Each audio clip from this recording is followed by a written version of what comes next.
we took an hour rest, right? Bring you back. Back into the wonderful sketch. And there's my giant sword in my hand. Okay. That sword that is definitely slightly too big for you.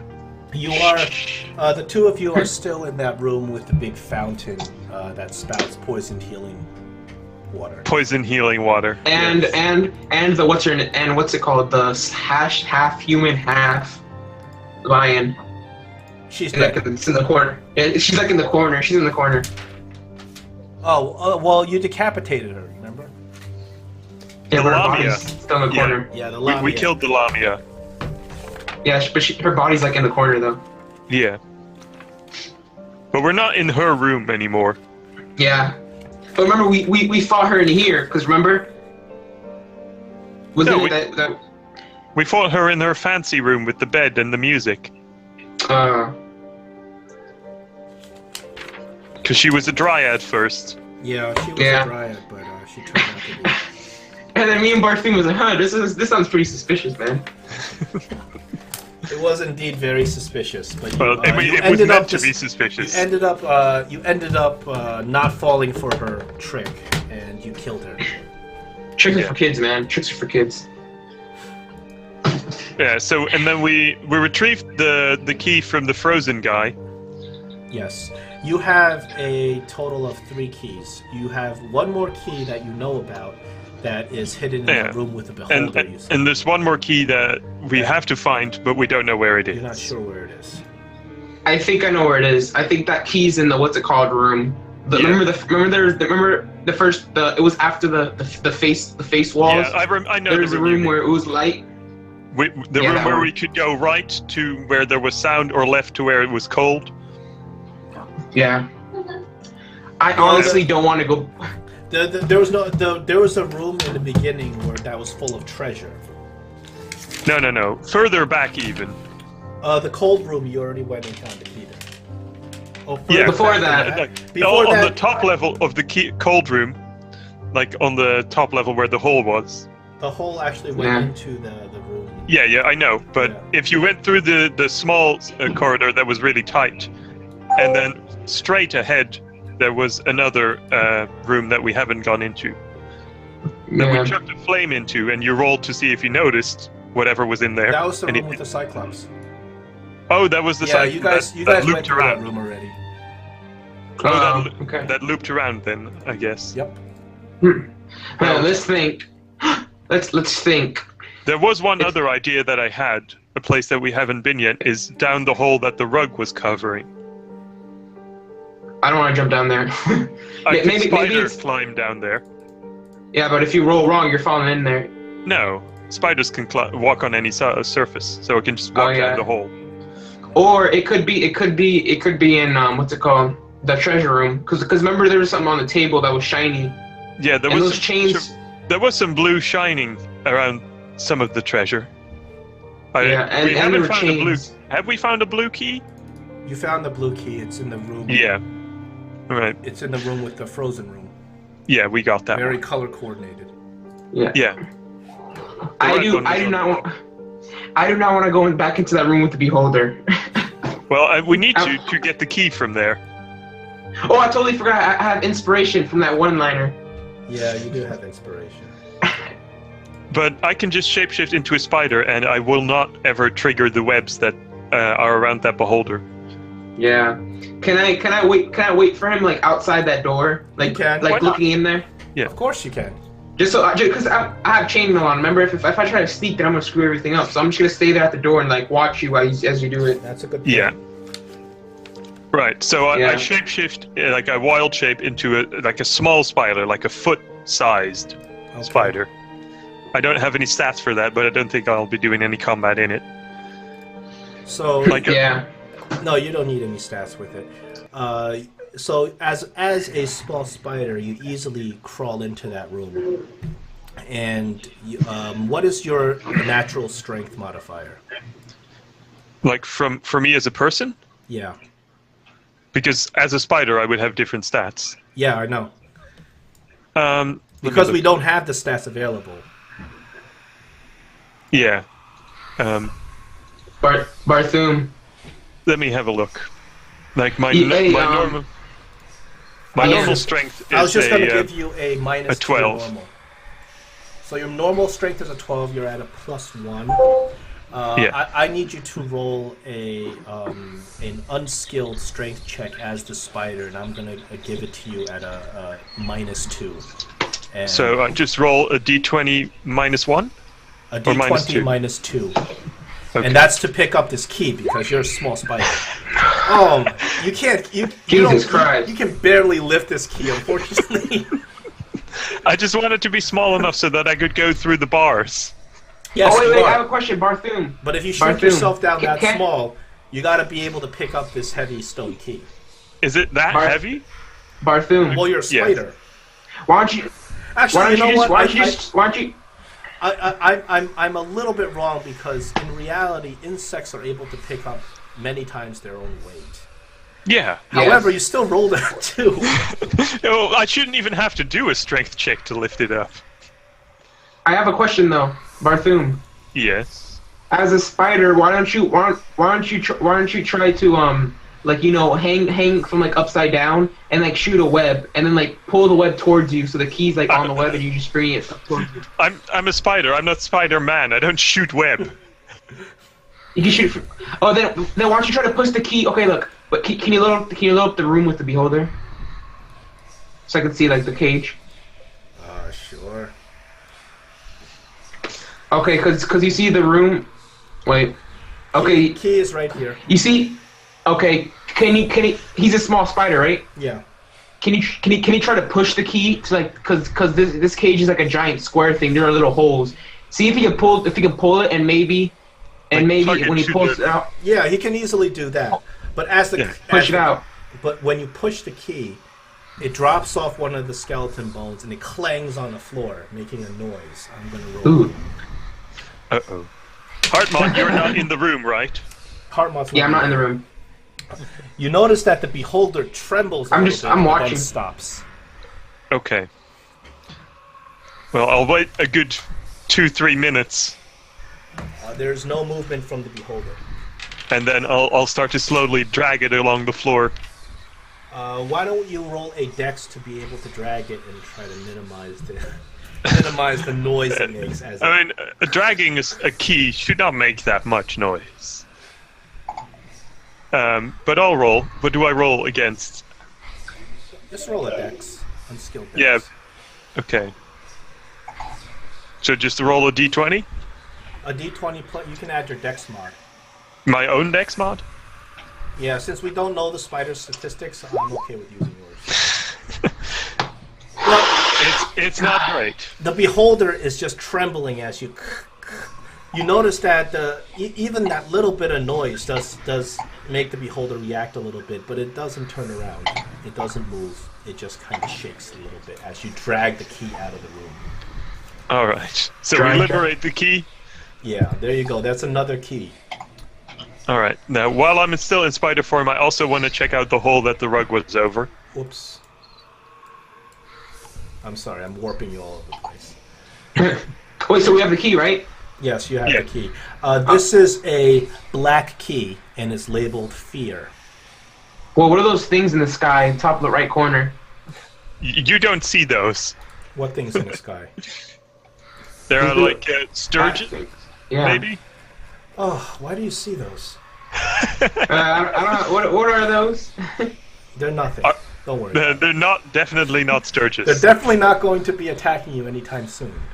Uh, Like right now. Or anything like that lamia that we saw up in the. Yeah. Yeah, Yeah, I should. it's fine. I should have changed that. It's all right. It's all Yeah. right. Keep going. I'll Let's see what other monsters I have here. I'm gonna go back to that that hole All right, let's take you to the with hole. with the slime. I swear, if you slip down there, oh my God, Barthum, I swear. I'm just gonna walk down the wall here very carefully and slowly and looking around Okay. with all 8 of my eyes. It smells terrible, of course, but you walk, you slither down the wall, and then this is what you see on the other side of the wall. on the bottom, towards the bottom of the pit. You see this room. Okay. I don't see anything. Oh. He doesn't. No, see, you're you don't not see it there. because you're not there. Oh, But- that's not fair. Well, you can go there if you want to climb down this pit. Ah, you're funny. So you're crawling down. You crawl down and you get to the end, and the wall and the sides of the pit end, and it opens up down to a chamber below. There is a big murky pool of slime right smack in the middle of the chamber. There are some Ooh. trails of slime on the side of the chamber. There are bones laid in different places in this area. There's a big pile of bones right here. Chamber There of Secrets. is a set of plate armor on top of the bones. And is this a key? That is a key lying right in the center of this room. I have a, is the plate? Can you wear it or no? Is it like just unable to wear? Well, you don't know because you're not even there. Wait, Barthum, if it looks like you can wear it, bring it for me, please. I want I'm a to small spider. How am I going to lift a plate mail armor? use the force, Barthum. Use the force. I want to observe this slime for like a few minutes and see if it moves. The slime appears to be bubbling. Bubbling. Can you do a history Bubbling. check? Can you do a history check to see You if he's don't ever? see anything, so you can't do any check. You have to be there to do a check on it. No, I said can't Barthum do a history check? He can if he chooses to. Right. I'll roll a check to see if I recognize this being a slime monster or whether it's just a slime, Okay. Just- random bubbling slime. My history's not great though. Okay. Ooh, 16. You do know, you can tell that whatever is in this slime is probably something organic and living. You can't tell if it's some specific slime monster. As you do this, however, there seems to be all these whispers that you're still hearing. One of the whispers says, "Come check me out. Check out the slime." Kalima. Kalima. As if I don't know what you're gonna do on that one, but that's what the whisper says. Just come see, and you're not compelled to do anything. You have free will. Just Okay. come down and take a closer look. Won't you? Would you like this treasure I have lain before you? Would you like this beautiful armor I have lain before you? I could just picture Barthum. Barthum's like, how about no? We're like the bear, no. And then once again the message says, "You want that key, don't you? Come down here. Come Well, take the key. I It's don't. yours." Barthum does not trust as a small spider. He's much too vulnerable to sneak up on this slime and steal the key. It's apparent that the slime, this slime already knows you're there by speaking to you. Well, I don't know if the slime is speaking to me You're not sure. or whether it's just the voices. So I crawl back up and I shapeshift back into my human form. But I still see the slime underneath the hole, right? At the bottom of the your hole. view from above the pit, when you look down, all you can see is slime. But when you crawl Yeah. down, you can see how the chamber opens up a little bit. Yeah, okay. You can't see the explain key to Hardmont from- everything that is down there. And then I say, I think we Hardmont have to still kill wants that plate mail. I still want it, think man. If we want to get the key, I think we'll have to kill that that slime. Wait, can Barthum explain what the room is to me? Like, tell me everything so I can at least picture what it is? Yeah. I'll explain the full. It's an oval-shaped room that has some kind of bubbling slime in it. I also saw a key, a large pile of bones, and on top of those bones there was a shiny plate armor. I don't know if I can go into that room because I'm not really. Actually, wait. What would you have to use to get down there? You tell me. How do you want to go Well, down there? You can jump could down just- there. We could just tie a rope to a doorknob or I thi- something and I think- slowly climb down. I think I have a grappling hook. Maybe. I have a rope at least. Okay. I think you guys at least have dungeoneering kits where you can put Yeah. together a rope and a grappling hook to hoist yourself down. Oh. But you do have to understand that you're armored, you're in chainmail, So it may be tougher for you to get down there safely than it was for the spider, who can just climb the wall. Wait, what happens if I fall down there? I don't know. You're probably stuck. You'll find out, I guess. I don't want to go down there. Look, we don't have to go down there. But the key's down there. So, I can go get the key once the slime's dead. And I light up a flame in my hand. Okay. But And I wait, look down. I think you should transform back to a thing. And since DM said there are bathtubs around here, or whatever, or that we can like tie or hook and grappling hook to. The bathtubs are made out of stone, and they are actually carved into the ground, so they would be a good anchoring point if you wanted to. Okay, so we should do that, Bartholomew. Look, I think we should just kill it from range where it can't get us. Wait. So when I look down so when I look down the room, okay, so when I look down the thing, that's where the slime is. It's on the floor. It's Well, right underneath the hole. From your perspective, all you can see is this area full of slime, looking straight down. Bartholomew tells you that when he went down there, it actually it actually opens up into this cavern. Yeah, but we can hit the slime from up here. Right? Can we? I don't see why not. Well, what are you going to use to hit the slime? He's lightning. If you want to fire arrows into the slime, you can do that. Yeah, he has lightning move though. He has lightning. Remember lightning spell? I don't have lightning. Yeah, the scrolls. I can't use the lightning bolt. The pit itself is approximately 20 feet to the bottom. Yeah, but I can throw my produce flame 30 feet. Yeah, you can throw your flame down there. Just keep chucking fireballs. Yeah, they're only little flames, but they do, like, the damage adds up. It's 2d8 per flame. I say that out of character, obviously. So that's my plan, is just to fireball this thing until it's either dead or comes up here to fight us on our terms. I want to spit my acid down there, but I don't want to waste it. You want to spit acid into acid? No, I said I want to spit my acid down there, but I don't want to waste it. Okay. Yeah. You don't have any kind of javelin or any other kind of ranged weapon? How do I check if I do my bag or something? Like, your character sheet would say this. No, I don't.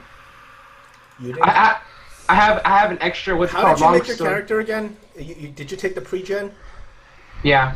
The pre-gen comes with 5 javelins, I think. You have a hand axe that you can throw. Oh. I don't want to throw a hand axe. You have one hand axe. Wait, I don't remember. I do have an extra longsword. You do have a spare regular longsword. I will allow you to throw the longsword as a thrown weapon if you really want to. Okay. Look, I'll just assault it and we'll see how it responds. If it crawls up here in some way, then you can obviously fight it. And if not, then I'll toast it. Okay, just keep throwing your thing down there. Right. And then I'll throw my thing later on, my spear. Now, Alright, what is so- the effect of produce flame? Let me see. It produces a little flame in your hand that lights for about 10 feet, and you can throw it at a distance of about 30 feet And as a ranged spell attack that deals 2d8 fire damage. Okay. 2d8. Oh, that's right, because you're level 5. Yeah. Otherwise, it would be 1d8. Okay, so you throw, make an attack with your produce flame as you throw it down into the slime. Yeah, I just rolled for damage, or do they need to roll to hit too? I'll roll to hit too. There. Yeah, roll the hit I first. hit. Sorry. I hit So- and I deal 6 fire damage. So as you throw your flame down there, the slime starts hissing a little bit as if it's being singed, and you see a little piece of the slime starts breaking off. Okay. Very slowly. This is not like Nothing else happens? while the slime is hissing, the bubbling is getting worse. Alright, I'll chuck at it again. Bartholomew, get a critical this time. This is gonna be another crit game. This is gonna be another crit game. Make another attack. 10. It's not easy. It's not easy to miss the slime. So you hit the slime again and start. And another two globs break off the slime. Let's roll initiative. Uh-oh. Is this like a splitting slime that... All three of us? I mean, all two of us? Everybody. Okay. Uh-oh. We're gonna, God. fight slimelings. I bet. I like this battling music. Where'd you get it from? I don't know. Oh, no, probably God. found it on SoundCloud. Oh, God! Alright, so we both have a 5 for initiative. I think Do you hard see mod... the initiatives that I'm rolling? You know what? I Yeah. don't want to tell you what's down there. I'm going to physically roll initiative. Well, I only see the number. I don't see what you're rolling it for. Oh, okay. It just says DM rolls initiative 7. Okay. Yeah, I don't want you to know exactly what's down there. Okay. So the slime hits the wall. There's 3 pieces of green slime. And they stick against the wall. They separate from the big pool of green slime. And then you see that there's actually another wacky-looking fountain, like wacky-looking partition of slime coming out of the green slime. And this slime looks kind of black. And it also hits the wall. And you can see that after it hits the wall, you see it's climbing up the wall. Can I roll for history? See if I know what it is? You can roll for history on these slimes. Well, Oh.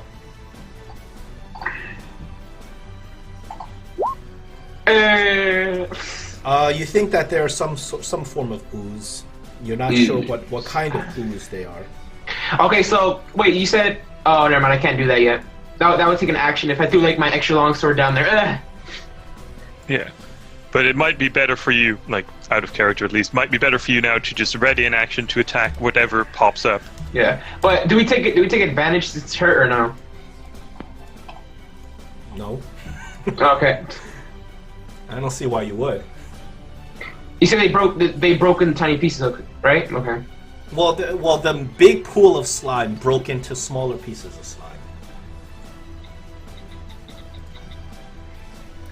And we know it's not a gelatinous cube, right? Yeah, those are cube-shaped. You've met a gelatinous cube earlier, so you're sure. It's Yeah. Okay. Barthum or whichever one of you wants to go first, you can go first. Barthum can go first. What do we see? Do we see any of the slimes crawling up? You see 3 separate partitions of the green slime, and you see another black-looking slime coming out of it, and they're all sliming towards the wall.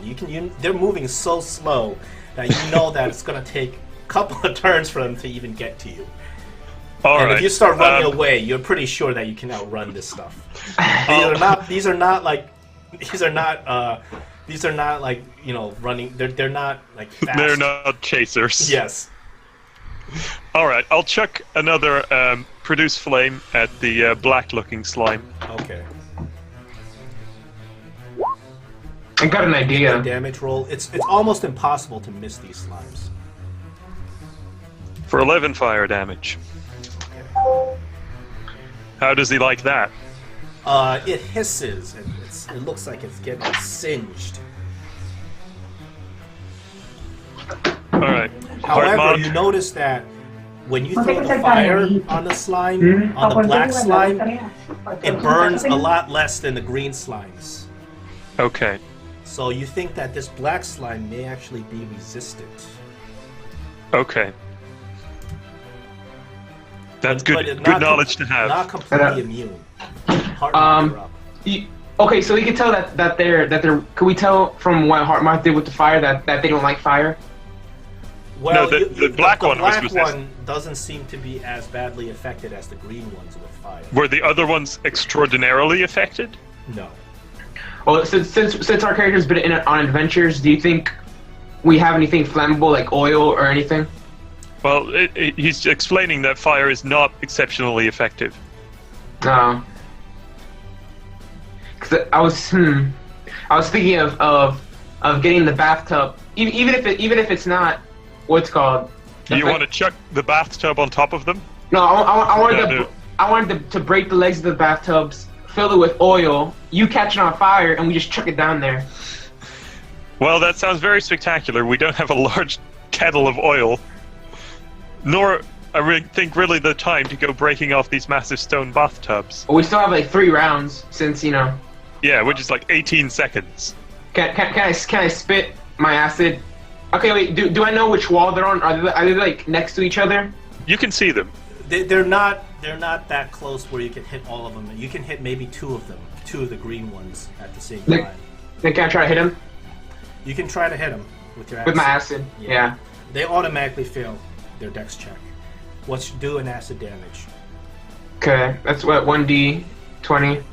I think it's 2d6 acid damage. No, okay. I thought it was only at 6th level that you get the 2d6. Oh wait, my bad. I thought in 6th level you get 3d6. I'm not certain. I'm not certain. It's 2d6 normally and 3d6 at level 6. Yeah. So it's 2d6. Okay, 2d6. Roll, re-roll it. 2d6. So what happens is you spit out acid, but you realize that these things are made out of acid, and it hardly does anything. Does it do something?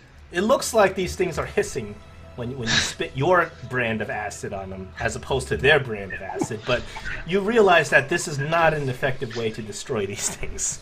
Right off the bat. All right.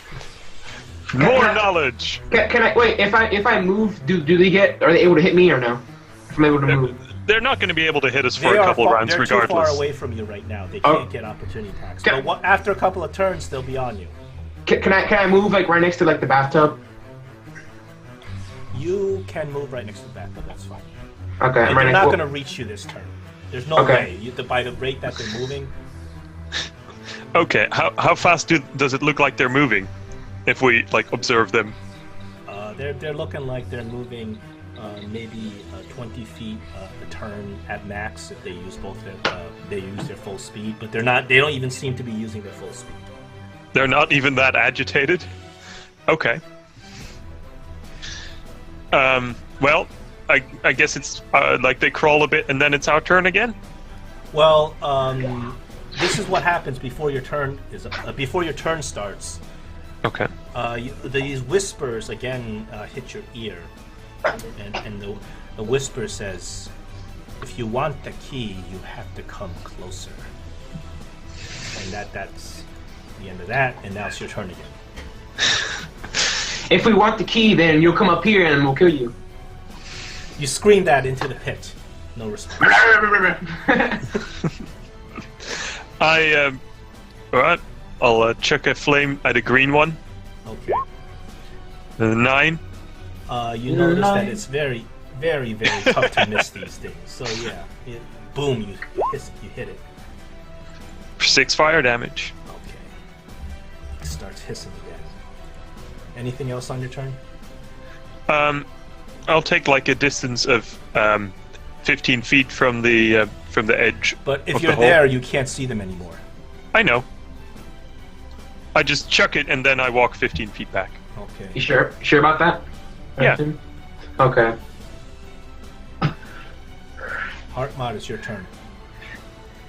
You know how you said the bathtubs are like close to the floor, right? Is it breakable? Like break the legs so I can pick it up and throw it down there at them? I would like you. Well, are you breaking the legs with your sword, or are you trying to use your brute strength to break the legs?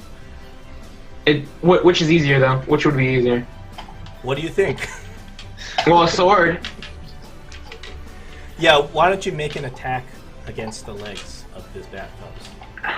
Okay.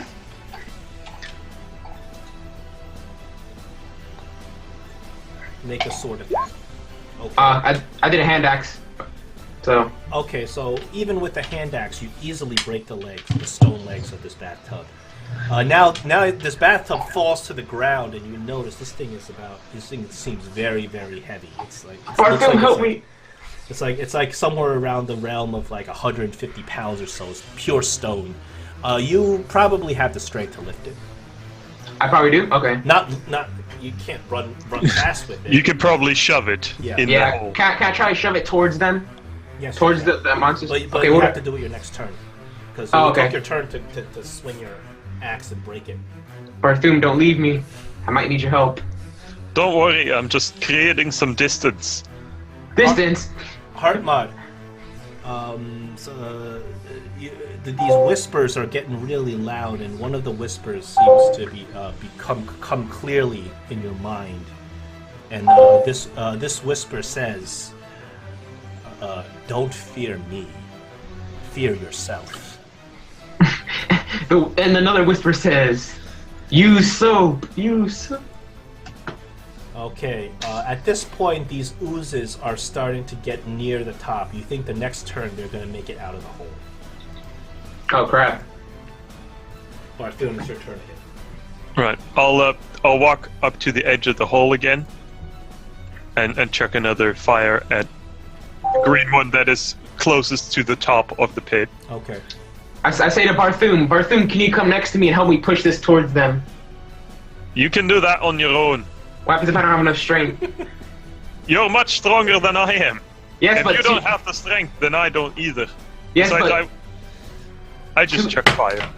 two players are better than one. 9 damage as this ooze is just hissing and swirling.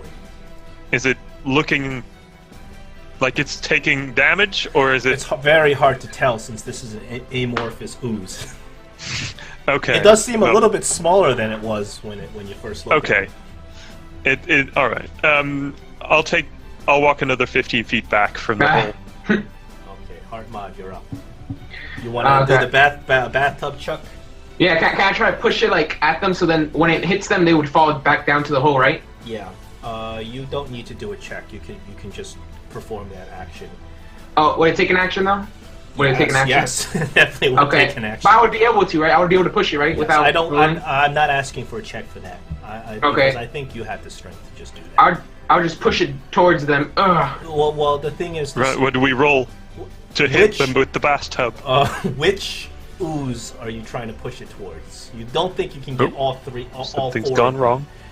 You think at the most you can maybe get 2 of the green ones or the black one. Barthoom, which one do you think I should go for? That black one is resistant to my fire. You might want to take it out with a bathtub. Push the bathtub towards the black one. You push the bathtub towards the black one, and the bathtub, of course, lands exactly face down, completely enveloping the black one and slamming it onto the ground. Now it's trapped under the bathtub and on the bottom of the pit. That's good. That black one is no longer a concern. Is it dead? It's not. trapped. It's just trapped inside this bathtub. It can't Oh, move. okay. Okay, so then I'll move over here, like right here, but I'll still be able to see, but in safe distance. Yeah. Okay. Heart Mod. You hear a whisper once again in your head. The whisper says, "Come down here. Don't make me come up there." And then I say sorry. No, I say sorry. No shoes, no shirt, no service. What? Oh, there's 3 of them. I thought we only saw 2 green You ones. took out the black one, but there were 3 green ones. Oh, I thought there were only 2 green ones. Oh, no. Wait, no, you're right. There were 3. You said they're acid, right? They are made of acid. That means I take half damage, right? Well, Probably. it depends on what type of damage they do to you.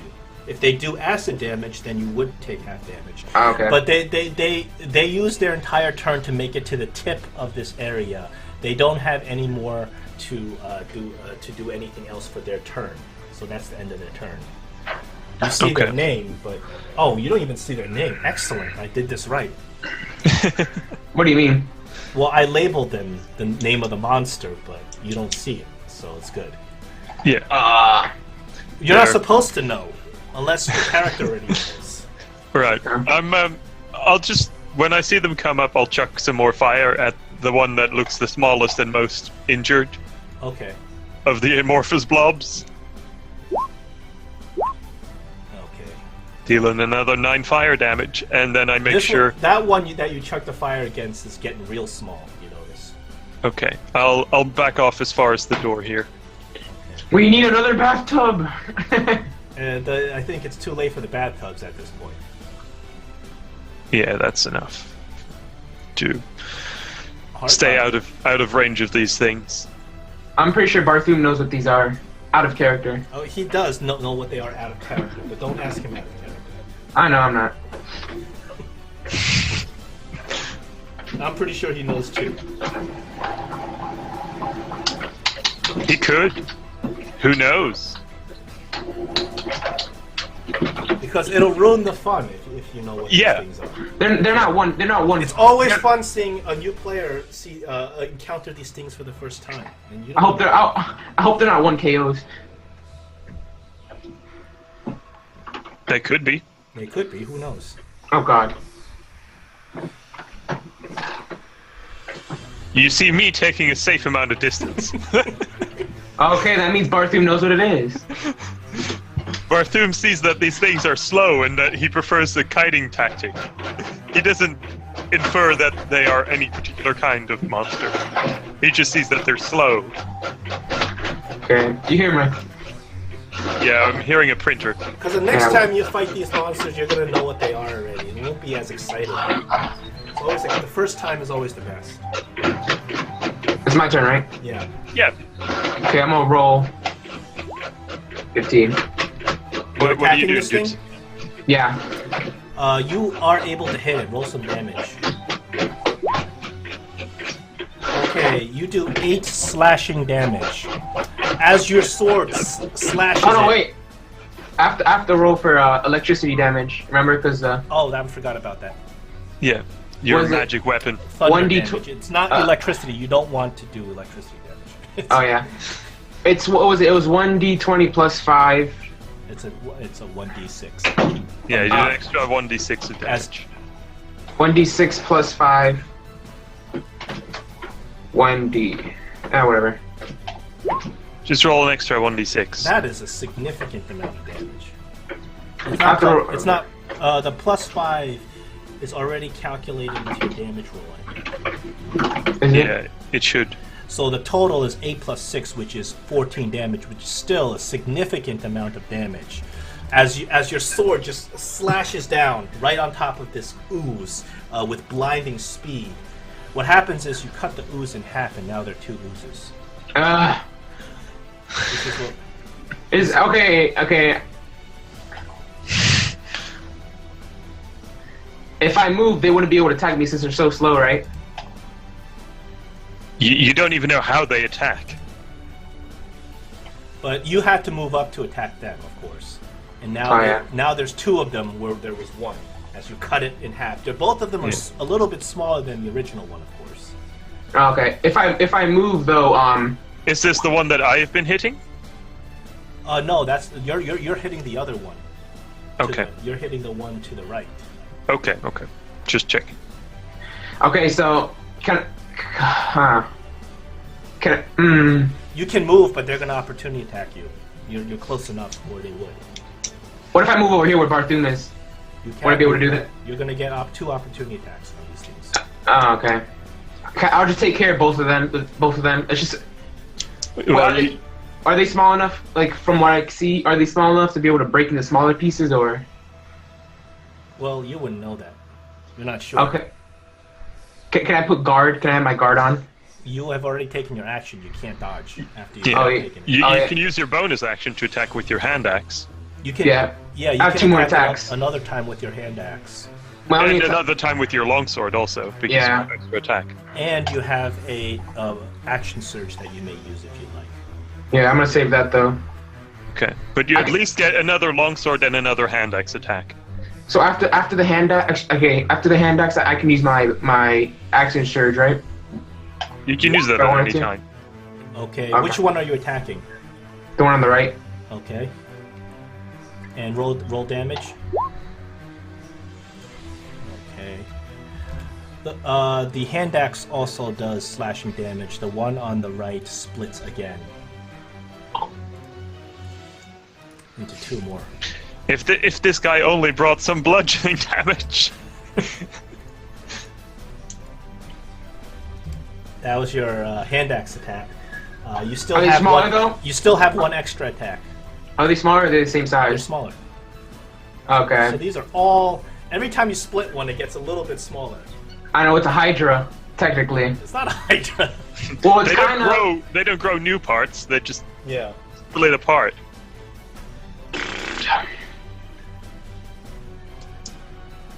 You still have one more extra attack. Yeah, you have one more longsword attack. Can I try to like? Okay, if my longsword attack, can I try to hit it so it would fall? So one of them would fall back in the hole or no? Well, maybe you're saying you're trying to scoop it into the hole. Yeah, something like that.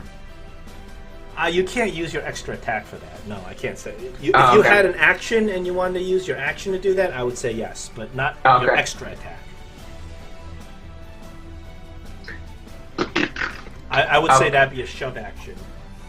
I think I'm gonna stop for now. You don't want to use your. You final don't want to attack? use your last attack? Well, let me think about it, because if I use it, then they're gonna break into 2 more parts. I mean, how small can they get? Wait, you know how they get smaller? Does my character know that? Would it deal the same damage? You don't know that. Oh my god. You're gonna find out really You soon, though. you did roll a history, so that's why I'm telling you don't know that. I haven't rolled a history on these specific slimes, but No. just only on the general big pool of slime that I recognize as but- being organic. So if you'll let me, I'll roll on the small slimes. Okay. I think. Like if Yeah, the I'll let DM you do lets it on me. your turn. Okay. So that maybe I can yell some information at him. I think I don't want to risk making him smaller. So you're gonna forego your extra attack. Yes. Okay. Are you going to use your action surge? If I use my action surge, would I be able to block?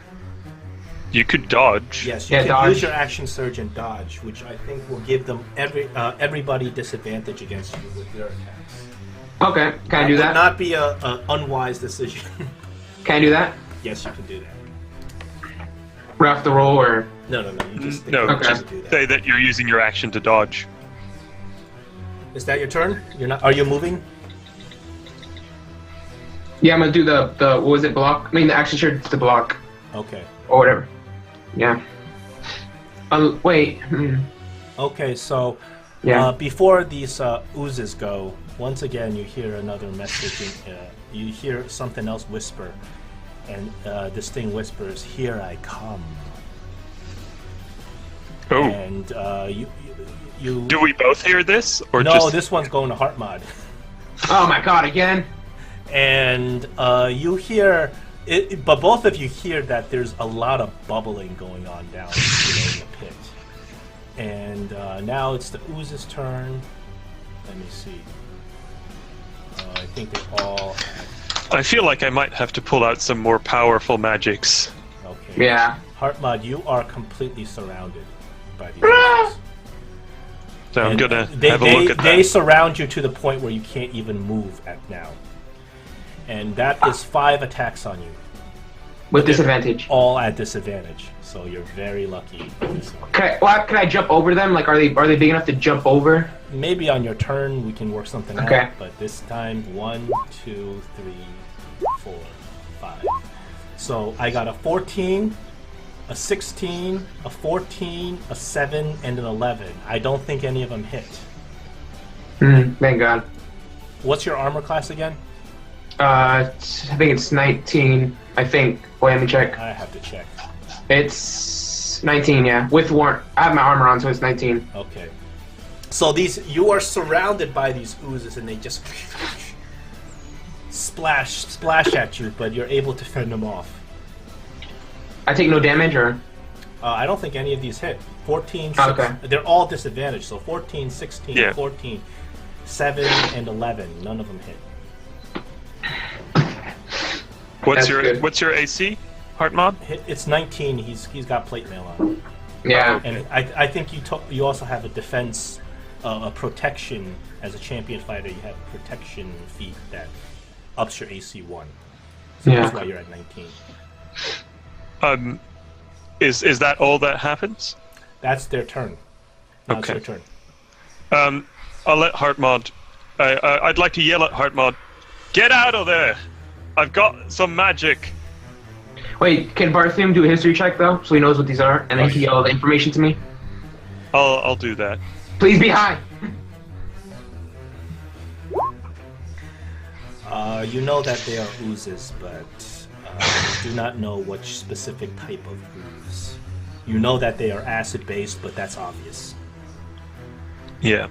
I just yell, "Get out of there! Disengage! I'm gonna use some area of effect magic." But I wait until Heartmod moves first. Yeah. You're holding an action?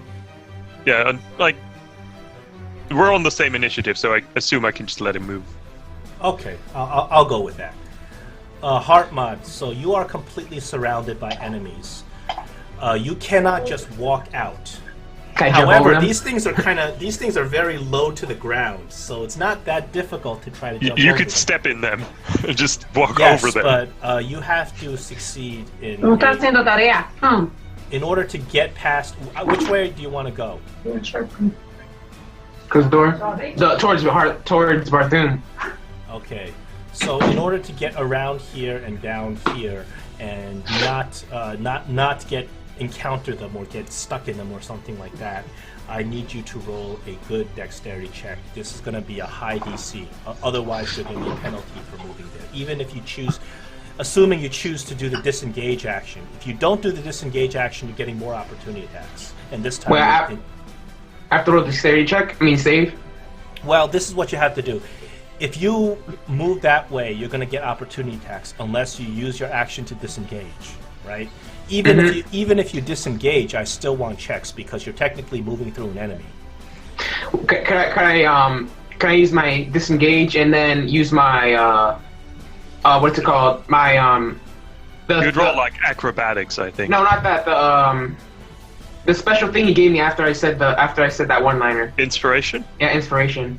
Or Yes, you inspiration you use on a roll. So yes, Oh, you can okay. use your inspiration on this roll if you want. but would I still get hit though? Depends on how you roll. If you roll 2 1s, you're going to get hit. If you roll And a 1 and a 20, we take the 20, and you probably won't get hit. Oh, okay. But the DC for this roll is probably going to be high. You're moving through an enemy. You're to try not to get oozed. I try to jump over the enemy. Yeah, well, this is your only course, is you have to try to jump over these guys. But if you don't use disengage, you're getting a lot of opportunity attacks. If you do use disengage, you won't get the opportunity attacks, but you still have to succeed in this check, or you're going to take damage. Okay, I'll take disengage then, and I roll for.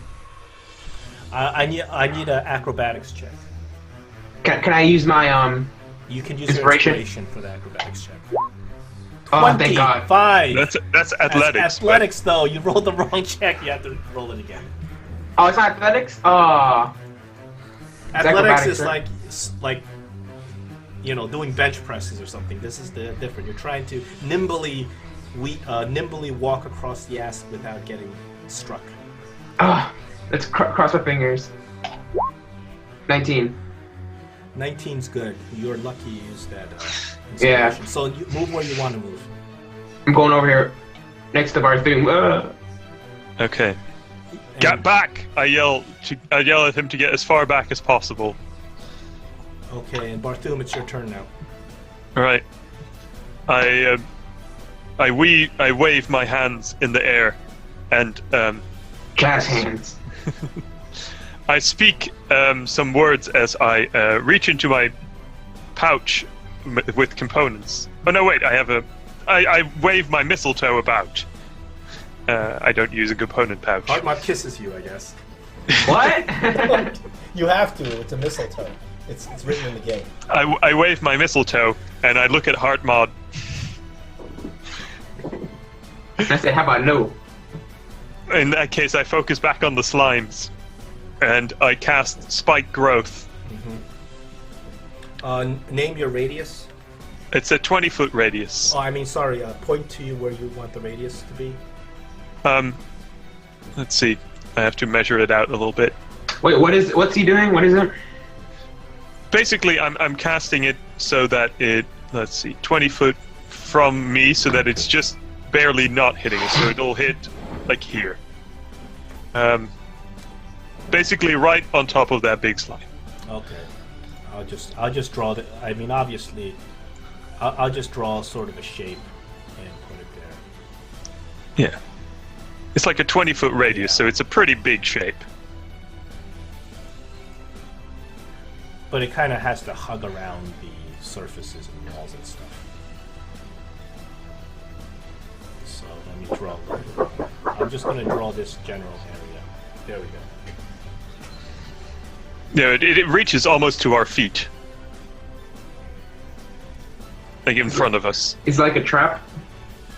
A little bit. You see, like the ground become spiky. Oh, okay. And I believe it's a dex save. It's difficult terrain. Oh, just difficult terrain. And for every 5 feet you move in it, you take 2d4 piercing damage. But since they go really slow, it would take them forever just to get across it. Well, that's the point! But wait, shouldn't you also block the other entrance since there's 2 exits? I assume they're coming towards us, Yes. since that's the goal is to eat us. The reason they're not going to take the other entrance is because their intelligence is It's too stupid. 2. They're too stupid. They don't understand. They would not be smart enough to understand that this is something harmful to them. I guess they aren't smarter than a 5th grader. No, they are absolutely not smarter than a 5th grader. Then And they're is that your turn?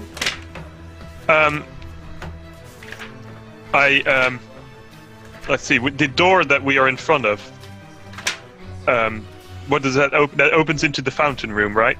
no, it opens up into the harpy room. Yeah, it goes into the harpy room. And the harpy room goes into the fountain.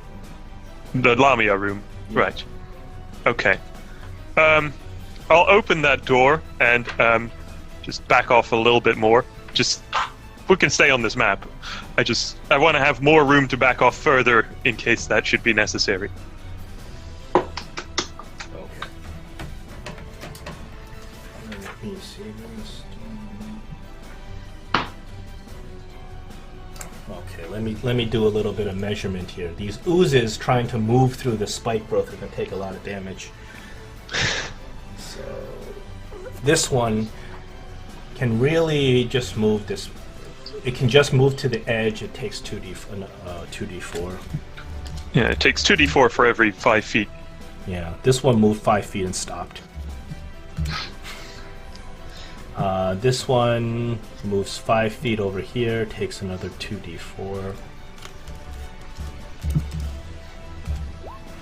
It dissolves into nothingness as it does that. See, they're not unkillable. This one also moves, takes 2d4.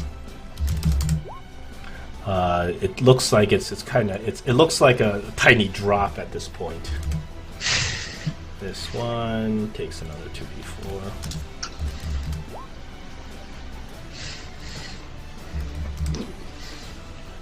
We both heard a lot of more bubbling, right, down there. Yeah, there's something stirring down there. With the bathtub. It could be under the. There is a black slime under the bathtub. Yes. Let's just hope it doesn't turn into like a gigantic blob. So they are not able to even make it out of the spike growth yet. Because No, they shouldn't, because it reaches up to our feet over here. Like this whole. Room is area. covered. Like this all is covered. Oh, you're putting it there. Oh, Yeah. like it's a radius, so the point is Oh, is you over put the there. point there. So these guys are actually over here because I rolled the damage for them. They're all grouping up. Right, but they're right on the middle of the radius at that point. I got your heart mod. You're up. There's that big spike growth right there. Okay, so you see that giant one, right? That's like the first one. There's a bigger one. Yeah, Yeah, the bigger okay, one's in front. The ones that's in front. There's one of them that's exactly behind it, right? Like close behind. They're all grouped up. Like, can I throw my extra sword and see if I hit both of them, like a raid, like you know. If you like. Look, I don't know if it's smart to keep splitting them. Well, what am I supposed to do? Yeah, Just but let me handle this one. if we split them, they'll be smaller than the. Actually, never mind. Huh. I wouldn't say it's a bad idea. Do you have any other ideas? I'll just throw my extra sword at it. Alright. Okay, Alright. I want you to make the standard weapon attack with the sword. It's a thrown weapon, so you make a melee sword attack, but except it's a thrown weapon. So long sword attack, or Yeah. Yeah, you easily land your sword on the big one. does it go through it to like the back of the other one, or no? No, Add blend damage. these things are thick. And do your damage. Okay, that is 7 slashing damage. This thing splits into 2 smaller ones. And they're still in the radius, right? Yeah. Easily. Like, So- you can see the radius. Yeah, that It's- wasn't a very bad idea because now there's 2 of them to take damage instead of 1. Mm-hmm. Yeah. Right, fair enough. Okay, Barthoom, it's your turn. You can't. Wait, even, where- You can't. You can't. If you I were to can't throw even fire, target a specific you can't one even target because they're just all a big pile of mess. What happened to the sword, though? The sword, is it like on the floor or something? Is the it sword dissolving in their acid? The sword looks like it's melting as it. I just want to say that the sword I threw was my bad sword, not the good one that I got. I wouldn't think you'd throw that one. If I threw that one, yeah, right. Right. You want something to do, right? Let's see. I'm gonna use Thorn Whip on one of the smaller ones if I can, Okay. but I might hit a bigger one. Wait, I have a question. Do we take advantage if they're on rough terrain, or That's a hit. No, they don't. You don't get advantages because they're on rough terrain. okay? I deal 4 piercing damage, and I thorn, pull. the thorn whip shatters the small one. Oh, The darn. small one just dissolves in a puddle. Oh well, that was not my intention, but fine. Okay. You guys can look into this room to the back over here, and you actually see that there are some tentacles coming out of the pit. Some really ugly-looking green tentacles are just waving about from below the pit. These oozes are going to continue coming towards you and continue taking damage. I'm just going to roll 1 for all to simplify things. My character just says, I'm not hungry for any calamari today."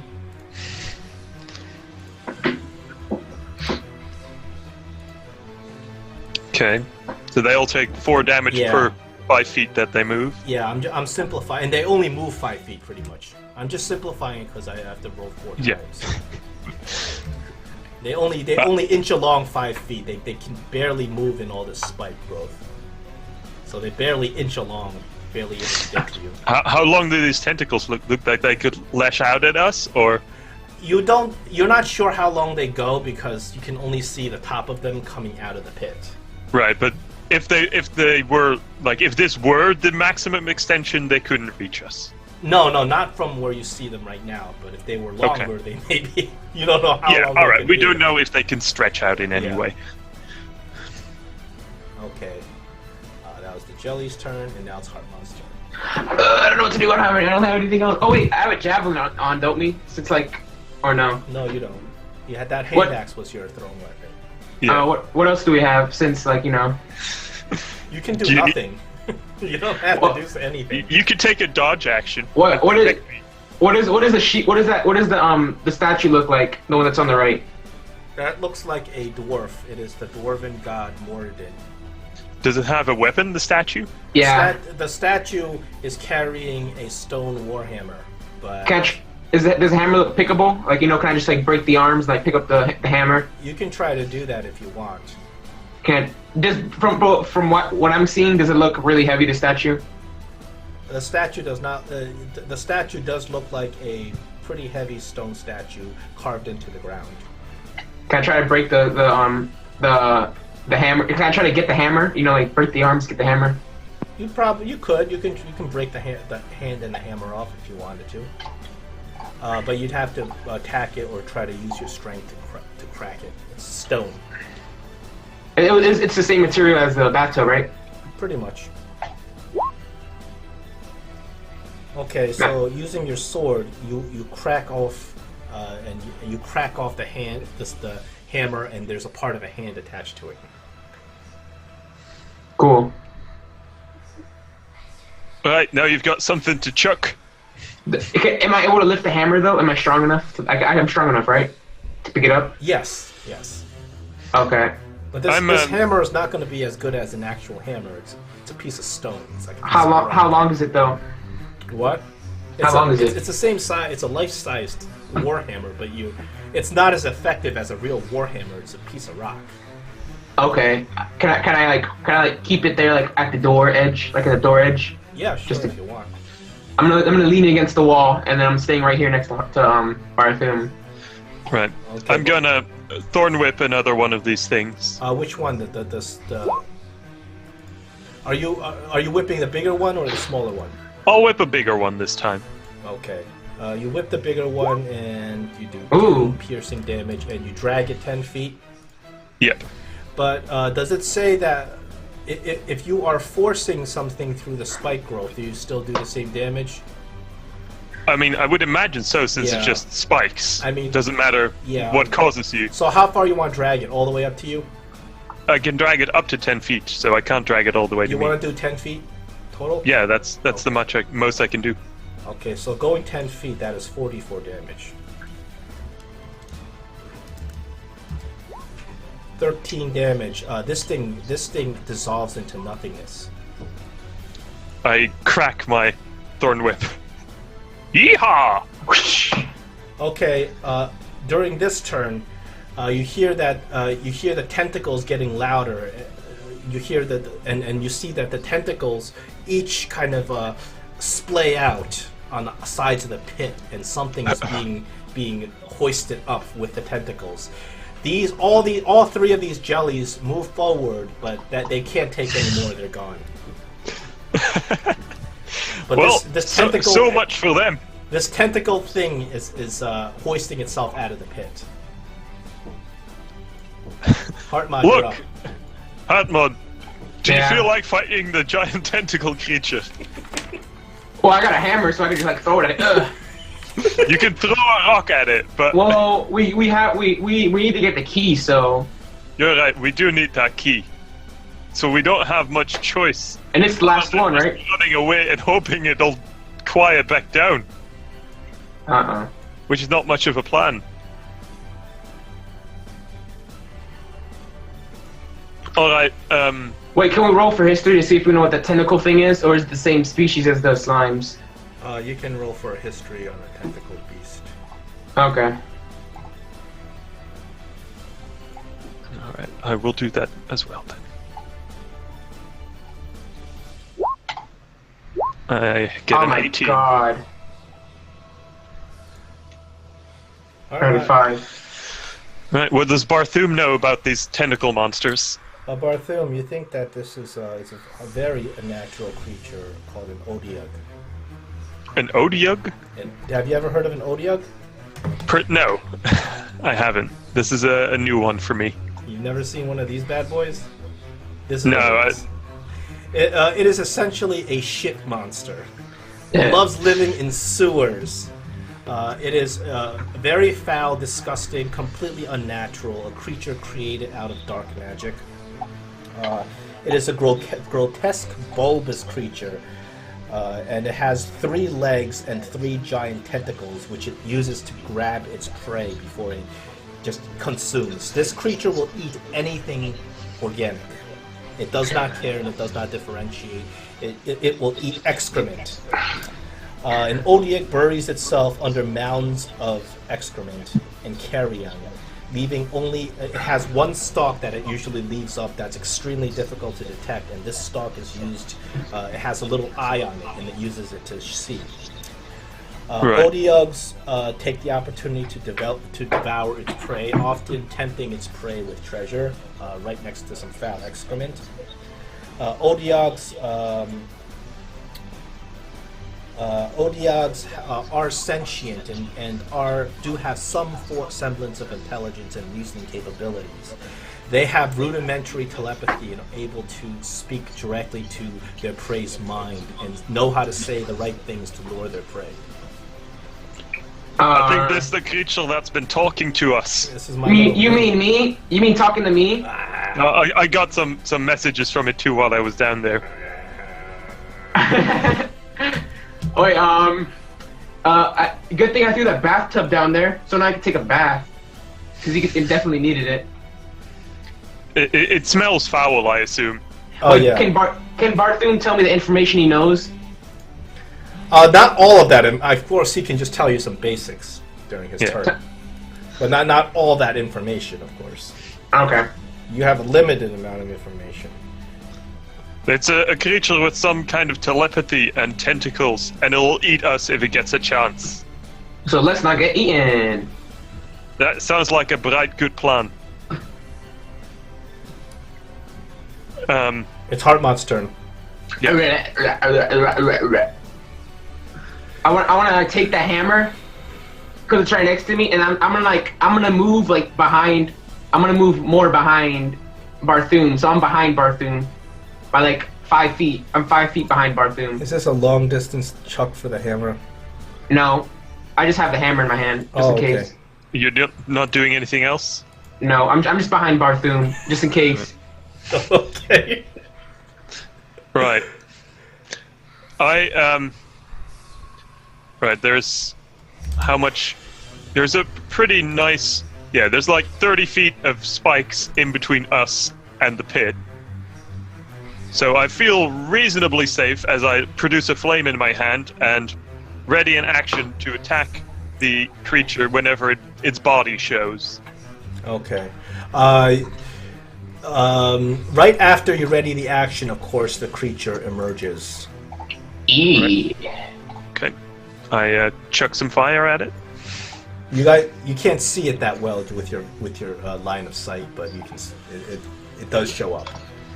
Make an attack. 14 14's a hit. Can we see the thing? for 8 fire damage. It's hit. It goes as you hit it. Well, the thing is, it's far away enough where you can't see it, but you know exactly where it is. Okay, now it is this creature's turn. Let me see. What's the total distance it needs? Around 30 feet. So you got spike growth going on. So what happens is it's a large creature and it squeezes through the door, getting into the spike growth, but it can't quite make it up to you, getting caught up in your spike growth. It's going to take some damage from that. Yeah. How many feet does it move through the spike growth? Well, spike growth is difficult terrain. So Yeah. it moves 10 feet to get from the pit to the spike growth, but then additionally it moves about another 10 feet and it's stuck in the spike growth. How much damage did it take from going through it? I'm rolling it right now. Okay. It's 2d4 per 5 feet, right? Yes. So I'm gonna roll 44. Is this one of your favorite monsters? Since you have It is my absolute favorite one. I love this thing. Well, let's murder it. Yeah. It's so much. It's fun to murder, and it's fun to murder players too. Oh God. Is it like a one? Is it like a one hit or? You'll find out. Oh God, no. I've by now looked up this monster. Wait, what's but it called? I will not say anything about it. It's called the thing Odiak, is, right? That was only one movement, so it's got because it's not going to attack you this turn. It's going to make another movement and do an additional 10 feet to get up to you. Right. As you see this horrific beast just crawling up to you, its tentacles waving in the air. I'm going It's to fast. roll another. Well, it uses 2 movements because it can't take an action this turn. Wait, what's this monster called again? An Odiug. Odiug. That sounds weird. Odiug. It's spelled- quite odious. Oh, someone's getting a Skype call. Yeah. It's always But me. you know that it's within 5 feet of you, and next turn it's going to attack you. Oh god. Heart mod. Monster. Uh, Big, disgusting shit monster right in front of you. I'm gonna roll for perception, see if I can like see anything unique about it. What do you mean you need? Like You want maybe to see a weak point? Yeah, maybe I can find a weak point. Like that one tentacle that has its eyes? Really? Oh wait. Oh. That I totally did not point out. Oh, okay. Yeah. Okay. So can I look at the tentacle and see if I can find anything? Generally, I don't let players do aimed attacks on monsters. If you do a critical hit, I will let you do something spectacular. But generally, it's not like, oh look, this monster has a big glowing gem in the center of his chest. I want to aim for that gem. Unfortunately, D&D doesn't have a mechanic for that. Can I move back into like the harpy room and then like chuck my hammer at its like If you mouth? move and don't disengage, you're going to take an opportunity attack from this thing. So Look, I'm still 5 feet behind Barthune though, right? You are? Yeah. He did say that he was standing That's 5 true. feet That's behind true. me. Yeah. Then if you're 5 feet behind Bartholomew, you can move back. Okay. So can I Okay, so that means I can like move a little bit more back into the room and then chuck my hammer into its mouth. You can try to chuck your hammer if you want. Yeah, but that's not your strength, man. What do I have to roll for? You roll. You're supposed to be my tank. Roll your roll your melee attack first to see if you hit. Okay. Wait for my roll melee for my sword. Yeah, roll the same thing. It's the same roll. 26. Now, this is a piece of stone. This is not actually a warhammer or any form of I know. weapon. So I'll let you add your strength modifier, so you can roll a 1d4 plus 5. 1d4 plus 5. Okay. He has a 5 strength modifier? 9. Do you? I thought you did. What? What's your strength That's it. modifier?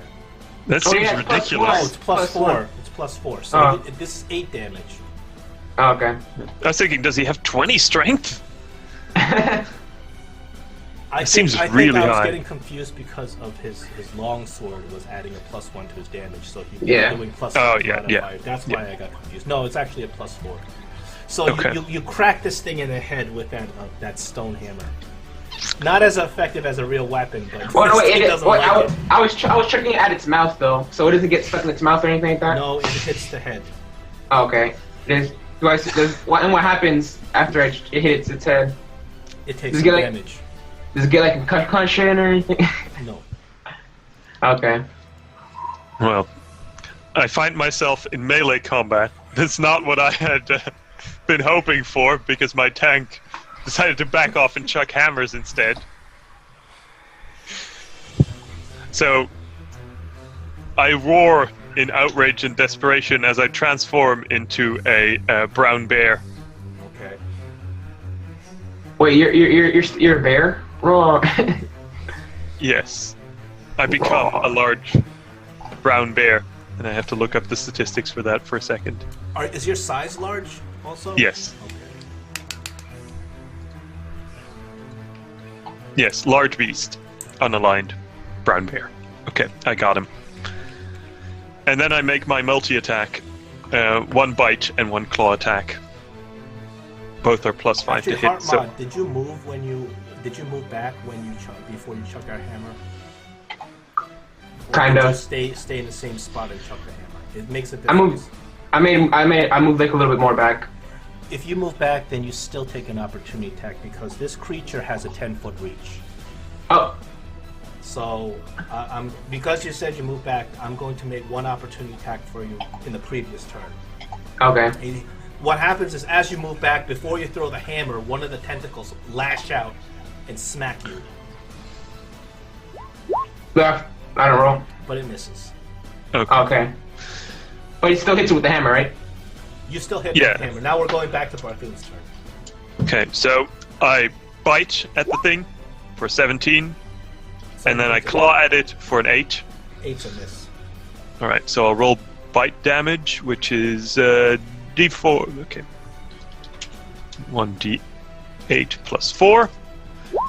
So I deal 8 damage And with it my ta- bite. It tastes so bad. I tastes- spit out whatever I bite off of him. You bite a big chunk of flesh off it, it just tastes disgusting. I roar Roar. at both the vileness of this creature and the vileness of its taste. Right? He's still a what's it called, right? Hey, wait, you're a bear now? Yes. Roar! Bears. It's the Odiok's turn, and the Odiok has 2 attacks. Now that Heartmod is out of his range, both of those attacks are going at Barthoon because he can't get through the door. You need to get near Heartmod. So, first he's going to, one of his tentacles draws out and attempts to smack you. Good thing you're a large creature. I don't know. 13 I'm more easily smacked that way. Because 13 that- for 5. Let me see if Yeah, I have an AC of 11. okay, so he does 5 damage. It used to, I know I wrote that target as grapple. It used to be grappled, but it's only if you are a medium creature. Okay. which I'm you're too not. big to pick up for him. Let me see. Brown bear, you are a large beast. So it tries to grab you with a tentacle, but it's not able to. Alright, I have 34 hit points and I take 5 damage, so I'm down to 29. So Okay. then it comes at you with a bite. Okay. 23 No. for 17 piercing damage. As its teeth sink. Right, so I'm down to 12 hit points on my bear, and and- I roar And you in need a pain. constitution saving throw. What's the bear's con? Bear's con is a 16, okay. Bears. 8? 8 unfortunately is not enough. You can feel this thing's hard poison just seeping into your body as you become poisoned. Do I as a person become poisoned, or just my bear shape? I think both. Okay. Wait, Barthoon, don't you still have? Oh, never mind. Don't you still have that water that like here's That's everything? poisoned water, yes, Yeah, that seems actually, like no, a great wait. solution to being poisoned. I don't think we. I think we actually cleaned the water. It's Did we? last game. Yeah, I think we cleaned the water last game. How'd I you clean the believe- water? I don't remember. So I, then I, the vile poison just seeps into your bloodstream. Right. I'll have a look at how wild shape and poison interact. But if that's my turn, then Heart Mod is now. Or if that's its turn. While I look up the exact rules for this. can I see? Can Does I that see? help? Can I see if it has an eye? Like does it You have an eye? cannot to attack the eye unless you roll a 20. That's what I'm telling you right now. Uh-oh. If you roll a 20, I'll let you hit the eye. If you don't roll a 20 in a natural 20, no eye. Oh, but can I at least Because attack? I know it's fun to do, but they don't have a mechanic in Dungeons and Dragons to Uh-huh. allow you to do it. They can at least attack the tentacle that has the eye, like not the eye, but the tentacle. Or It's no? not going to make a difference if you know. Okay, I'll just attack it. Attack the monster. You have to walk up to it to attack it. Okay. Which would be much appreciated. Yeah. Given Wait, the is, amount of is, heat that Barthoon just took. wait, is Barthoon like is he grappled? Like did the monster grapple him or? No. The monster No. tried, but he's too big. I'm bleeding from some But pretty he took large bites. a massive amount of damage. He took 5 plus 17 damage. Okay, so I'm gonna use. Okay, so And I'm I'm gonna. also poisoned, right? Yeah, it Yeah. doesn't look too good. I'm gonna use my action surge because I'm pretty sure I didn't use that yet. Okay, I didn't use so that. are you gonna use all of the attacks that you have?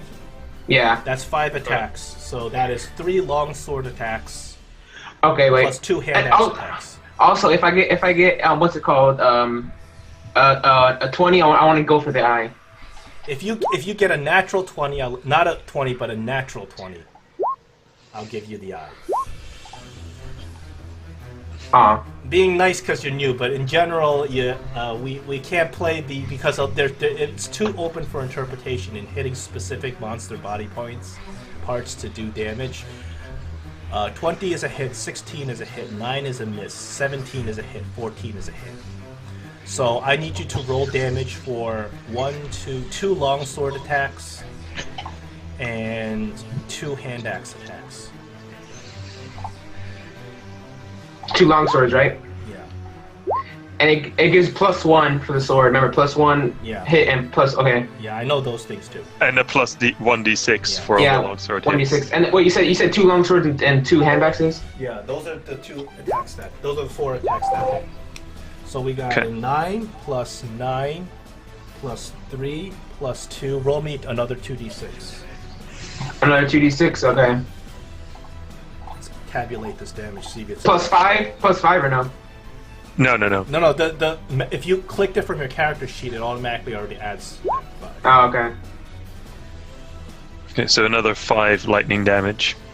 Okay, so let me add this together. Total of 26. 9 plus 9 plus. Oh, sorry, 28. Man, Did I miss something? Oh, I missed a 5. Okay, that's 28 damage. You sit there and Ginsu knife this thing so badly that, you know, you can see that there are slashes, it's bleeding, this vile black Icarus blood all over the place. This thing looks like it can't survive another hit like that. okay. It's Bartholomew, still I think you alive, should, though. Bartholomew, I think you should heal yourself. Even if the Hey, water. You know what? You're right. I should. I Wait, doesn't totally the, forgot. doesn't You're the already water, poisoned, so... doesn't the water cure poison though? The water The water causes is poison.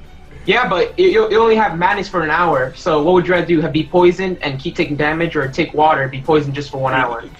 Poison doesn't work like that in D&D. It's not a thing where you keep taking damage. Oh, okay. It depends. There's diseases that do that, but I'm saying that this thing's doing poison, not the disease. I actually I made it a little bit weaker for you guys. It's something. If it's already bleeding after this, it's Yeah. significantly weaker. It normally does a disease, which is much worse than poison. But Okay. right now we're just poisoned. Of course it would do a disease. It's like full of crap. Literally and figuratively. And literally and figuratively. Yeah, I wanted to use... Let's see, where is my... I have that healing ability. I never use this, but it is actually... This is actually a good time to use it. Where is it? Oh yeah, I can use a bonus action to expend a spell slot to regain 1d8 hit points per level of the spell slot expended. That's pretty good.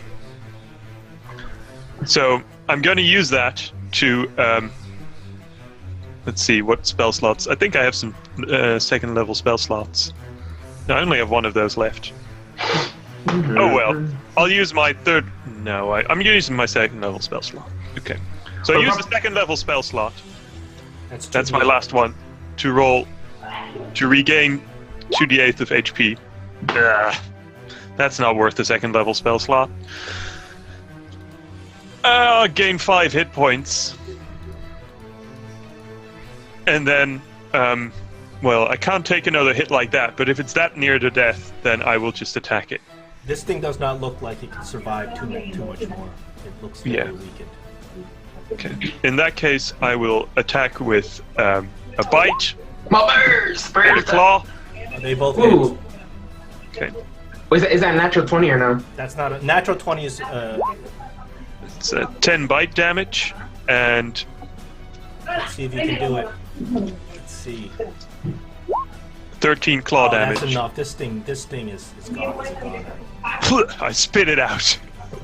With Oh. that much damage, this thing's gone. I should have done that attack, of course, before I did my bonus attack to heal myself for a pitiful amount.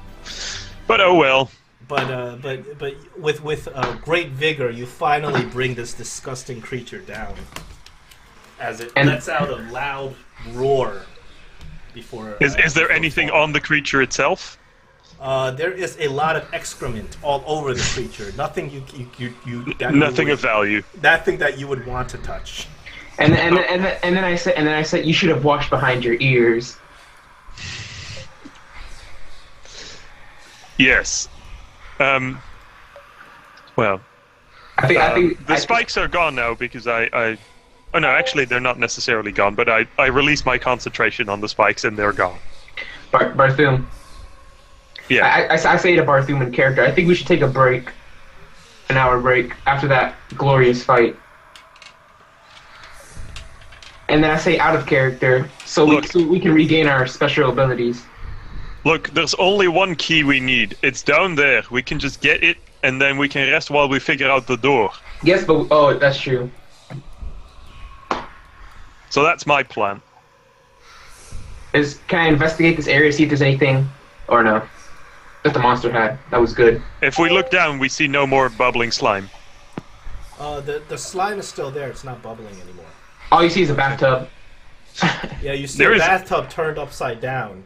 You know what's under that. It hasn't eaten through the bathtub. No. Okay, it The hasn't bathtub dissolved is through. like stone, so it's gonna take quite some time for it to dissolve through all that stone. Barthum, Yes. can you grab the plate mail for me? I mean, no wait. Yeah, plate mail, right? There is a Look. shiny set of plate mail set on top of some bones. Actually, wait. It could be cursed. Arcana check. Look, I shapeshift back into a human. I don't have any more transformations for the next hour. I need some rest before I can transform again, but we can just get this with a rope trick. There's one more bathtub left. There is no more enemies there, so if I just or if you lower me by a rope in there, I can fetch anything. Or we can just use my rope and my what's it called Grappling hook? grappling hook. We could tie it around the other bathtub that I didn't destroy. Yes, We that's could the tie plan. we could tie it around there and we can go down. Alright, let's do that. Who's going down? Barthum should go down first, just because he's lighter. Well, I probably am lighter, but fine, I'll go.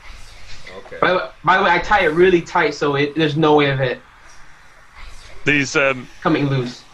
these athletic things are not so much my forte, though. So you tie the rope around the bathtub, and you of course also tie the rope around Barthum. Barthum, you lower yourself down. So are you holding the other end of the rope, Artmod?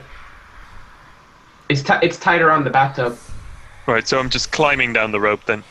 Yeah, he's not tied around it. He's just like carefully going down. It's not tied around so it. as you carefully go down the rope, I just need a strength check to keep Right. it.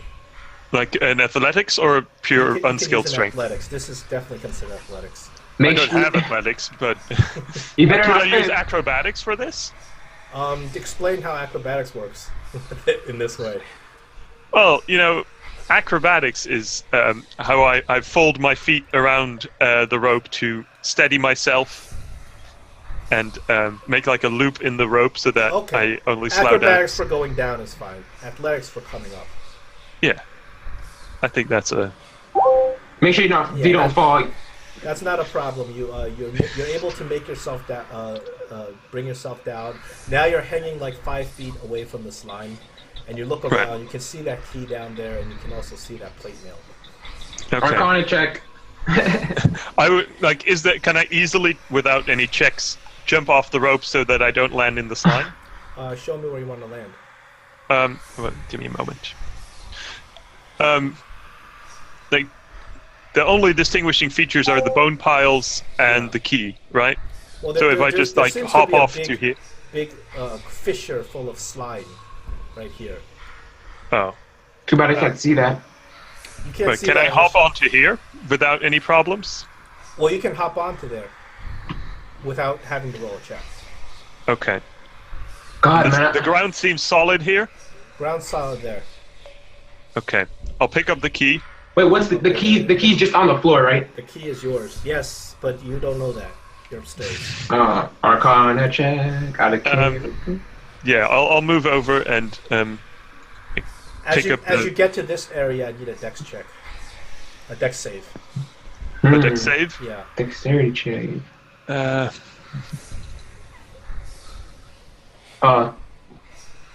dex save. I'm not proficient in those, but I'll roll them anyway. 12. Okay, you're able to avoid. So you realize that the ground here is very soft and it collapses into more acid, but you're able to hop over that and get Okay. over here next to the bones. Now you're Right. right up next to the plate mail. Right. I'll spend a little bit of time looking at this plate mail. Give me a. You're looking at the plate mail itself. Yeah, I just want to see if there's anything remarkable about it. Well, give me. You can just. Well, what you can just see just from looking at the plate mail is that you see that there's an emblem of an eagle right across the chest of the plate mail, and the plate mail seems to be finely forged steel. There is a slight bluish tinge to the plate mail, the metal itself, and it seems to be a very valuable looking plate mail. Right. I'll see if I can detect any magical aura or effects on it. Okay. Property. So it's Arcana for that. You're not completely sure. Can you sense anything though? I'll pick it up and hold it. I need you to roll a dex check. Dexterity check, unskilled dexterity check as you pick up the plate mail. Unskilled dexterity. Okay, you pick up the plate mail and you realize that as you pick it up, the skeleton bones, half of them just tumble into the slime, but you're able to catch yourself and hold the plate mail. Okay, so I have that plate mail. Yeah, half of the skeleton bones have tumbled into the slime, and you and the plate mail could have gone down with it. Oh Well, god. luckily that's not what happened. I'll walk over like on the solid ground. Yeah. First, I just want to tie the plate mail to the rope and tell Heartmod to pull it up. Yeah. Hey, and Like he, it's a suit of plate mail, right? I can tie it. Yeah. he ties it very securely so it doesn't fall down. Yeah, I'll tell Heartmod to pull the plate mail up and then lower the rope again. Okay, wait. So I'm over here next to the. Wait, what is that on the? Oh, is that the plate mail? Oh, okay. I just pick it up, like I pulled it up, and it's on the edge, and I untie it, and I just throw the rope back down for him to climb back up. Right. Actually, no, wait. He ties himself around it, and then, by the way, it's still tied around the bathtub. Yeah. But I'm gonna help pull him up. Okay. Why- Why don't you? You're helping Barthum. Why don't you first roll an athletic check, and then depending on what you get, I'll give Barthum a bonus on his. We said athletics check. Yeah. Okay, wait. Let me just look for As you're assisting him up. athletics check. Did I click it? Oh no, wait. Okay, Barthum, you can roll with advantage. All right. Your So- athletics. I'll make sure to like tie a knot at the bottom of the rope first so Well, that I can stand on that. Technically, you're poisoned, so I should have been giving you disadvantage for all of those rolls, but I'm not playing. Let's say the poison. You're right. I'm saying the poison is out of your body after you kill that thing. He threw it up. Ugh. There's no point in playing that. So, I as you can see, I had to retcon all of that. as I you would can probably see, get it. when I'm lax with the rules, I make one call against the party, one call for the party. What was our call against? The last call against the party. Just the fact that you were poisoned the first. I'm not sure. Whatever. The next call will be against your party. Oh, I think. Why did I ask for that? Actually, I think call against the party was that room with the lady where she's like, I need help. I think that was the call against. Remember? No, that was a previous call against for a previous call for. Uh, Well, the thing is, However- the incorrect thing that I did for that is what I did wrong on that is that you guys had things stuffed in your ears, so you can't hear her We wrote. suggestion. However, wrote. I was saying Yeah. that she's using a message, which is a direct speaking into your brain in order to cast suggestion. But generally you can't cast.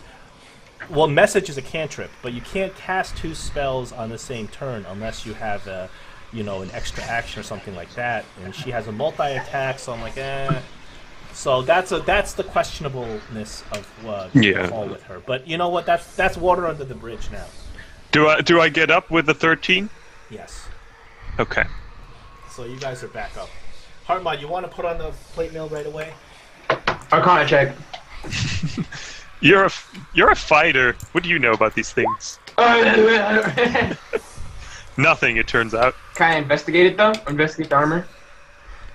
Well, It looks fine What I with told me. Barthum is pretty much what you see as well. You see a very beautiful emblem of an eagle, right on the chest of the armor. In Can I my do a history experience check? as a druid, I've never seen any evil deity symbolized by an eagle, the most majestic of birds. Can I roll for the Can I roll to see if I know what the eagle stands for? Give Like me a history check. I'll roll a nature check to determine what kind of eagle. 17. Do it. Come on, roll. See, you know what eagle it No. is. 17. I assume Barthum does know, even without rolling. But It's a bald eagle. Well, I mean, let's say I don't care. yes, you know what kind of eagle it is, but this eagle was used in the past with different. There were 7 different dwarven tribes in this area, and this eagle was used in as the emblem of one of the dwarven tribes. And you actually do notice that this armor seems to be a little bit smaller. May have previously belonged to a dwarf. It will fit you if you want to put it on, though, because it's plate mail. You can take it apart and reassemble it. Barthum, I say to Barthum, what do you suggest? Since you are the person who got this armor, Well, I'm certainly not gonna wear it. you think I got it for you. You think I should put it on? It's metal. It's Okay. against my beliefs.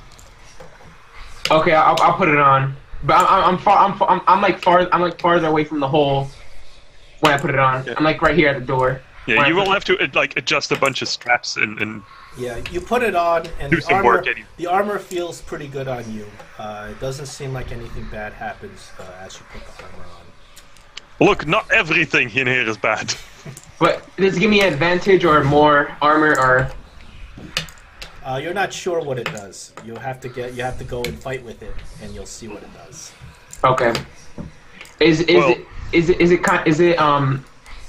Did my sword have an eagle on it or? Your sword is an elven sword. Oh, okay. So it's completely different. Yeah, they're not from the same brand. Gucci. Eagle have- brand weaponry. You can't have Nike and Jordans together. Yeah, you're completely unfashionable wearing this armor. But it does not appear that this armor has any negative effect on you at this time. Okay. Well, we've got all the keys now. I think it's time we make our way back to the door. You guys want to get back to the door is just a couple of clicks away to the left. By the way, my other armor I put back in my bag, just in case something happens to my other armor. That I'm However, wearing. Just in case you if encounter there's a gonna rust be- monster. A major threat on the Yeah. other side of that door. Oh god. I have exhausted most of my magic, and it might be prudent to take a long rest. Yeah, let's take a long rest, like right here. Right here, I think so. Actually, no. Wait. What about a short rest or Barth? whatever you want to do. You want to take a long rest? I think it's prudent to recharge my full magical abilities and take a long rest. Okay, but let's do it pretty far. Let's do it a little bit farther away from the pit, like right you here. Right understand? next to- You're asking to sleep for 8 hours in this place that smells like poop with a dead Yeah, body I'm not- in front of you. I think there's a nice bed in the Dryad room. But actually, what if the bed is trapped? Well, then you're gonna be stuck. What if it's like a Sleeping Beauty thing where I have to like freaking kiss you to wake you up? I'm not doing that. Fine, I have a bedroll. We'll sleep on the floor somewhere. But let's do it. Let's do it pretty far. Let's do it a little bit far. Let's do it at the entrance of this place, like not too close to the hole, like right next to the statue. Not even in this room. This room, I think we this go room back to has the a dead fountain room. Odiag right on the floor. I'm sleeping. We'll sleep near the fountain. Yeah, let's go back to the fountain. The fountain of Barthum. You get back to the fountain. You're going to commit to a 6-hour rest, right? I think it's 8 hours. 8 hours. I'm sorry. A long rest is 8 hours. Are you committing to it? Yeah. We don't really have any way to set a guard or anything. Can I just take like? If Can I you take had a 1 an hour? elf with you, maybe he can rest Yeah. for 4 hours and watch for 2 hours. We just don't have enough people. Even if we had 4 people, we could like have everyone rest. Wait, can I do? Wait, no, wait. Can I just rest for? Wait, I don't really need to rest for 8 hours, just because my moves get reset just with 1 hour. So you just sit there and watch while I sleep. Yeah, you can want I to just? rest for 1 hour while he? I'll rest for 1 hour. If something happens, can I just wake him up? Is that possible? You can. Yeah, Heart Mod can watch over me while I Yeah, rest. as an action, you can wake him up. I'll just take one short rest. Okay. Let me roll some dice here. By the way, we're in the fountain room, not the poopy room. Yeah. Okay, you rest. How mad do I go? You rest for 8 hours. It's very uncomfortable sleeping like this, but you are able to handle it. And I don't see anything suspicious, right? After the 7 hours. Well, you're just not feeling comfortable. You've been sitting here listening to this unnatural whispering for a good 8 hours. You're not feeling too great, but you're nothing extra. Well, okay. I'll reset all my spells and put my HP back at max. Wait, It was am I not at a HP pleasant at max? experience. Oh yeah, this I'm at time. HP at max, so 45. This dungeon is not like a I had 44 at first.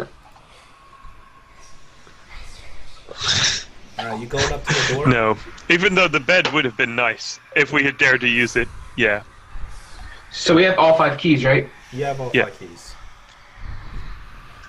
All right. Isn't the entrance to that doorway back at the poop place? Yeah, through there. So you guys are going to go up to the door now. Yep. Okay. This still confuses me. This stands before you, and you have 5 keys, and they are labeled as below. Why is there money in the front of the door? There is Electrum coins scattered all over the place. Like this. Is a Remember, fortune. we didn't want to touch those? Oh yeah, we didn't want to touch the. Right. So we've got These pain, keys. loneliness, greed, fear, and love. Maybe the password's A B C D or 1 2 3 4 5. Well, one of these keyholes has been marked with a skull. I think that's fear. I think maybe it's fear. It could be fear Just because or pain, perhaps. No, maybe it's fear because that room where we got it from had a beholder and we felt fear when we went in there. Fair enough. So, but that's we got that key from that room, but we don't know which keyhole corresponds to that. I think I know what each key represents. We found. Yes. Okay, so we got the blue key from the cold room, right? Yeah, I think that you're right on that, but it doesn't help us figure out which key goes in which hole. I think each key indeed does represent the dangers in the room that we got it from. But, well, there's one of them that has some blood next to it. I loathe putting my hand near that one. But it seems likely that that one is pain. Yes. And I think the one with the skull has to be fear. Right, that leaves us with loneliness, greed, and love. And there's a 4 and a 5 scribbled on here as well. Wait, you said pain goes for the what? The red one? The black one? By the way, we're not putting them in there yet. We're just having them right next to them. Yeah, we're just puzzling right now. Okay. But it looks like we don't I hope have... it's not one of those things where it's like... where it electrocutes you if you put the wrong key in the wrong hole. Yeah. Hey, you have rubber gloves on, though. Rubber gloves. You put rubber gloves on, though. I don't have any rubber gloves.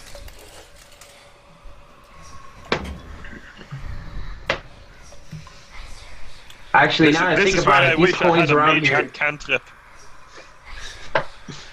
So that I didn't Rubber need to touch color. these things. Sorry? Well, you could use the wolves to do it, if you can bring them back. Wolves are not really known for their dexterity in putting in keys into locks. Well, can you summon anything else besides that? Well, theoretically, I could summon like a monkey or something like that. Well, you can summon monkeys. But I think we should first figure out what we are going to put where. if there are numbers and there are 4 and 5, which are the 4th and 5th keys that we encountered? Let's think about that. The last key on our path was the love key, right, from the Lamia, right in front of here. No, the last key we got was from that crap monster. Remember? Oh yes, but in like the order we walked through the dungeon, because they wouldn't be ordered in how we got them. They would be ordered in how they were in the dungeon. I think Yes, exactly. The last monster that we encountered where we got the key from was in the crap room, and then there's a door to the left that led into this room. Remember? Right, you're right. So greed would be yeah. and love would be number 4. Mm-hmm. Because if we're going about that way, yeah. so then loneliness would go in the one remaining one. We can't roll for intelligence, right? See if we can solve this I'm puzzle. not letting you roll for intelligence. Since you came on this back. one. This is the big puzzle. Of This the other is ones the I big let you puzzle roll on the intelligence. Grimrock door. You actually already rolled once. And What can we I roll told for you, then? in We the rolled past once to understand this puzzle. Yeah, and then I told you before that whoever has been here before has been trying to leave some sort of message or clue as to how to open this door with these markings. And you can see someone's gotten very frustrated and attacked the door. Yeah. That's someone being the designer maybe of the that game was- Grimrock, maybe? Or Where this maybe door is it was from. that. Maybe it was the poop monster. Yeah, maybe the poop monster really wanted to get through this door. Do you Yeah, have I any... need my toilet paper. Look, I've placed these keys here. Do you have any idea of like any other suggestions, or should we just try this configuration and see? Do you agree that this is our best guess?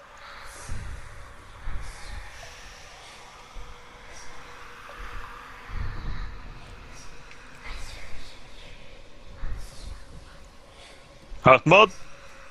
Huh? Oh, you're talking to me? Oh, they talking about DM. Why would I? No. Why would he ask me that? I'm not asking the DM. Can't Okay, ask me that. so I'll ask him when I put stuff in what happens. so the first key we came across was the first key in the first that was the first. The first one we Pain. encountered was fear. No, was green, wasn't it? Greed was the one that we just got from the poop monster. Oh no. Oh yeah, it was. Actually, no, wasn't greed the one we got from Poop Monster? Yes, that's what I said. I was talking about pain. Yeah, pain is the one we got in the puzzle with the chests that opened and closed. That was after the beholder, right? That was after the beholder. Or was it before? Actually, it was before. Oh yeah, it was split. Yeah, it was before. But Yeah, there's 3 rooms. There was a treasure room, there was the beholder, and there was the. regardless, I think there's a very clear number 4 and 5. Yeah, I think that. Oh god, I hope this isn't a 1 KD. 1K. That's. Well, I'm just gonna try this configuration. Like I'm Yeah. gonna start with putting in the fear key. Okay. Can I have my guard up? Can I have like my guard protection just in case something happens? You Can I be like in a defensive position just in case something happens? Sure. Okay, so you're gonna slowly slide the fear key in, and then shakily you turn the handle and it clicks into place. Okay, and nothing else happens. Nothing so far. Okay. I'll slide in key number greed.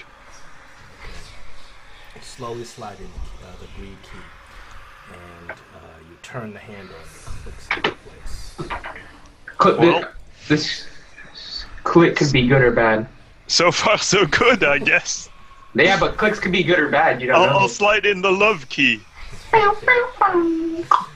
You slide in the love key, and likewise it clicks into place. Oh. Well, I've got a good and a really anxious feeling about this. I'll slide in the... I don't want the pain key. I'll slide in the loneliness key. Okay, shakily slide in the loneliness key, now feeling the tension really build up.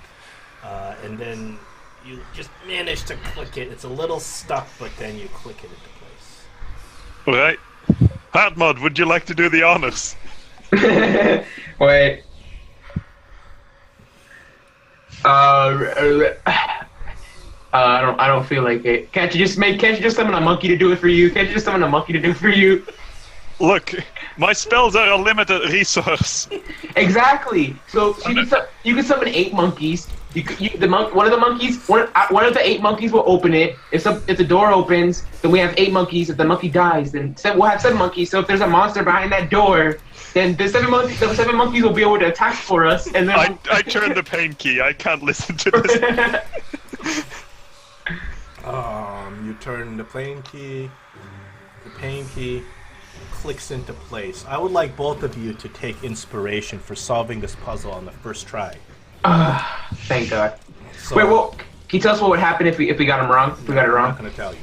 What about after game? No, End you're not supposed to reveal your adventure to people.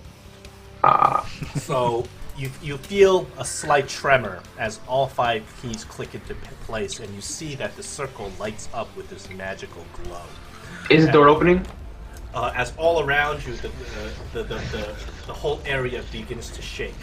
Da da da da da da da da da da Door doesn't da open da on its own. Okay. The door doesn't open? Not on its own. Okay. I give it a shove. You shove it, and the door very slowly begins to creak. As, Barthoom? This is an ancient door that has not been opened in millennia. You can see the dust falling off the top of the door as you peer into this ancient chamber. You open the door, and there's stairs that are leading down.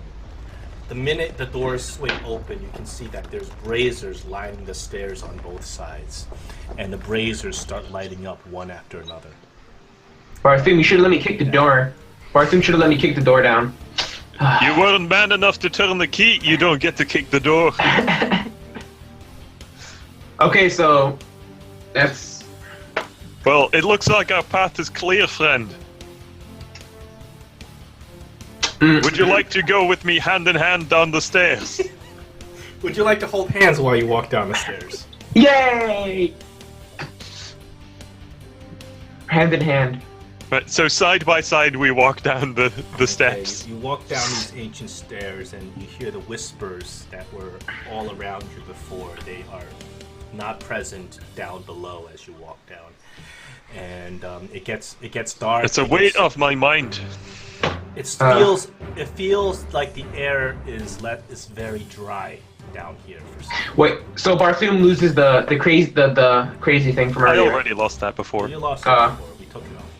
Oh yeah. As you're traversing down these steps, and it seems like 20 minutes, you're still walking down. The braziers are just continuously lighting before you. You estimate that you are more than 200 meters below the earth at this point. Until finally the braziers end, and right before you there stands another door. As you approach the door, you can see on the door there is a big symbol of a warhammer.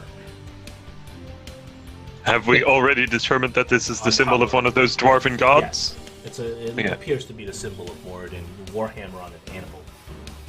History check? We already did this. Yeah, you already did this.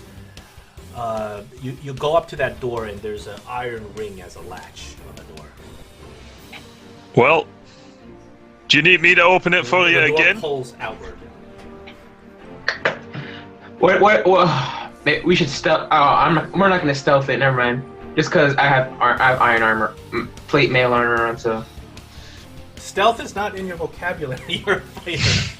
I know, but hey, we did it good. Past the He's a beholder. fighter who likes to hide behind his druid.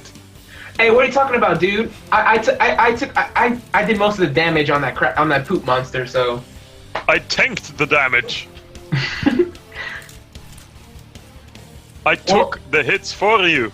And who was awake for 7 hours to watch you go to sleep for 8 hours, huh? Well, I almost went crazy for those 7 hours. Well, Without me, you wouldn't have made it this far, and I probably wouldn't have made it this far without you. So I think that we can open this door together. Yes, I like that. Wait, is it a double door? No, it's just one door. Okay. But it's got a big like ring latch, Yeah. right? Okay, so on we put our hands like on the latch and we push together, right? Yes. We pull. You Pull together. You grasp the door and you just pull it backwards and And you both get electrocuted and die. you end up in this room. Okay. Electrocution. It's like, I hope you guys had fun. You look around you and the floor is made out of beautiful, pure marble. There's a couple of cracks in it, but you can see that this is the finest craftsmanship. It's definitely a dwarven make. There are dwarven runes written all over the walls. There is a door here and here and here. Right, if we move up a little bit. There's only doors here. It's like a little hallway. Yeah, it seems to be just a little hallway with three. There's 3 doors, okay. What if these doors could be booby trap? Could. Or a monster, maybe. Either one of those is possible, I suppose. But we have no option but to proceed. So do you need me to open another door for you? Nah, we could just open them together, I guess. They're double doors, right? They're all double doors. Okay, so which door you want to open first? Let's go for this one here. The closest one? Yeah. Okay, and he put, wait, are these pull or push? These open inside. Okay, so he pushes on one side and I push on the other side. Okay, you push this door open and it opens into another square chamber. There appear to be 4 statues in the chamber with a huge statue right in the middle. The statue in the middle is another statue of Moradin. The 4 statues on the ends all appear to be different dwarves. And they appear to be offering something to Moradin. And there's a dish right in front of Moradin as well. What kind of things are the dwarf statues offering? Well, the dwarves they all wielding a warhammer, and their hands are empty, but they looks like they're offering things. I'm gonna roll for perception to see if there's any like wires or anything on the floor and stuff. That's an investigation, more so. 12. You don't see anything. Okay. I think Barthoon. I think you should catch this rug on fire. Maybe because there could be a hole down there. You don't know. There's a door to the south and a door to the north. Actually, I would like both of you to roll a perception, though. I'm sure you're keeping vigilant. Is that a chest? That black thing or no? No, it's an altar. Oh, okay. You said perception check. Altar. 17. Okay. Let me roll that. 22. Oh, that's very high. Not for Barthoom. He regularly rolls a 27 on his perception. Let's see. You guys hear what sounds like thunder, or sounds like possibly some sort of zapping thunder noise It's From what Thor. direction? from the north. Okay. Wait, which north? Is that like? The north, south, east, west is as you see it. Oh, okay. So that means this way, right? Yeah. Okay. Well, what do you think of that? I wonder what would happen if we offer something. Well, For the offering, we would have to throw something in, right? there's like a bowl in front of the statue, right? Yeah. Like from over here, I have the cursed money from like all the way from the beginning. Kind of like chuck the cursed money on there. You can. If I were a god, I would not be pleased by getting cursed money. No, but it's in a bag, so I didn't touch it. No, but I don't think the god would look benevolently upon us. Okay, If we gave him a bag full of cursed money. then can I throw some food on there? Can I throw some food? You can Look, throw some food on. it's a dwarven god. What does he value most? Fill that with beer. Alcohol. Mead. Can I just fill it with beer, with mead? Can I just fill it with mead? You Like, fill can I it- just like chuck the bottle so it's like smashes and like? You can fill the altar Fill it, with yeah. whatever you want. You can pee in the altar if you want. Well, your mic is cutting off. I okay. Sorry. You can fill the altar with whatever you Okay, like. I want to fill it with beer. You fill it with Right. beer. Right. Nothing happens, Can I I put- assume. can It happens. Nothing happens. Right. We've made our offer to Ah. Moradin. His blessings be upon you. Okay. Okay, I think we should go south, or do you want to go towards the weird noises? Weird noises are usually last in my priority. We'll explore south first. Okay. Weird noises can be left for later times. You Yeah. open the door to the south, and it opens up to I need you what- guys to roll for a dexterity save. It opens up to what appears to fine. be some sort of prison cell.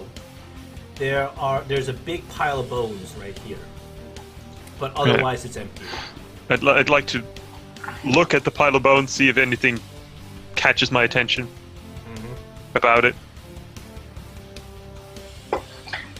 15 on my I'm perception. gonna roll for perception. You don't see anything. Ah! You don't see anything particularly interesting about this pile of bones. Okay, there's nothing in it that I can see.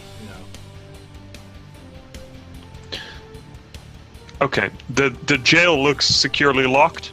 Okay, let's go. Let's go. The west. jail. There's two doors that lock each of the cells, and there's iron bars. Right, but the Wait, doors what are did you locked. say? Yes. I can't hear him. Okay. The doors are locked.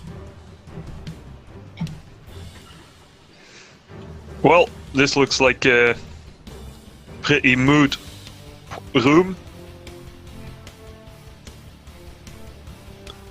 Let's explore that other room from Okay, the so where are we hallway going? before we explore the room with the weird Just leave- lightning and thunder noises. Yeah. Okay. Which one do you want to go? Which one? south? Are we going to go south or east? I mean west. I think we just go down here. That's the only Okay, so place you- we haven't been to yet. You open the south door. Opens up into another room with a very beautiful carpet. There are Burn the carpet. three fresco. There's three reliefs of faces. All three of them are dwarves. Are they speaking at all, like in that other room? They are inanimate right now. Okay. And if you, as you look at this, Yo, let me restart. restart I'm what? gonna restart because it's glitching. Okay. I'll just wait for. I'm gonna like exit out then come back in because it's like lagging or whatever, like glitching. A lot of editing and stuff because there's two of you, obviously.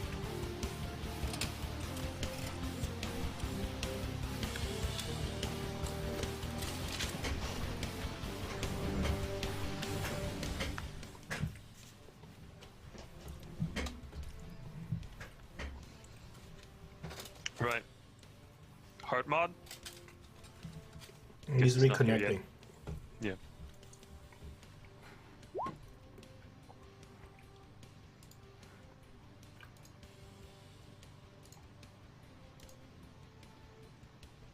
So these faces were inanimate? They're inanimate right now, but there's three faces of dwarves. Okay. All three different? They're all three of them are different. I'll wait till Heartmod comes in.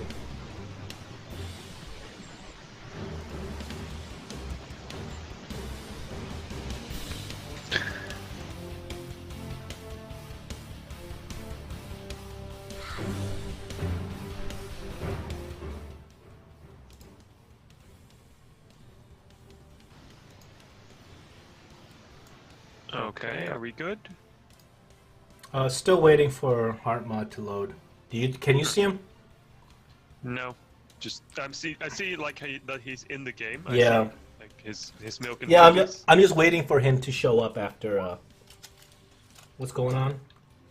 Let me see. It says it's loading, apparently. That's weird. Well, I'll take like a 2-minute break as well then while Okay. this is going on. Yeah. I'll be right back.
Hello? Hello? I can hear Okay, you. now it's working. Barthum is taking a short break. Yeah, same here. I'm gonna use the bathroom. I'll be back.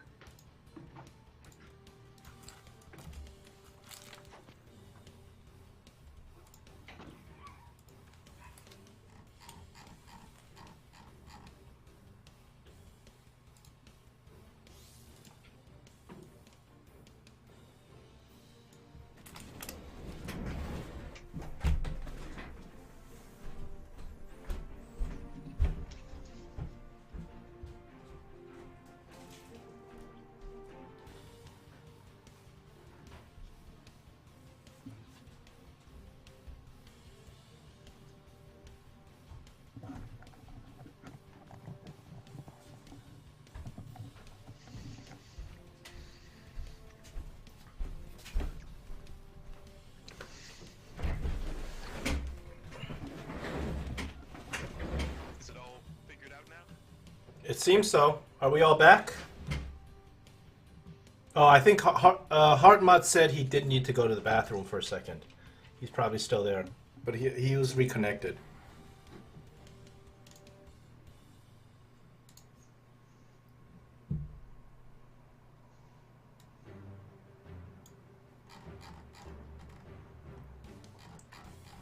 Wow, there are so many people playing D&D on Twitch today. I guess it's because it's Saturday. Yeah.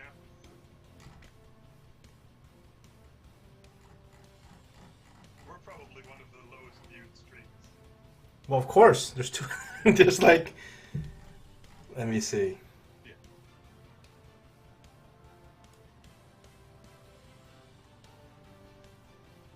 That's all right. If you, I find that if you get too obsessed about how many viewers you're getting, you're just focusing on the wrong thing. I don't play this game for the viewers at all. Yeah. I would play it all the same if nobody was. Exactly. Well, for me, mostly it's for recording, not the streaming part that I'm interested in, because I can get a copy of the game and put it onto YouTube, and I can watch it later. So I can watch myself playing it and see what I can do to change how I play.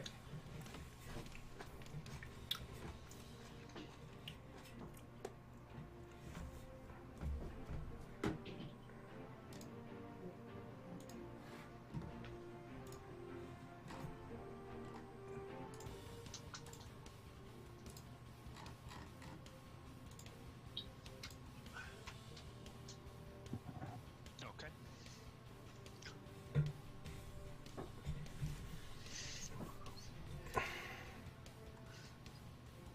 That's a pretty rug. Would be ashamed to burn it. It would, wouldn't it? Think I'm gonna.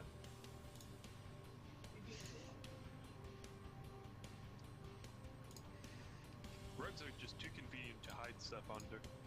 Yeah. Can't allow that. Could be anything from a trap to a trap door.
Hello. I'm back. You're back? Alright. Is it just me or am I the one who's seeing black on the screen? Oh, never mind. You're just in the wrong area of the screen. Okay.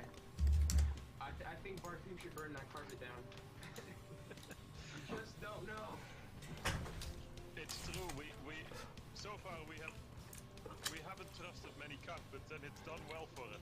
Mm-hmm. Fine. I chuck a flame at the carpet. Before he does that, I want to look at it. I want to see what's on the carpet before he throws it.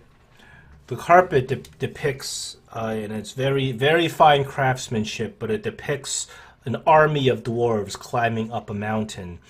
And on the top of the mountain, there appears to be a dwarf with a crown fighting a dragon, a black dragon. Question. Is that crown the same one that we have from the treasure room? You can't tell, not just from this, but it looks similar. Can I roll for history to see if I know what battle that is? You already rolled last time for the Oh yeah. history of this, but it is the same thing that you saw in the bathroom with the black dragon and that dwarf. You believe it's King Kulgar. More dragon imagery. Makes me worry about what's at the end of this maze.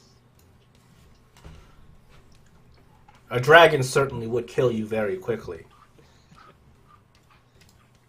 It depends. Barthum doesn't assume that all challenges here are level appropriate. Yeah, burn the carpet.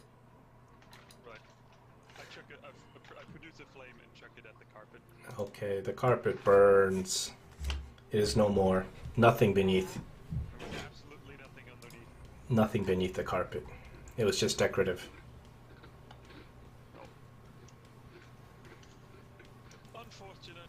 Let's. I move very carefully to this door, keeping one eye on these creepy faces. The faces don't react to you as you walk past it. You do notice that the face down here is partly destroyed. The jaw and the cheek area has just broken off.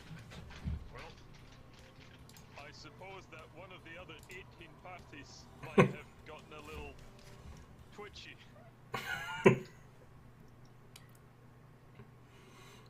Okay, are you gonna Many open? of them made it this far. Assuming you're going in this door. I suppose so. Okay. Oh my gosh, the beholder. No. Look, it's supplies for a D&D game. Hey, that's awesome. You've earned the ultimate treasure. You've earned the player's handbook ×6. You've earned the DMG. You've earned the forgotten lore book. No. Fantastic. Wait, do we win? We win a monster manual, the ultimate book of knowledge. Wait, where's the bag of chips and the Coke? Where's the medieval fridge, mini fridge? It didn't last through the ages. It is a big pile of different books, and a lot of these books, they all written in Dwarven. All of them. All of them. This is What about that opened one right there by itself? the opened one. You're looking through the book. The book, of course, is written in Dwarven. I want you to do an Arcana check on the book. Both of us. Well, alright. We're both gonna get enchanted by a book.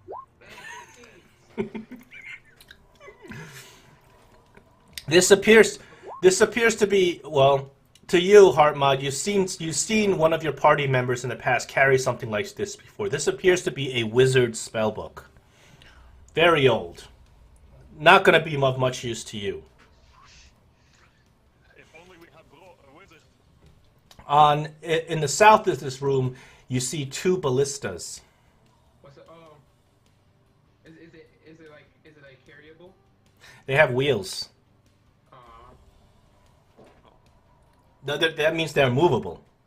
I know that. Okay. I wish it was like something I could pick up and like use it in my hand, like put it. No. This thing is something that will deliver an immense amount of power when fired. So it has to be on the ground. You should totally take it. We can definitely use these. You can drag it. Like, or we push can it. kill them. Yeah. Let's see what else is in this room, though. There's some stat use and some weaponry. You see a lot of different you see a lot of different kind of weapons and different items placed on top of this table. Looking around, you see that there are 2 ballista bolts placed on this table that will fit. Ballistas also have a bolt on them? No, no, these ballistas are unloaded. There's 2 ballista bolts on the table. I count 3. Oh, fine, there's 3. You can have another one. There's 3 ballista bolts on the table. There is most of the weapons and armor here look kind of mundane, but they're usable. There are 2 long swords. There's a small collection of short swords. There's a couple of axes. There are some helmets.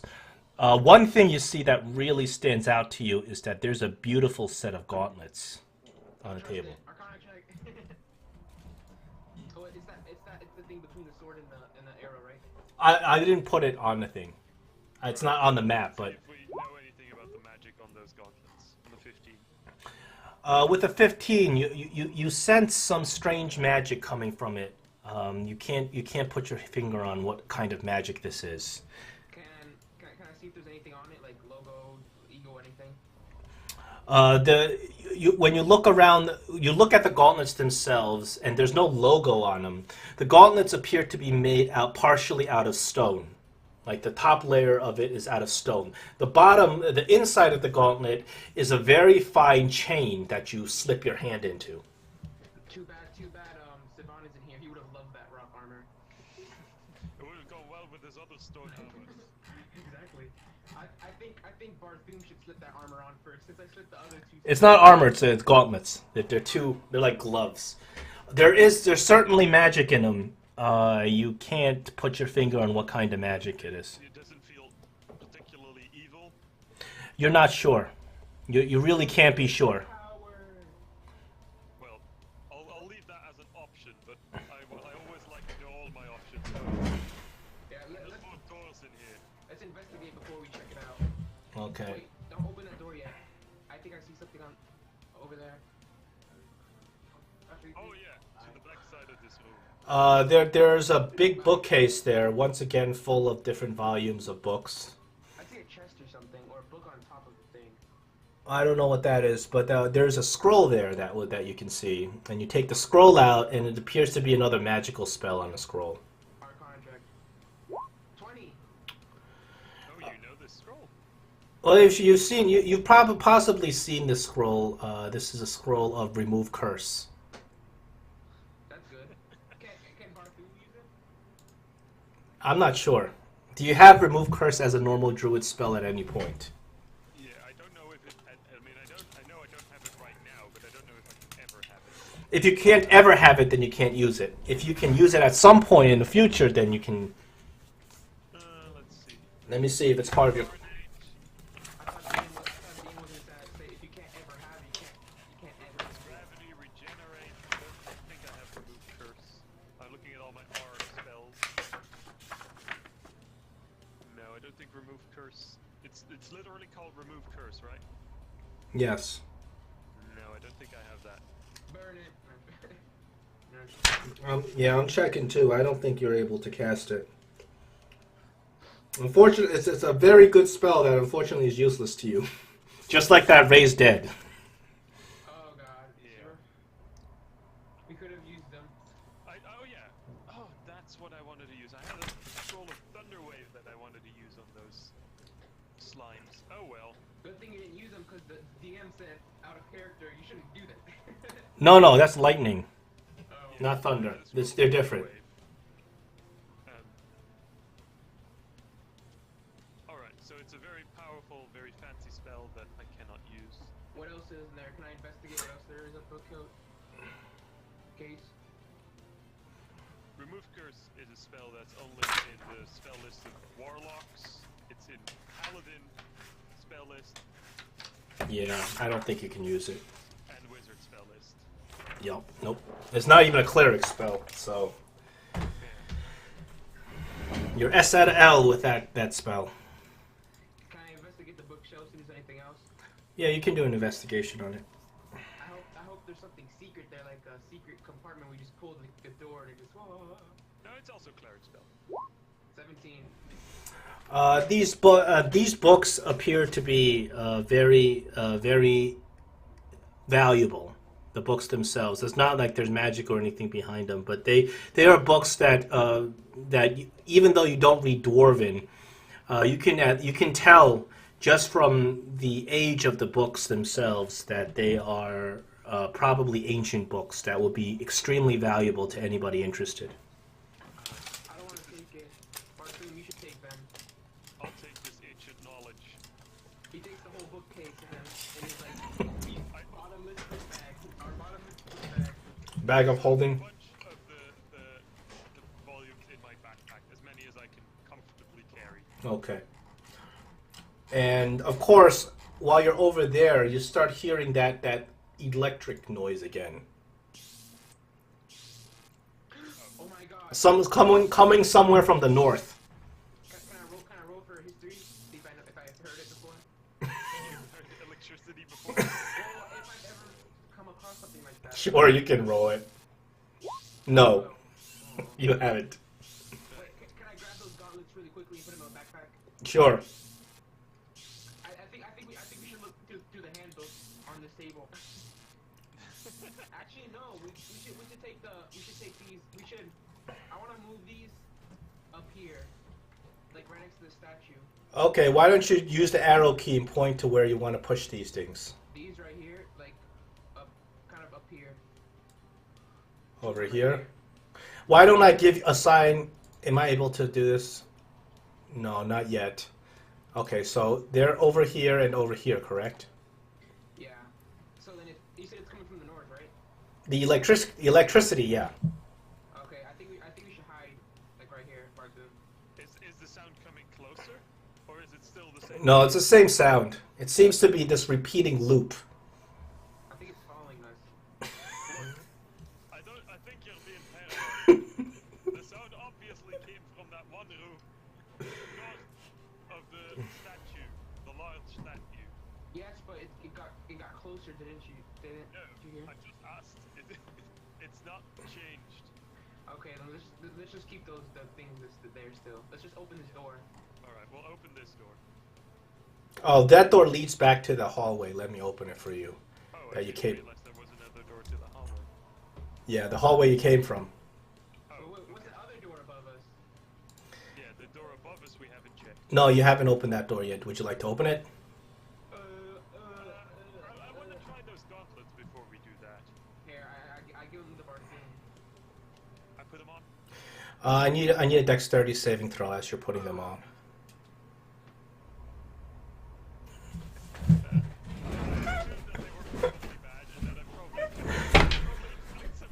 Let's see how your dexterity save goes. Bartoon, maybe you should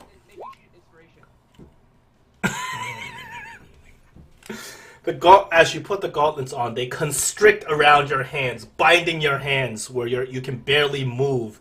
And then all of a sudden, these gauntlets get extremely heavy, where you can't move it's very difficult to move your hands. You have put on a cursed item. I knew it was gonna happen. Yep. Scroll of remove curse with me. For the future when I find Oh my god. Oh. I was sure you guys weren't gonna fall for that. I knew something was gonna happen because you give us a 1-up and he said you give us a negative next. No, that's not how it goes, but... gonna happen. Oh. I'm sure. Dude, now we're screwed. You're not screwed. Okay, so this is the penalty inflicted upon you. Let me... What is it? These are the cursed gauntlets of Xanthir. While you wear these gauntlets, you have disadvantage on all melee attacks.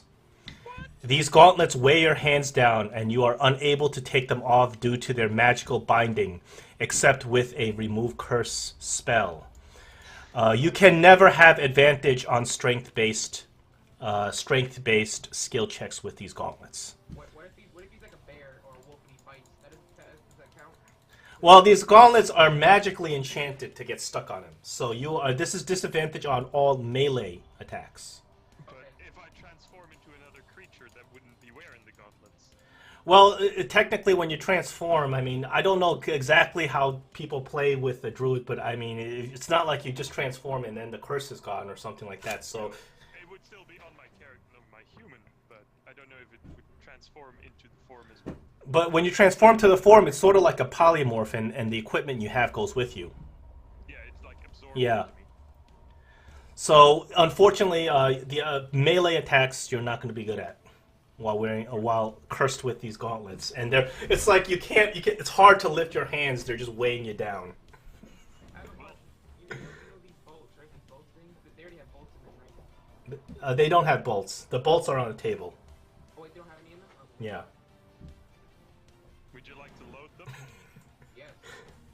Okay. I feel a little bit heavy-handed right now. You want to load both of them? Okay. You don't have to roll a check. You can draw the string back and load them, and they're both loaded right now. There is a trigger mechanism where you pull a small lever which would fire them, Okay. and you can tell that these things have an immense amount of power if they hit. And we have one more bolt. We have one more, and I put it in my back. This is Okay. the first one, remember? Yeah. I think we should move north. This door. You see this door? Or we could try to get those things off. Like I could like chop his hands off. Yeah, I've seen this in the movie Saw, I think. But if you do that, I'll permanently have disadvantage. You don't want to know what happens when you lose a hand in the DMG. It's much worse than this. Is there really... Yes, there's injury. There's an injury. There's an injury kind of table. to know what happens. Like, I'm not going to do it anyway. Really. I'm not going to chop my hand. Let Mark do it. I'm not even sure what page this is on. I gotta look it up. Injury 272, 273. I saw it. These are some horrible things. Okay. Once they're off, I won't have any trouble in bear form, at least. Well, if you lose an arm or hand, you can no longer hold anything with two hands. You can only hold a single object at a time. That's what happens when you lose one hand. So when you lose two hands, you can no longer hold objects in your hand. Meaning you can't attack either. I can still transform into a creature with hands. Yeah, that probably work. Spells that only require a verbal component. Yeah, but Oh. the only way you can fix lost limbs is the regenerate spell, which nobody gets for a long time. Yeah, It's- remove curse is a lot easier to find to someone for. Can you let us try to use it? No, I can't. It's. Okay. I thought it was obvious. You find the wallets and you find a scroll right next to it. Hey, I had my suspicion. It was. Okay, can we move I just wanted to know what it is. can we move these two things right up here? They're next to each other right here. Yes, you can if you Right want. next to the door. Yeah, And I let's want see. Barthoon to open the door this time. Look, you can barely get my hand off the ground. That's weird. It won't let me grab. Oh, never mind. Okay, and then I'm gonna like stand behind one of them. Look, you knuckle No, you're still able to use your hands. You just can't do me. If I hit you with these stone hands, it's probably gonna hurt. I would like to request that my unarmed attacks now do at least a D4. No. They normally do like a. One. Oh, that's right. They will 1 damage. I don't mind giving you the monk 1d4. I don't mind that. That's fine. I think that would be flavorful. Yeah. No. If you're gonna try them out, So are you gonna open this door? I want Barthoon to open the door. While I stand behind with Why are you not opening the door? I'm just curious. You don't have to.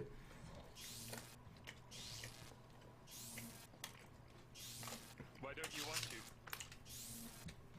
I think he's scared of traps. You still there? Yeah. Okay. Sometimes you just have to take a risk and put on the gauntlet. I should have put only one of them on. I don't want to open the door because I need stay behind the thing to I wrap. can launch those too, you know. Okay, then that. We'll do that. I'll open the door then. Okay. And Barton move behind the thing. You open the door, and it opens into a huge chamber. It seems to be over 100 feet. And this chamber is wide open. It seems like there are steps that go up this chamber all the way up to an altar. As you get closer to the altar, you see what you came for. You see the Dragon Fang axe. It is a majestic-looking weapon. Well, that'll be the Dragon Fang. The dragon. Actually, it's called the Dragon Claw, actually, but that's fine. By the way, I called it. Calling it Dragon Fang the whole time. Yes. awesome. We bring the one to call with it, by the way. The ballista? Yeah. You continue to drag the ballista in. Okay. Where do you want to put it? Put it like in front of us. Or something. And where do you want to aim it at? Yeah, where do you want to put it and where do you want to aim it? Well, just in front of us. Because then if something comes out, we'll be able to aim it at it, right? Yeah. Well, is this fine for you? What's the lightning doing? Like, where is it coming from? So, I wasn't able to get to the lightning yet. Huh? On the left, right? He's still organizing his ballista. Right here? But no, the one on the left. That one's fine. Just put the one on the left in front of Barton. Yeah, like that. That's good. Okay. So before you see that there are two very bright charged poles, and the two poles are shooting lightning at intervals at the axe. The axe is floating in midair. What intervals? Like, is it fast? It's pretty fast. It's not like It's not like it gives you enough time to grab the axe or anything like. It's just pretty fast. Okay. Jump in front. There's a bunch of statues here as well again. There are whole place is encircled by statues. There are 7 statues total. They are all made out of stone. They all depict dwarves. All of them a different dwarf. There are candles that light the edges of the rooms as well. Does any of them have shields? Any of these dwarves have a shield? They are all wielding these curved blades. Blade. Maybe we can put them in front of the lightning things to like deflect it or something. Are these curved blades significant? You're not sure. They look like scimitars. Okay. What's that? Scimitars it's a curved blade. Oh, okay. Right. Before I do, I'd like to inspect one of these statues more closely. Give me an investigation. I keep asking this all the time. Can I use perception? Oh, sure, Because I'm so much better at that. sure. So much better. Well, this is you do know that this statue, you can sell. It's extremely fine work. Right. It looks very. It's probably the best, but the best dwarven work that is available at the time. Okay. It looks extremely lifelike. Yeah. Push it in front of electricity.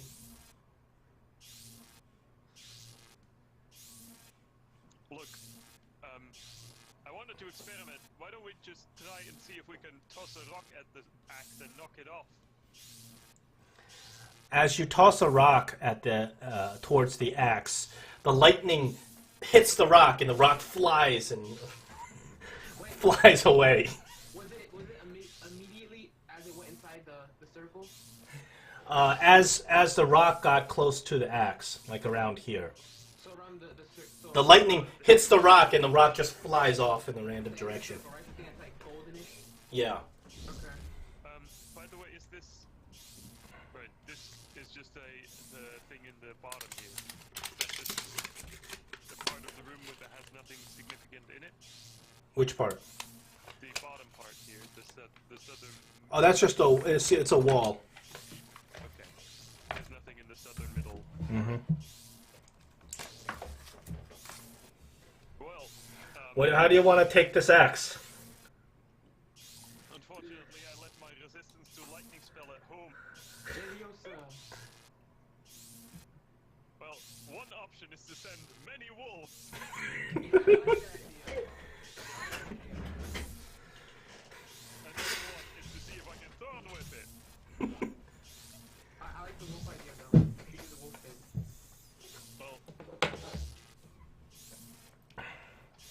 You want to send all the wolves into the lightning. No, just one. Just send one, just in case we can at least keep 7. What is that gonna do though? It's just gonna electrocute a wolf. Let's be reasonable here. If it shocks and destroys a rock, a wolf is not gonna do much more. Yeah. Yeah, but they could push. They could push the. We If you can throw wolves at it until one gets through. Is that what you're suggesting? no, maybe we can block the electricity with the statue.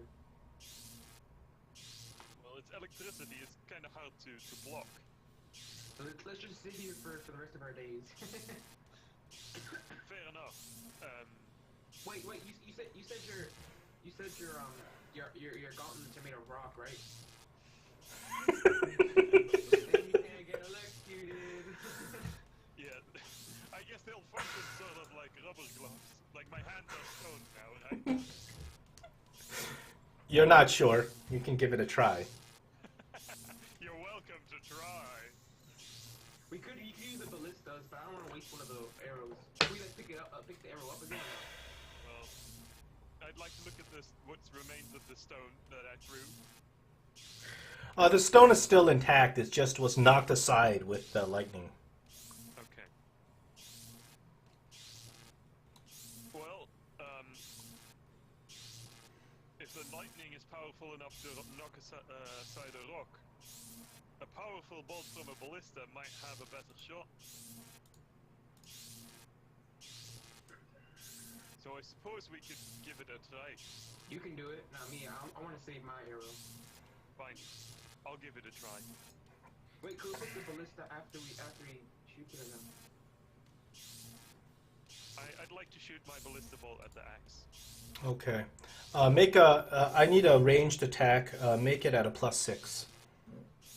Okay, just a regular. Well, actually, what is your dex modifier? It's +3. +3. Yeah, make it at a +6. Oh god, please be high. Oh.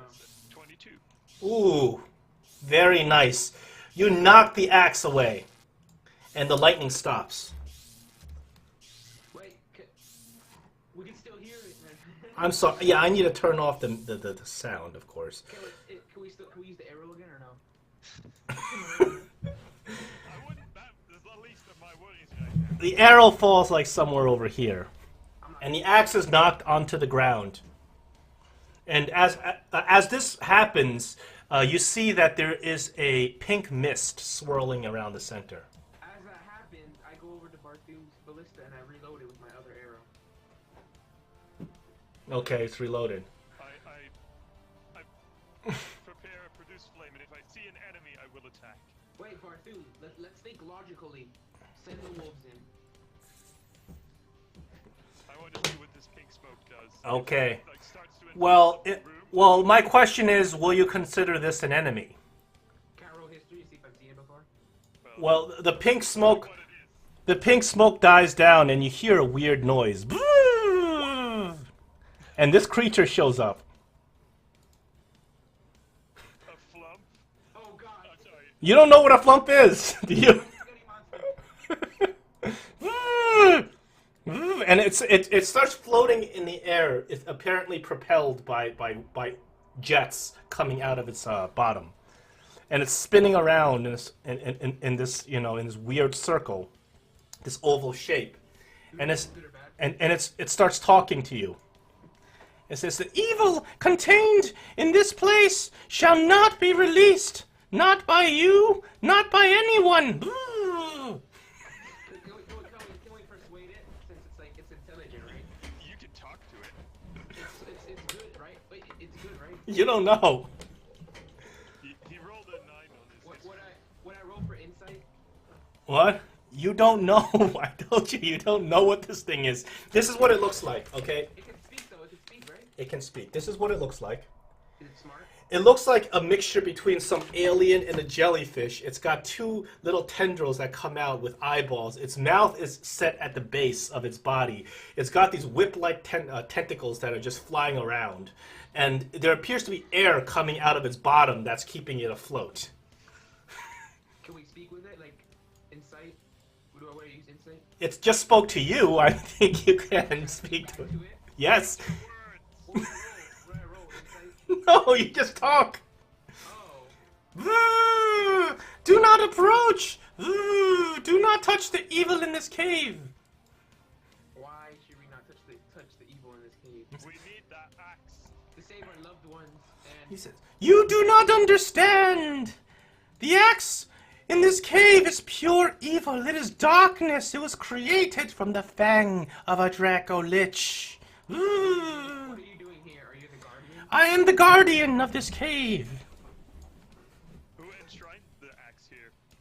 The axe was placed here many centuries ago by the dwarven people so that its evil can be sealed here forever.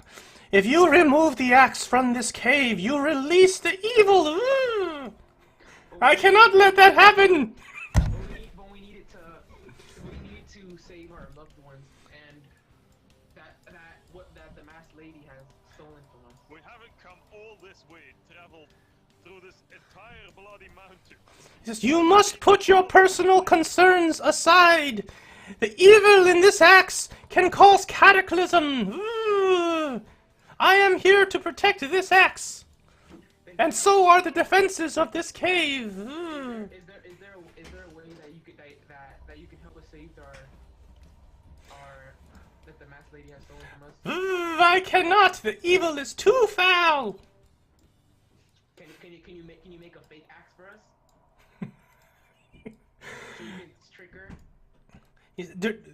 There is no fake axe to make. Oh my gosh. Can I ask him if he can give my arrow back? Can you pass me back my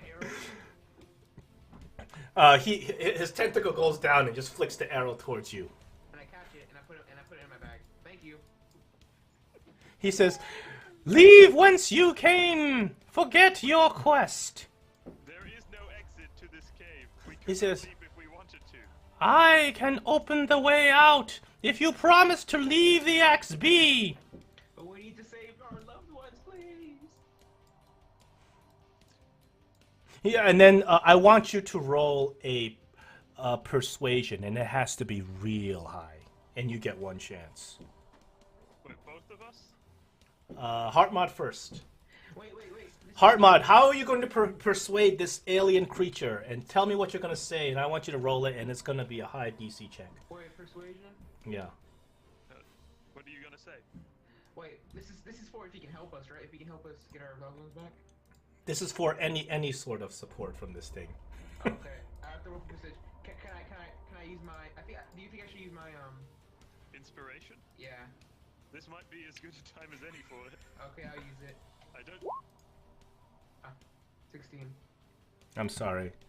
No, the power of this axe must remain sealed. The evil of this axe cannot leave.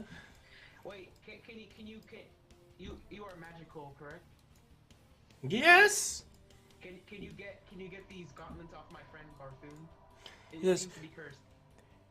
If you leave this cave. Okay. You were going to show us a way out, right? Yes, I can help you leave this cave if you leave the axe be. I can remove those gauntlets accursed from your hands if you shall leave, but you can never return. Well, if you don't want us to take the axe, a good first step towards that gesture would be if you remove these gauntlets from me. Also, can you give us any magical items, weapons that are not cursed, but that are good magical weapons? Do you have One any? step at a time, please. Now it's a persuasion check from you, Barthoom. Oh, I think you should use your, You need a high persuasion. Even just to wait. get him to remove the gauntlets. Yeah. and to help us, right? Come on, crit, we need to crit. I'll just roll the real persuasion rather than type it out. Are you using the inspiration?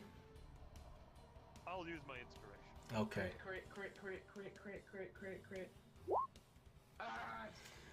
He says, he just floats around and says, "After you leave the cave, I will remove your gauntlets." Alright, we'll leave. Show us the way out. He starts floating, and he floats towards you, upwards towards the exit. Are you gonna teleport us? It appears that he wants you to follow him.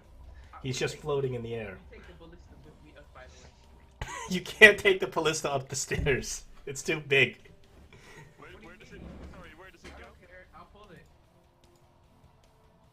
The ballistas are on wheels. I'll use my strength. Remember, I'm really strong. I'll whisper to Heartmouth. I'll follow it. You get the axe. Okay. Actually, no, really? Wait, why can't I follow when you get the axe? Since you're more stealthful and stuff. And I'm stronger. I'm the tank. Remember?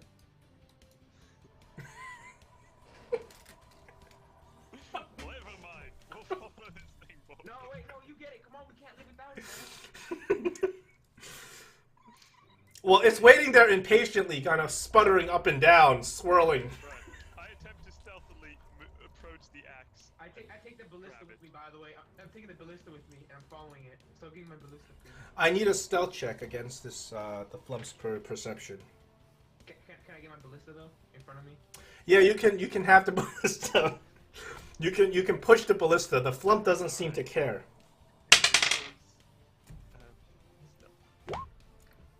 Okay. It's an 11. So you sneak up, and the Flump doesn't seem to notice as it's leading Heartmod out. And Heartmod, I guess you're pushing the ballista. Yeah, but it's somehow stuck over there. The Flump seems very impatient as it goes towards the stairs, and you push it. I chuck that axe into my backpack and then I follow them. Wait, can I ask him if I can ask? Can I ask him, does he have any items for us, like magical items that are really powerful? Barthum, you pick up the axe. With my stone hand. As you pick up the axe, It's probably a very bad idea to pick up something this evil. Wait, should we do it? Then I think about it. oh, I'm really thinking, should I? No, I don't want to give you that. Smite me and insta-kill me. No, I'm not going to insta kill you. I'm thinking whether or not, I can't do that. I'm going to give you something. Summon something really bad. Oh god, please no. Maybe Barthum should just leave it there. No, I've already picked it up, man. I've made my move. Just drop it back. Drop it on the floor again. Too late. I don't think that's gonna help anything. We need that axe. Well, there's no final boss, but there's something else. There was gonna be a final boss here. Doors slam shut. Oh crap, where? The doors into that big room. I'm alone in the big room. Well, he's already out of the big with me, right? No, you're out of the big room with the Flump. Yeah, but he's with me, right? No, he just touched the axe. And the door that you guys had previously opened slammed shut. Ah! Oh shit. I look around. Like, I'm at the axe now, I suppose. Yes, you picked up the axe. You can use this axe if you want to. It is a powerful, powerful axe. You pick it up, the minute you pick it up, it lights on fire. And you can feel the energy just brimming from this axe as you can barely even hold on to it.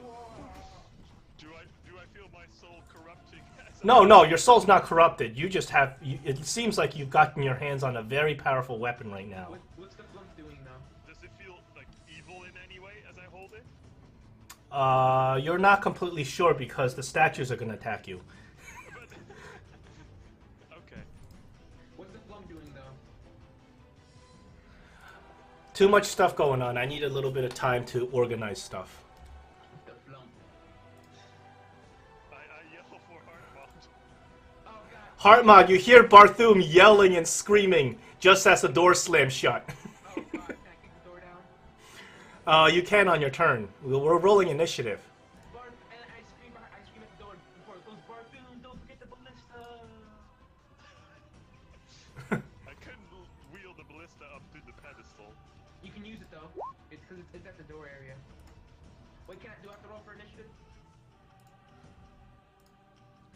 Well, I got a 17 on my initiative. I need to roll for initiative. You're in initiative too. And so is the Flump. What? No, not the flump. The flump is evil. By the way. The flump is not evil. He just doesn't like us messing with the evil.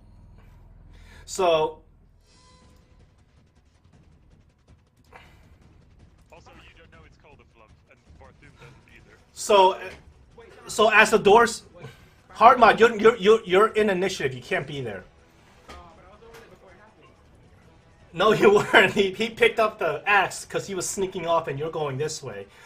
So, but you hear that the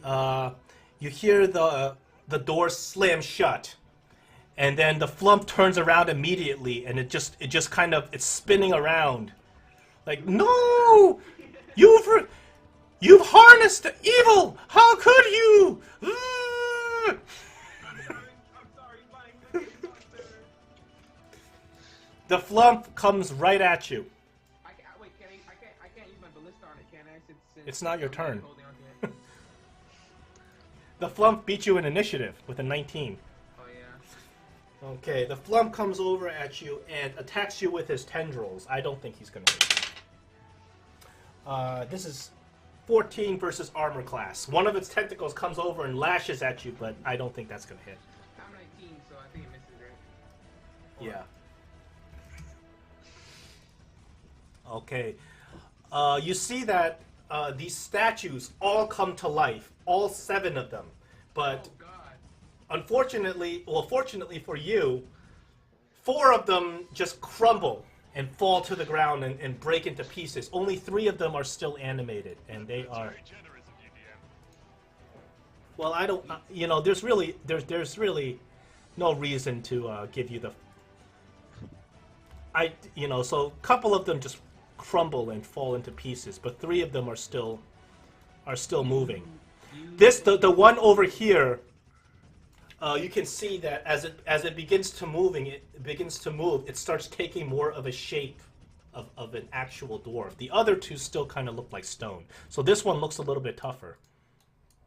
Okay, so the one on the right. And Yeah. I screamed to Barthum, don't forget the ballista.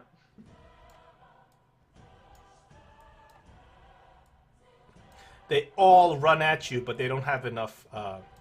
They don't have enough to actually attack you this turn. Ballista. Okay. And yeah, this one was the tougher one. Yeah, this one looks. I'm gonna mark him. This one looks like he's tougher. Okay. Tougher than the rest of them. It's your turn, Barthum. These animated statues. Well, it's time to pull out the big guns. You mean big arrow shooters? That's not exactly what I was referring to, and you probably can't hear this, as I use my call animal spell, or summon animals. Okay, how many animals are we talking about here? And what kind of animals? Let's see. I have to look in the spellbook to see how many I can summon. I think it is... Yeah, 2 beasts with a challenge rating of 1 is what I'm summoning, and I'm summoning 2 dire wolves. Oh, very nice. Let me bring them out. You got the stats for them and everything? Yeah. Pow pow. They are large creatures. They are... These are big, tough wolves. I wish I could put them in your control, but this is a... Oh, hold on, I can. I'm going to make you control them. Wait, can you make me control the ballista that I have or no? I can, but it won't make a difference. Aw, but I want to be able to move it. What's There the you go. spell? It's called Conjure Animals. There it is. They need to roll their own initiative as a group. Okay, why don't you roll for them? They have a +2. So I'll roll.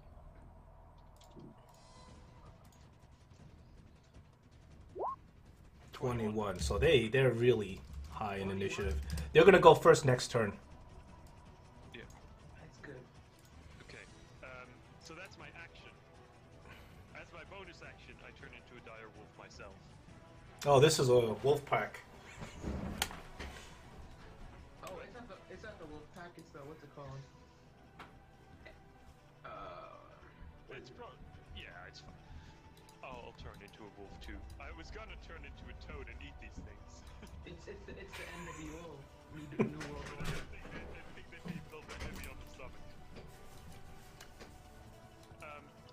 turn into a wolf as well. Okay. I can't attack anymore because I already cast the spell. Heartmod, you're up. Can I intimidate? Are my wolves up now first? Or not? No, Heartmod. This is still the end of this turn. Okay. They go up. They go first next turn. Can I roll for intimidation, or would that take an action? What? How are you gonna intimidate this creature? I don't know.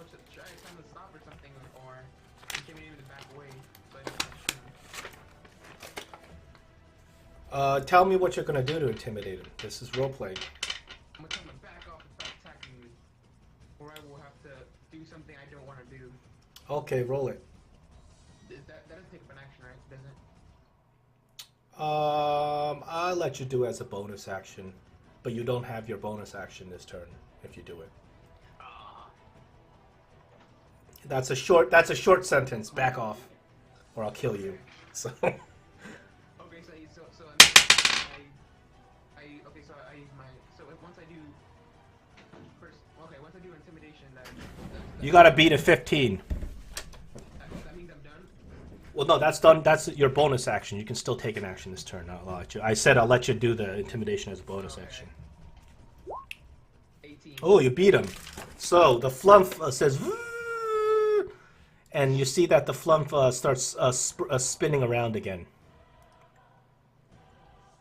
Spinning randomly. Or... Yeah, spinning randomly. Did he say anything? He doesn't seem like he's saying anything right now. Did he back off? And is it still my turn? Or... It looks like he's about to back off. It's still your turn. Oh, okay. I just want to like get my ballista ready and like kind of like point it at him. You're not going to be able to aim it at him. Just break through the door! Oh yeah. You mean point it this way? Can I run over to him and break the door down or no? Yeah, you can. Okay, I'm gonna run over and like kick the door down. Hold on, let me see your speed. You have a 60 speed, so you make this run. You're not going to be able to do it in one turn. You can run up to the door in one turn. And can I kick it or no? You're not going to have enough action to kick it. You have to double move to get to the door. Can I bring the ballista with me? Like right next to No, the ballista's too heavy. You have to drag the ballista slowly. Oh, okay, never mind. I'll just leave it there. I'm in front of the door. Okay, so next turn you can try to open this door or kick the door open. Kick it, of course. Okay. Alright, wolf time! Wolf time. I focus the wolves on the stronger one. Okay. Like, me and them. We also kind of surround him, but like this. But Here, I'm just positioning them. The wolves attack with advantage. look at that. Because you're in the pack, right? Yeah, because they have pack tactics. Okay. Where's my roll? Oh yeah, they do a bite attack at a +5 to hit. Okay. I'm back. What happened? Oh, he crits. That's a critical The hit. first wolf crits. The second wolf gets a 23. Okay. They're both hits. Do the extra damage for the crit. Okay. So it's normally a 2d6 +3, so now it's a 4d6 +3. Oh, there we go. 18 damage is certainly nice, but this thing is made out of stone, and you see that it's very tough to hit this thing. So it doesn't do as much damage as you thought it would. It needs to also succeed on a DC 13 strength saving throw or be knocked over. Okay. You should have used the axe that you're human. 20. Okay. So this thing is a big statue. You do injure it, but you notice that it's made out of stone and very tough to break. Let's see. I was wondering.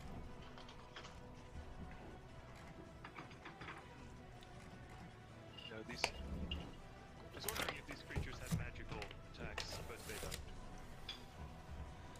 The other one does 9 damage, Okay. and he needs to succeed at another strength saving throw. 18? Yeah, he only gets a 13. Okay. So yeah, that's the wolves. They Okay. kind of like I move them to like, guard me a little bit. On either, I'm also a wolf, but they like flank me. Okay. It's the Flump's turn, and he patters off. Now it's a statue's turn. So these two statues that are less strong, they're going to they're going to each attack a wolf. Okay. The wolves have an AC of 14. Okay, let me attack. 18. 24. Okay, both wolves get hit. I'm rolling for the first statue.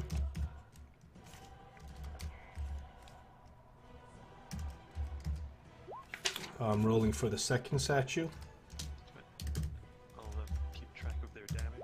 So 4 on one wolf and 9 on the other wolf. Okay. Duly noted. This statue right in front of you comes straight at you.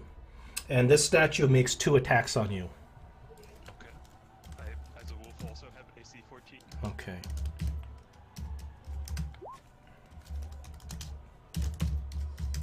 $14 and 23. So I guess that both hits. Okay, I'm just gonna roll the total damage. Sure. Hello. Actually, no, that's not fair because no. Listen, let me think. If I roll double the damage, it's the same thing as rolling the single damage twice. I'm just sitting over here with my microwave. 14. Right. So I take 14 damage in my wolf form, Mm-hmm. knocking me down to 23. That's the statue's turns. I have to hurry to kick that door down.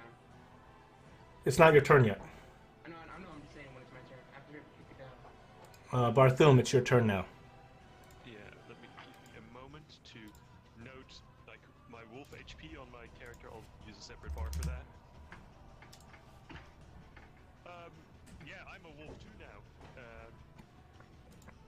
So I'm gonna do a wolf pounce on the tough statue Okay, for 20 that's a hit. for 10 damage. And Okay. another knockdown test. Now, what type of weapon are you using as a wolf? You're using just your wolf claws, right? I'm using bite. Okay. And Let use piercing damage. let me roll his strength check. He fails your strength check, so he gets knocked prone. Cool. That gives me like. I'm assuming like I only rolled once because I assume that I have disadvantage from the curse. Yes. Advantage from pack tactics. Yes. Okay. So that cancels it out. But now that he's prone, I'll have advantage on him, right? Well, advantage and disadvantage don't stack, even if you have multiple things giving you advantage and multiple giving you disadvantage. But if you have like 2 advantage sources and 1 disadvantage. They don't stack. They don't stack that way. It specifies in the book all advantage and all disadvantage cancel each other out. There's no like there's 2 sources of advantage, therefore you have advantage or not disadvantage. Huh. I had understood that other. No, they don't. They specified that actually. It was in an interview with Mike Merles that he says he wants to make it where there is no stacking of bonuses and stacking of different. So the advantage system is either all or nothing.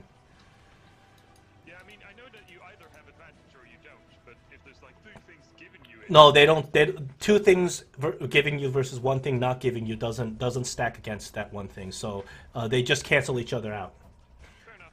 We'll play it like that. Heart mod. In that case, the knocking prone doesn't do anything for me because I already had advantage. Well, he gets disadvantage if you move out of the square if he tries to opportunity attack you. And yes, Yeah. Yeah? it's your turn. I'm gonna try to kick it. Door's closed. Can I kick it down? You can kick it. I don't know if you can kick it down. Does it look sturdy? It looks very sturdy. Maybe ballista it down? I don't have a ballista with me. The ballista's all the way on the other corner. Okay, can I roll? Can I roll? What do I have to roll? Unskilled strength or? I'll let you do your athletics on this one. Okay. Actually, yeah, I'll let you roll an attack on the door. You can roll your athletics. You can roll an attack on the door. And athletics or just attack? I'm giving the door hit points. Oh, okay. Yeah. I missed because the door somehow moved out the way. No, the door doesn't move out of the way. It's just that the door, you hit the door. The door is very, very sturdy. But I'll let you roll your damage on that. Okay, hold on. Let me keep track of this. So you kick the door extremely hard, or you hit it with your weapon.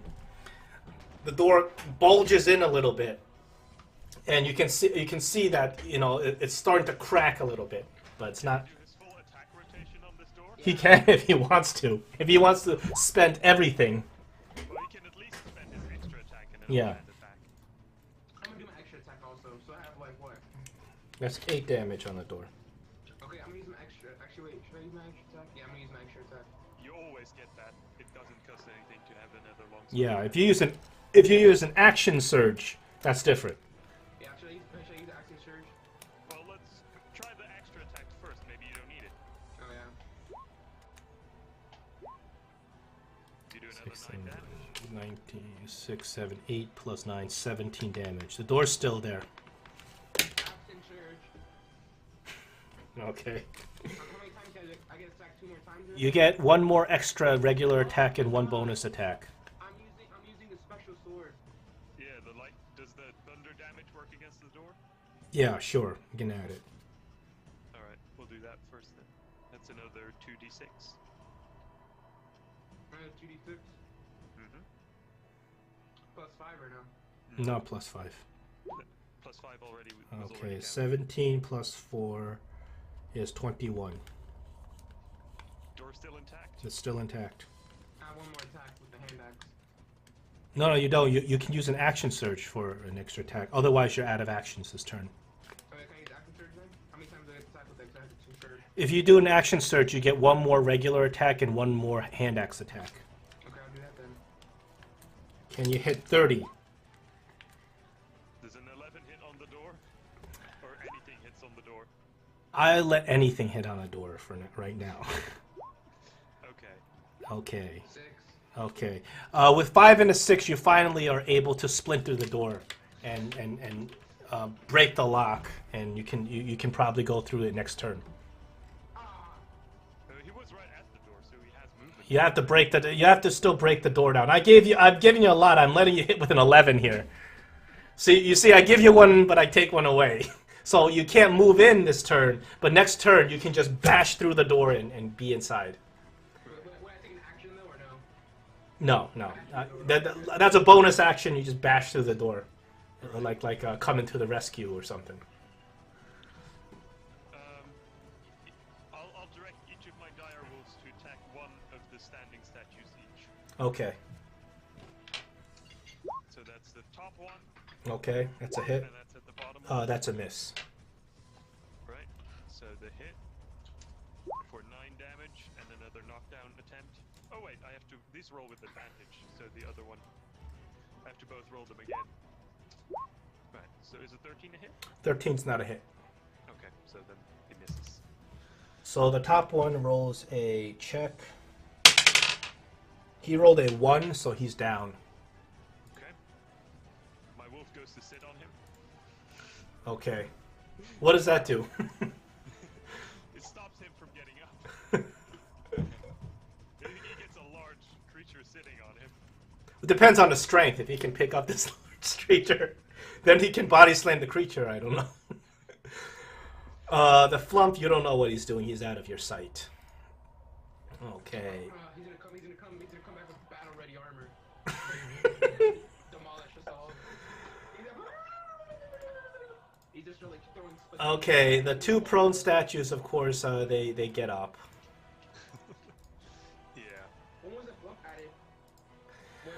once again with the same distribution. This from like D&D, like the first edition. This is one of the oldest monsters in the book. It's a famous monster, and people have mixed feelings about it. Same distribution as last time.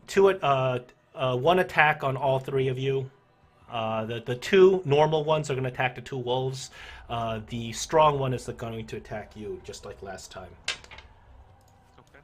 Okay. Let me just bring out my dice roller. Why don't I just do that? Whoops, that's not a roll. Sorry. That is a roll. But Oh, it was bad. So you're saying it's a roll? Fine. Well, that's a roll and it misses. This is the second roll. This is the third roll.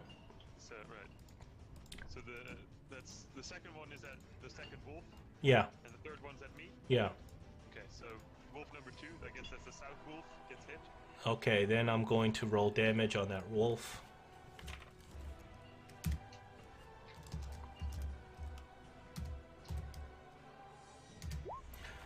Seven damage.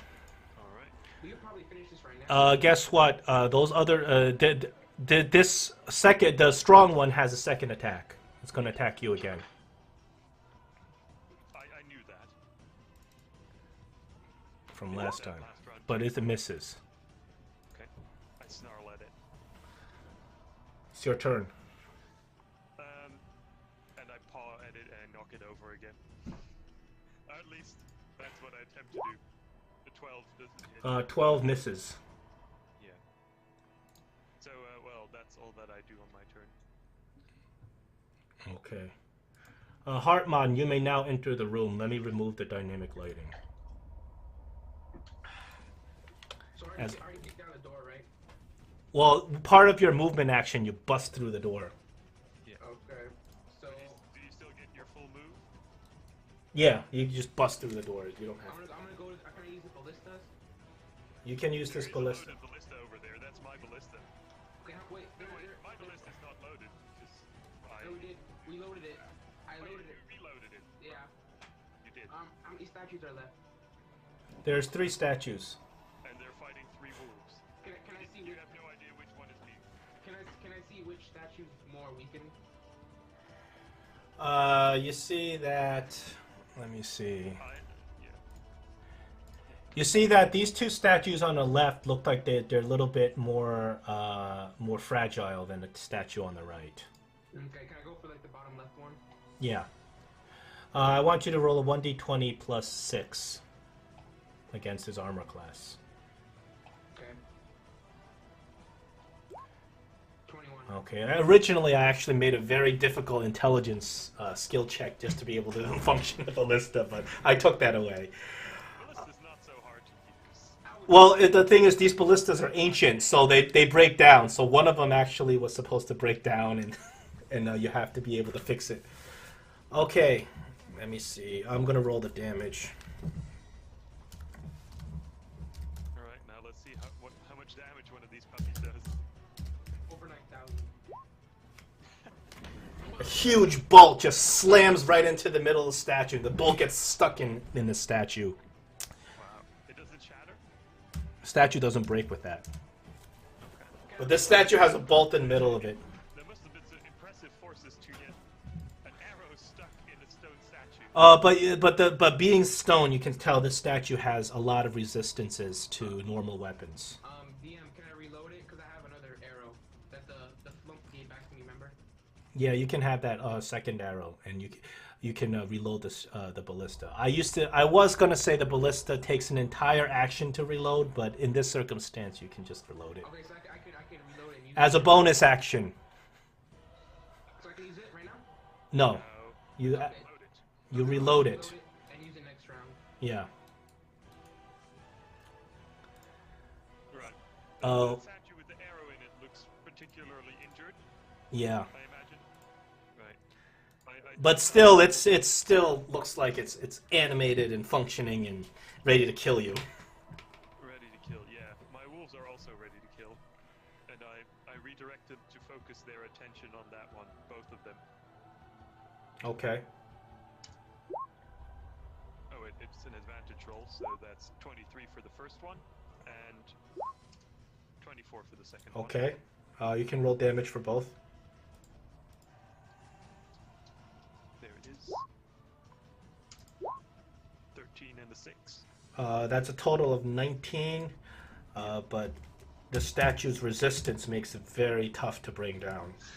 I figured that, But you can tell this statue is starting to wear down. Its head is falling. to result on another 2 knockdown checks.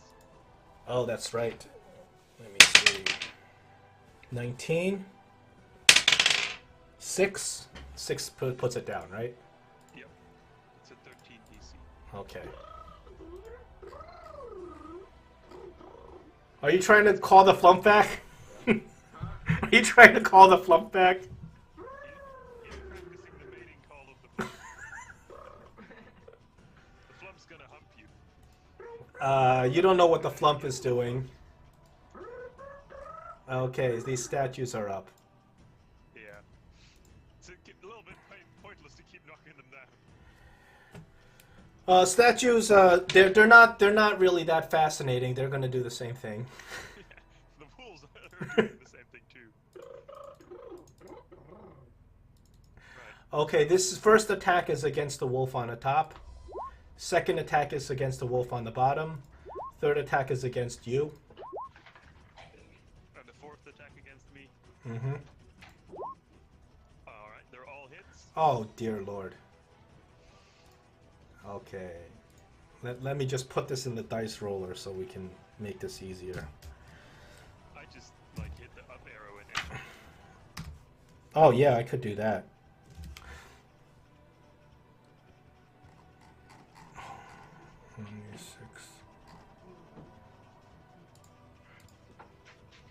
Okay. First is the damage against the wolf on the top. Second is the damage against the wolf on the bottom. Third is 2 rolls for damage against you. 7, 9, 7, 6. Okay, so I'm taking 13 on myself. Yeah. 7 on the wolf on the top.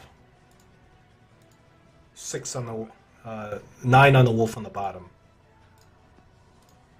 Are we close to the end? Like, will we be able to finish this today, or?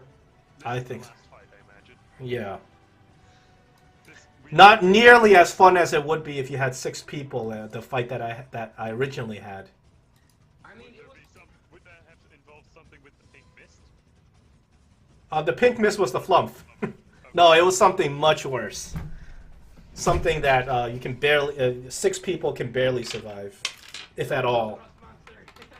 No, Rust Monster's not strong. It's just, yeah, it's not strong. It's just really bad because it destroys your weapons. So what can you tell us what it was? Like, give us a hint or something? No. If it destroys our weapons, there's like a limited amount of creatures that do that. Yeah. Can we replay this though again? No. Well, maybe. I don't know. Maybe next month. But, yeah. But the thing is, you know so much about this adventure. Not really, because you would change it up every time just because. Yeah, but some things I can't change up, like the rooms with the keys and things like that. I don't know. I'll think about it. Okay, so that's their turn. It's Barthoom's turn. I mean, the fighting was fun. The fighting really was fun. But you see, I got, I'm trying to give you guys a fair chance with the challenge rating. I don't want to make it unfair, a game that's completely unfair. Yeah. No, I think it's legit. Yeah. A lot of decisions you made you end up like this, like the fact that you decided to split the party and Yeah, maybe not a bit the smartest idea. and put on the gauntlets and stuff. But we're not split anymore, so. No. No, you're doing well. You're doing very well. I'm still scared with I'm still scared what the plump is doing. Right. I crit on the statue that. Wait. Yes. So you get also been attacked. so roll your full damage with the crit. This is the first crit in the whole day. No, there's another crit. Uh, The second crit this fight. Did you play the crit thing? Oh, I haven't been playing it much. For all the viewers. We haven't been getting much viewers today because the game was just not going on for a while. Okay, so that is a total of 17, and half of that is 8 damage. you knock off a piece of its shoulder plate, but this thing is still full steam ahead. He's I could use some help from someone with a magic weapon. Artmod, it's your turn. Wait, so I have an action and bonus action, right? You have an action and a bonus action. You've used up your action surge. Okay, so use my action. You don't have your full speed to move up to it, but this thing's already loaded, right? Yeah. So you can fire it. Your bonus action, you can't. And then walk up. You cannot use your bonus action for anything really after you fire this weapon. Oh, so okay, so I'll just fire at the. Actually, I said a bar thing. Which one should I fire at? The top, the one at the top left or top or Just- bottom left? No, I'm a wolf. I say, oh. No, I say raise one hand. This is the middle of a combat. I don't think he has enough time to communicate in that way. Okay, You just gotta choose. I'll shoot at the bottom left corner one. Okay, give me a 1d20 plus 6. Unfortunately, this one misses. It's just a little bit just a little bit off, and the bolt lands right on the ground, stuck in the ground. What can I do now? You can run over there and help me. Can I run over there and attack or no? No, No, but you can make it most of the way there. you have 30-foot speed, so you can move up to here. Okay, I move there. And that's the end of your turn. Wolf time. Wolf time. Here we go. Wolf number 1 has a 22. Wolf number 2 has a 23. Those are both hits. Right. For 12 and 10 damage. The wolf on the top does 12 damage. Are flumps a running joke in D&D? Sort of. Yeah, a little bit. The one on the Weak bottom. or something? A lot of Because reasons. they're an incredibly silly looking monster. The one on the bottom looks really badly broken down. One of its arm is broken. It's still got the other arm wielding this sword. If you like, you can roll knockdown checks, but its turn is next and it's going to stand up anyway. That's true. I'll roll it anyway. Why not? Oh look, the one on the top falls down. But of course, but they're gonna get up and they're gonna do the same thing. Yeah. My own wolf form is not going to last much longer against this double attacking one. No, this one looks mean. Gonna have to pull out some of the other.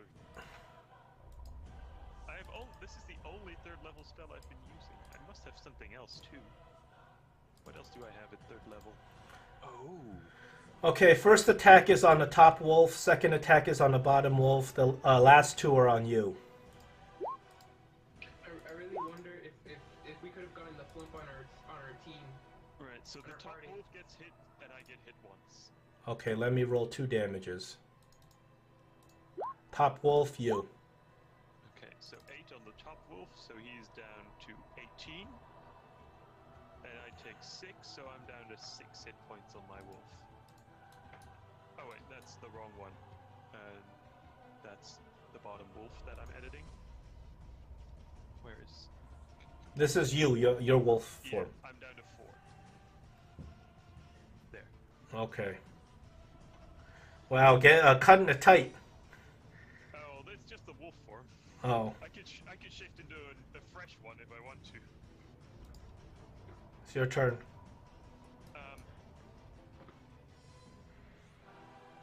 Well, I'll take the one that looks like it's about to crumble.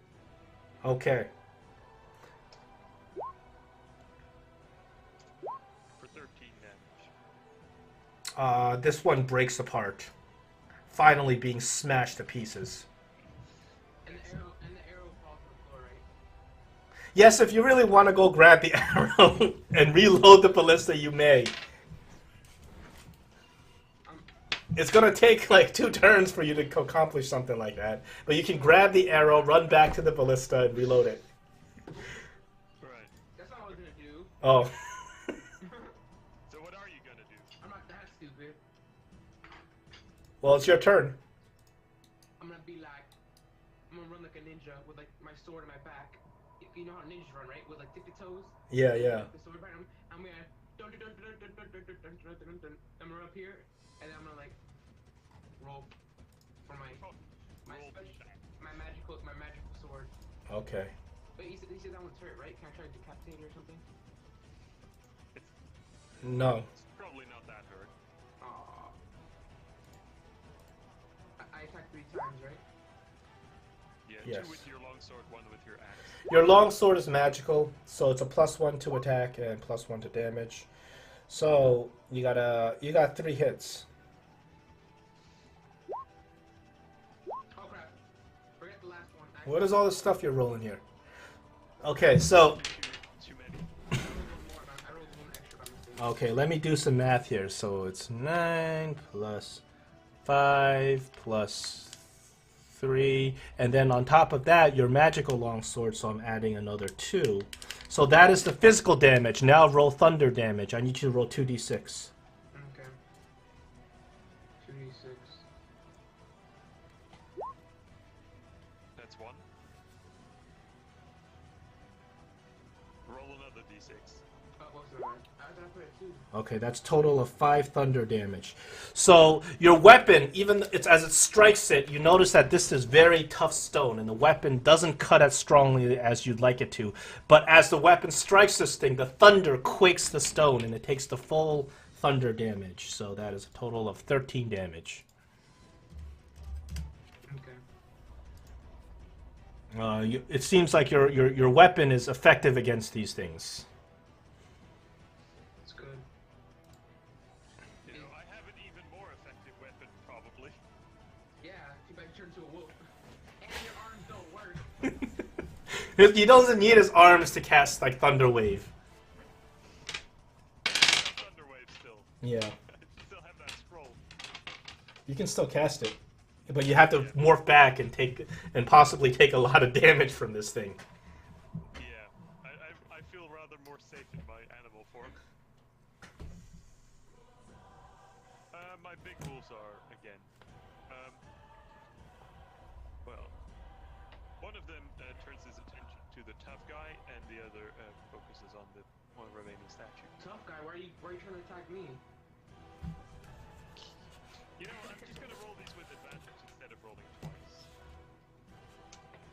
There.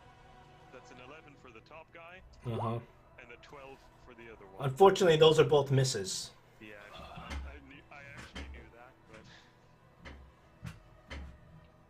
I said it's in a hopeful tone anyway. Okay. In case their armor class dropped, which happened with the Cyclops. Yeah, Yeah, that's because of the eye thing, right? No, it's because his armor was so crappy that it came off after you struck it. Oh yeah. Flump, you don't know what it's doing. Okay, statues. Hey, well, that was that battle and the one against the Okay, the Heart Mod. Finally, this statue's going to turn its attention and attack you. You haven't even taken any damage this whole, I know, right? and it misses. everything by This other statue is busy busy chopping down the wolf. you rolled a 1d6 plus 5. You rolled the damage. Oh, did I? I'm sorry, I have to re-roll that Heart Mod. I made the wrong roll. Okay. 24 on your armor class. Thanks a lot, Parthenope. Yeah, I wouldn't have noticed. I have 19. It beats your armor class, so... Wait. Actually, I don't know what my armor does, because my armor is the special one, remember? Oh yeah, he was wearing the special plate. Yeah, it didn't do anything this time. Oh, okay. It is 4 damage on you. He does penetrate your armor with that attack. You feel that your armor gives you damage reduction. You don't feel that your armor gives you damage reduction. At this point, you may never know what your armor really does. I think you missed your chance. Why I missed my chance? What chance did we have? Before. Against the oozes or something? No. No, running up towards the lightning, right? You don't know. This guy is going to come at you, Barthoon. He's still coming at me for both of his attacks. He's still coming at you. He doesn't. He's not distracted by the other wolf that's now also fighting him. He knows the other wolf is there, but he's focused on her killing you. I'm still wondering what the Luke is doing. Oh, well, that looks like a crit we got here. Oh god. Does a 16 hit your armor class? As a wolf, yeah. Okay. So I'm just gonna roll total damage. It is a 3d6 plus his 2 modifiers for hitting twice plus 6. This may take you out of wolf. Oh, I'm sure it will.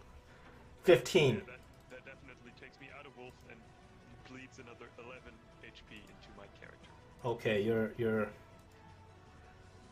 you're exposed now. There we go.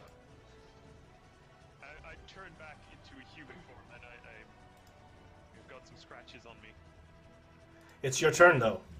You can't do anything because you're, you know, unless he runs over there to the what's it called, to the ballista, and like reloads it with the ballista that's on the floor. That seems too complicated for By me. the way, DM, I already picked up the things, the ballistas. And the Okay, you have the ballista bolts. both. Let's see if there's any kind of spell that I like to use. Yeah, thunder shock, whatever it's called. You have the thunder wave that you see. The Thunder Wave would hit everything in the area, though. Also, A thunder wave, actually, you can cast it like a blast, right? Where you are on the face of the cube. Yeah, but then I only hit one target. Yeah, you can't. There's not much of a way you can put, unless you hit your own wolf. That's not worthwhile damage compared to just like attacking it with the flaming axe that I have. I have an idea. Use your magical fireball. Are you proficient with battle axe though? If you're not proficient, you're gonna get some negatives on using this battle axe. I am definitely not. It's going to be positives and negatives weighing against each other when you use it, if you decide to wield this phenomenal battle axe. Time out before you do. The advantage is Can I I use already have this advantage because I'm cursed, so it doesn't matter. Well, you're with your wolves, therefore your advantage and disadvantage are canceled out. Oh, you're not a wolf anymore. I'm sorry.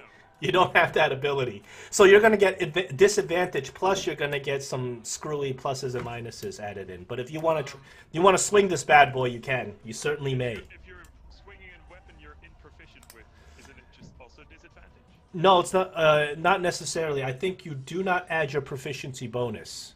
So what happens is you still add your strength modifier, which may be whatever, and then whatever the weapon's magic enhancement is. Which I'm telling you right now is +3. I'm gonna hand this weapon over to Heartmog. Thank you. I was about to say that. It to me. Because it's no good for me.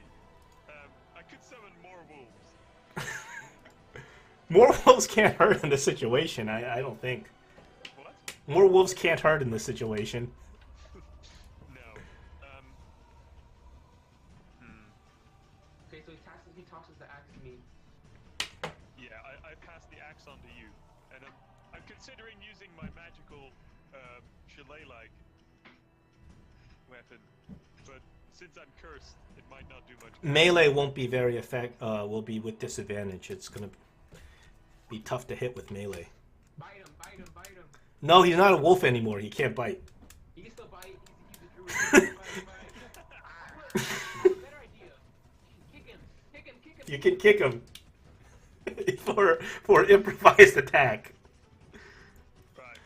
I'm gonna turn into a With his damage resistance, he'll probably nullify it. Why don't you turn into a bear? No, I'm gonna toad shape. Giant toad. Okay. What about a spider? No, I'm doing giant toad. That's it. That's what I'm doing. Spider. It's gotta be giant toad. And then I make a bite attack.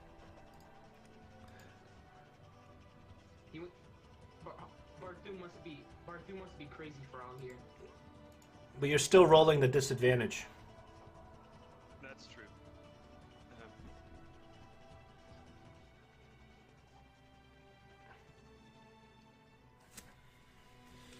Here we go. I get a 6. Unfortunately, this thing you're not able to hit with a 6. I figured as much. Only because of the disadvantage. Yeah, you would have hit it with that 15. Yeah. Okay, are you doing anything else this turn? Are you moving? No, but I am shouting to Heartmod, tell him to hold action until let my wolves go first, Why? so that they can knock it down and give you advantage. Yeah, but I can use the axe and stuff. Are you sure about Yes. that? And you can attack with advantage if they're knocked down. Okay. Wait. So right after he knocks him down, it's my turn, right? Well, it's your turn now, but you can say that I want to hold my action until this happens. Can I do that then? You can say that, but you gotta be careful how you word it. If you say, I want to hold my action until the wolves knock these guys down, and the wolves fail to knock them down, then your action is wasted for the turn. So you gotta... Okay, can I just wait until... No, there's no dropping of turns in the 5th edition. You can't drop a turn. So you can hold an action, but you gotta declare what the action sets off the action. Wait, so can I do something with it? I want to hold my action until the wolves attack. Yeah, but tell me what the action is. Them attacking the statue. Which statue? That is you are doing that. Yeah, what action are you doing that you're holding? Attacking. Which statue and with what? Oh, Both? You can't really attack both. You get only next to one. actually the one that's in front of me. Okay, so you're saying when the wolves attack, then you will attack the statue in front of you. Yeah. With which weapon? Which is better, the battle axe? The battle axe is really good. The battle axe. Are you attacking? Also really evil. Are you only attacking with the battle axe or also your sword? Also sword. You have an attack and a bonus action that you can hold. I'll be using the 3. I'm not sure if you can hold a bonus action, but I'll let you do it. I'll be using the 3 attacks. You cannot hold that extra attack because you're supposed to only be able to hold the action for the next turn. So because the extra attack is it's not a part of an action, it's just an extra thing attack that you get in your turn. You know what? I'll give it to you. Why you can do all 3 attacks Okay. when your a condition goes off. So what do you have in your right hand? I have the sword. And what do you have in your left hand? The battle axe. The dragon claw. It's not Okay. a great offhand weapon. Actually, no, wait. I'll put it on the main hand. Actually, wait. I want to keep the axe on the offhand. Yeah. Like extra attack is phrased saying you can attack twice instead of once whenever you take the attack action. So it's not. It's part of one attack action. So which hand are you holding the axe? Your main hand or offhand? Offhand. And main hand, you're holding that sword. The good one, yeah. Okay. Okay. Right. Shall I roll for my wolves attacks now then? Yes. Roll for your wolves attacks first. All right. This is the wolf on top, and the wolf on the bottom. The wolf on the top misses. The wolf on the bottom hits. All right. This is for the wolf on the bottom, and the knockdown check. Knockdown check. You rolled a 16. That'll pass. Okay.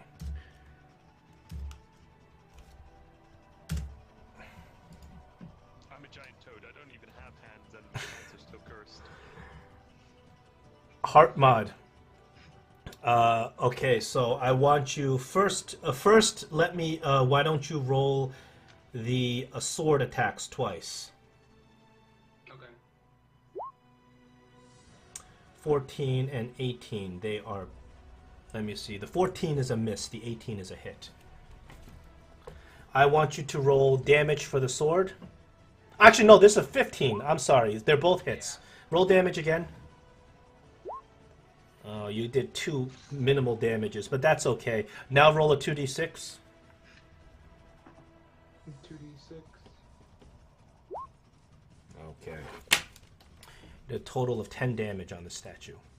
And this statue looks like it also is about to fall apart. Will you destroy it with that axe attack? What is your strength modifier? Let me see.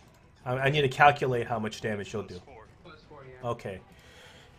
Roll a 1d20 plus 7. 1d20 plus 7. Even in his offhand?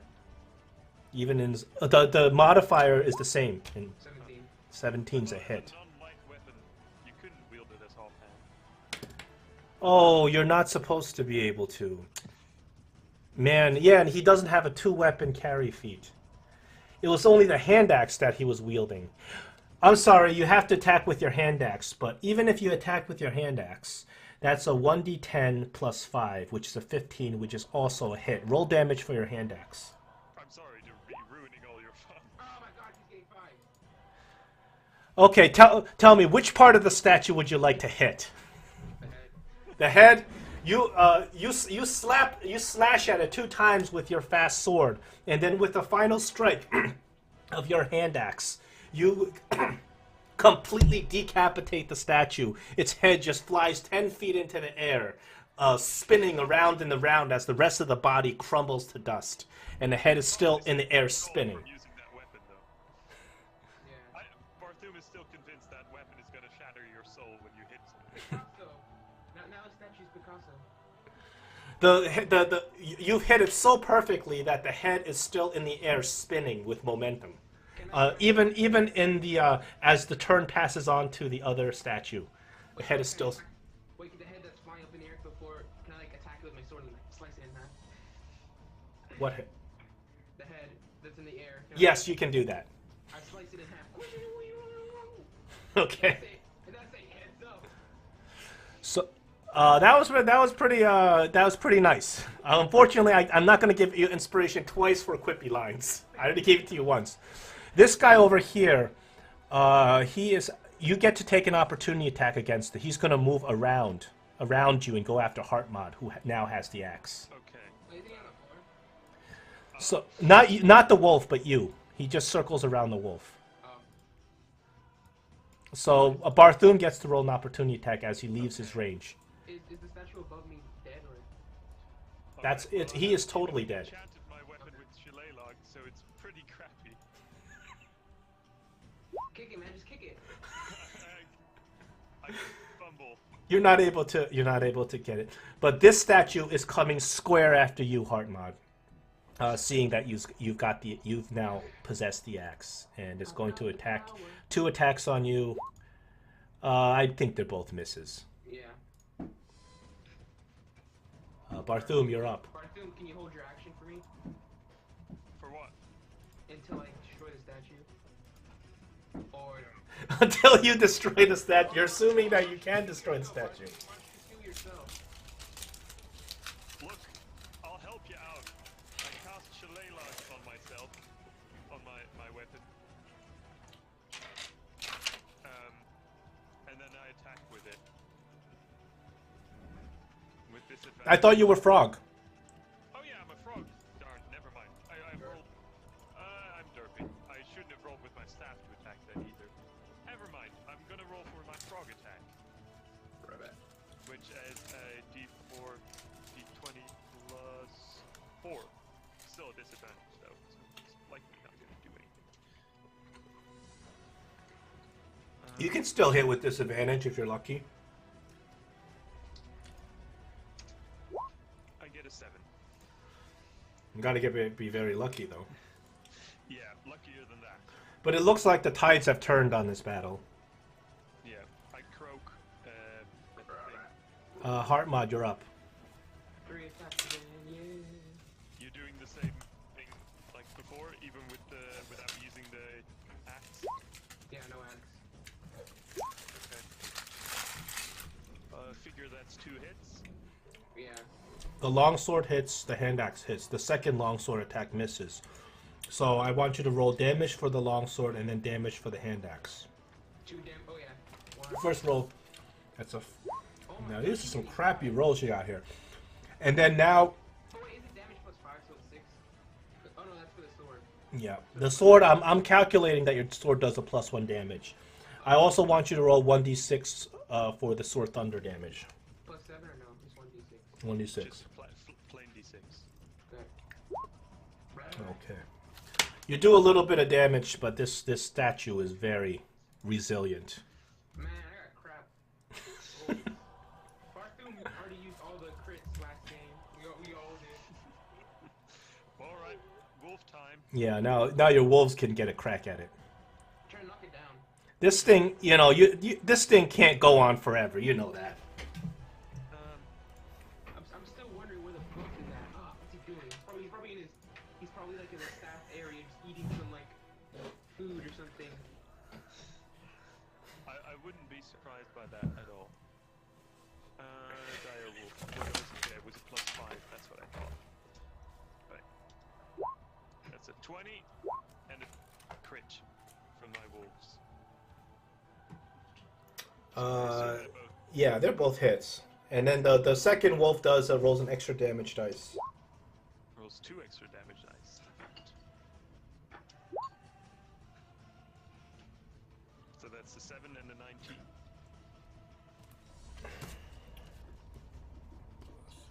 You got the power. So The 26. power of wolves. Rough. Dances with wolves. Ribbit. Dancing with the wolves. That's a book, Dances with Wolves. Really? Okay. I know, my mom has it. Oh my gosh, it is. It was a good book. What's it about? What do you think? Dancing with wolves. Okay, so it's the Flump's turn. Look out below. That's it. It's right behind you. Wait, where is it? It lands right there. Oh, did I intimidate it though? You did intimidate it. It ran away from you.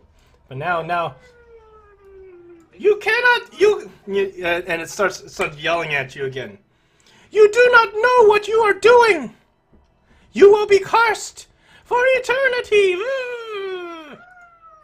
15-foot cone. Oh gosh, I think it's a Let tiger. me see. Yeah, but you don't know what it's gonna do. It's gonna get everything, including the statue in this area.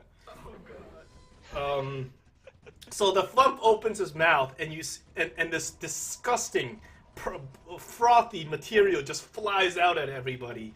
I need a dex check from everyone, wolves included. Dex save. Yeah, and I'm gonna roll for the statue. Come on, baby. Oh, the statue fails. Oh, I got 17. Alright. Did it work? 17 is it good enough?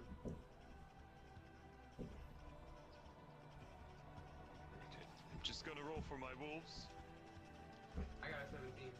Top wolf got a 9. Bottom wolf also a 9.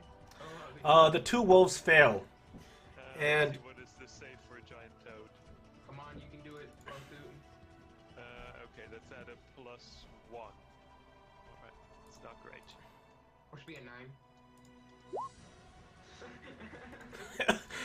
Everybody except Heartmod fails, and everybody gets coated in this disgusting, frothy material.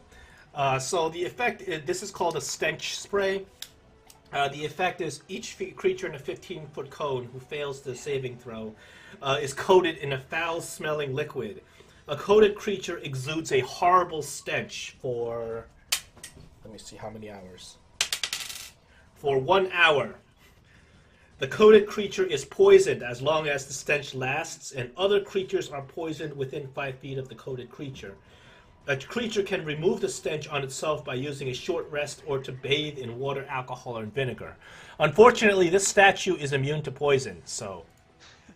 It's not poison, it still smells. Everything just stinks. You said water, right? Yeah, but you have to take a bath. I was gonna say, bathe yourself in And dirty water. this is just a horrible smell. This is like a skunk smell. This is just as bad as that acid smell, but a different type of bad. Right, so it's the statue's turn. Statue's turn. He can't be poisoned, so he's not affected by the poison part of it. He's going to continue to attack Heartmod, who has the axe.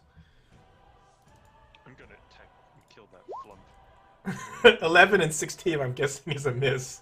Yeah. Can I move away from the statue without getting an attack of opportunity? At this point, I don't think so, because the statue swung around, and he's, we're talking everybody's in the same space. Wait, Yeah. Barth, Barthum, can you go over to the... I'm gonna say everybody's within 5 feet, so he's gonna take an opportunity if you move away. Well, alright. My frog has not been damaged yet, so I can do that. Am I able to go to the ballista or no during my round? I'll take a key opportunity attack on my toad. Can I run to the ballista? You can do anything you want.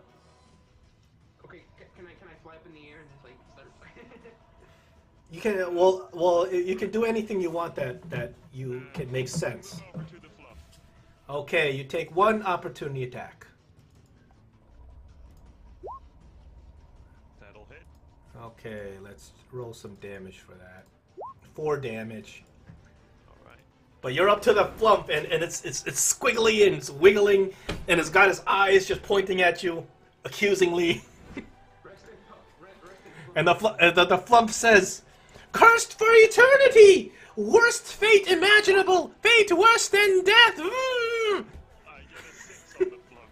Can I throw my axe back at Barthum? 6 is not going to hit the flump.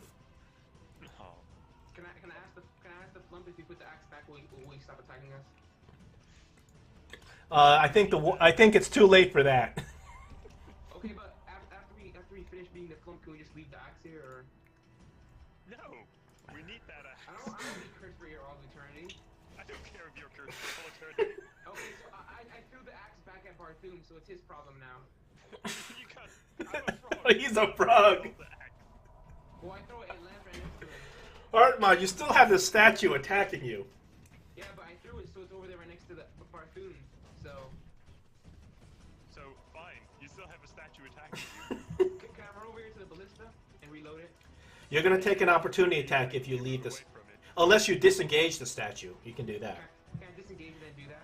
If you disengage the statue, you go 30 feet and you take no more actions your turn. What if I don't disengage? Then you take an opportunity attack and you can run up to 60 feet, but you don't have enough for an action. Oh, but so I can't reload it, or does that doesn't count as an action? I'll let you reload it as a bonus action, you know. Okay, Why? I'll do that. I'll take the attack. Okay, I'm gonna give you an opportunity. Actually, it already opportunity attacked Barthum. No, it can't opportunity attack you. Okay, so It already used its reaction. So you get out, go back over there, and you reload the ballista. can I use it or no? No, you don't have any more. Okay. You don't have enough Alright, gas. wolf time. All right, the stinky wolves, which no longer have advantage since they're poisoned. Yeah. They're gonna help me kill this flump. You're gonna gang up on the flump. No, statue, please let me take care of the flump. I'm sure you No. I'm sending 1 wolf out of the flump and 1 sticks on the statue. Okay. They're rolling at a d20 plus 5 now. Just a regular attack on the flump. The flump dodges out of the way. The statue, the wolf bites the statue, but not able to cause damage. It breaks its teeth. Flump, you're mine. Is the flump saying anything? The flump is up. What does it do? Yeah, what's it saying? Let's see what the hell does this thing even have at this point? The flump is saying, you should have ordered the family combo. Oh my god, this flump really kind of sucks. What do you expect from a flump? I actually like the flump. Seems pretty cool. The flump disengages and flies over here. 30 feet. The flump says, "I warned you! Now, great evil is upon you!" Can I say what kind of evil? Can I say what kind of evil? What? What kind of evil, flump? The curse of a god! What curse? What curse does it do? Can you tell us what curse it is? You are committed! You will see! Wait. Can I say it? Does this be Barthuma's curse since he's the one who has... You are both cursed! I'm not cursed. I'm not cursed. Screw you. Okay. Statue. Try to deny it. Given that the axe is now thrown on the ground, the statue's gonna attack the dire wolf. Alright, the one that is still. Yeah, the one that's next to him. I feel bad. I like the flump. Well, the flump shouldn't have attacked me. I would have left it alone. It attacked me first. Okay. So Well, I think it attacked you because you deceived it, I guess. 19 on the wolf, Let's just leave. I think is a hit. Let me roll some damage. 8 damage on the wolf. Alright, this one is down to 4 HP. Barthun, you're up. Well, Take care of the do I statue. change that treacherous chase, that treacherous flump? I got the flump. Please, let me get it. You just take care of the statue. You can, if I don't take care of it, you can. No, come on, don't do this. Let me take care of the flump. Neither of those would have hit. That was my move. Now it's your turn. Heartmod, you're up. I aim it at him. At what? The flump or the statue? At Barthun, that's what. of course the flump. Okay, 1d20 plus 6. Poor flump. I feel sorry for the Oh my god! You're a champion, so you crit on a 19 and a 20, and I'm giving you that. So, what does it shoot at? I'm calculating the damage. Right through the heart? You didn't explode this thing in a tiny bit. No, it didn't explode. I just wanted to. I wanted to hit. This is what I want. I wanted to like attack it, like, but at like the heart, and then it falls on the floor, and then I run up to it, and I talk to it before it dies. That is 21 points of damage. The flump actually has 7 hit points. So you pin it to the wall, and it is so dead. You shoot it right through its mouth and pin it to its wall, and its eyes just flop down. Its tentacles just stop moving. There is no non-lethal ballista attack. DM. Can you just let it fall on the floor, but it's still alive, so I can talk to it? No. You caused way too much damage. Wait. Can I laugh at him? Can I laugh at him? You can laugh at him. No, before he gets hit. Before he gets hit. Normally, I'm like, wait, Barthun. Before he gets hit, I'm gonna be like, you're dead. I wanted to say normally a ballista does 48 damage, right? Yeah, he crits on a 19 and 20, so I rolled an extra. You should double the amount of. No, critting in 5th edition is just adding 1 damage dice.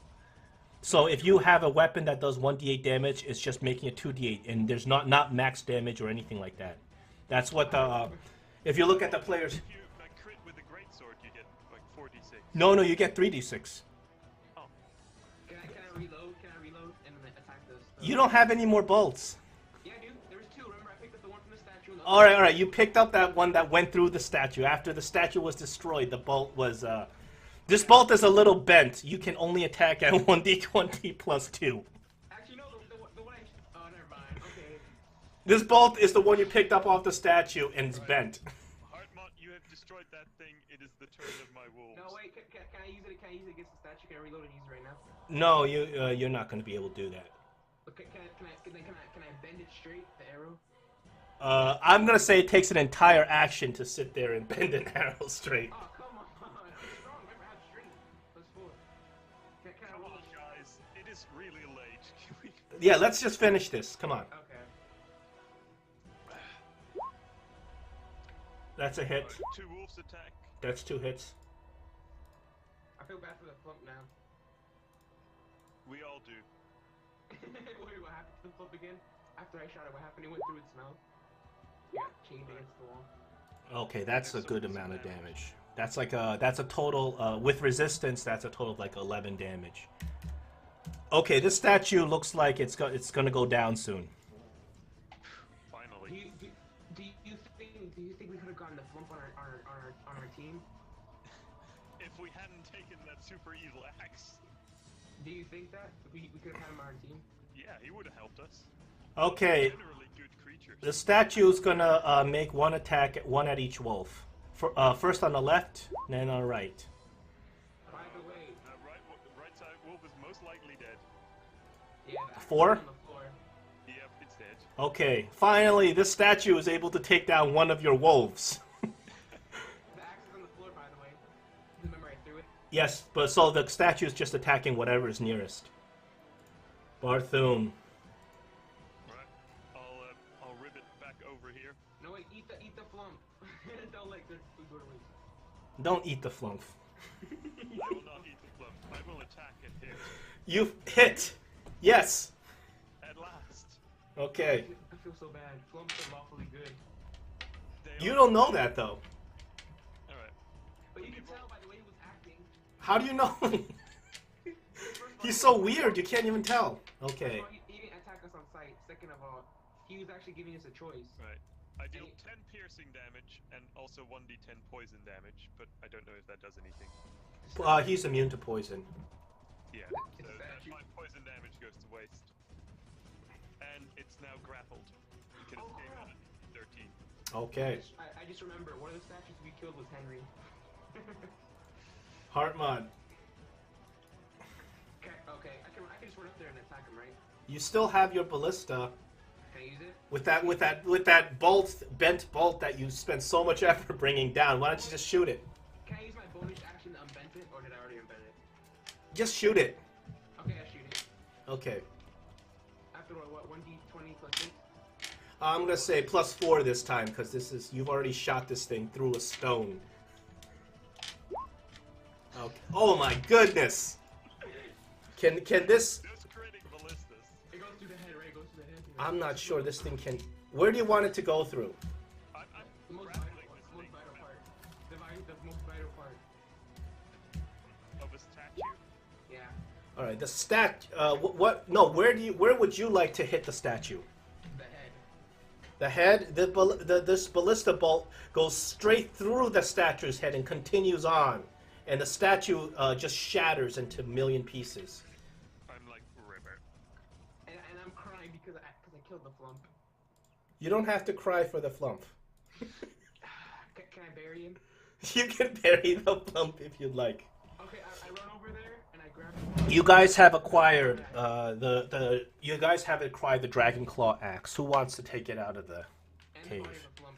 Well, Because it's we're trying to close up here very quickly. Bartholomew, I'm not getting it. Bartholomew's gonna get it.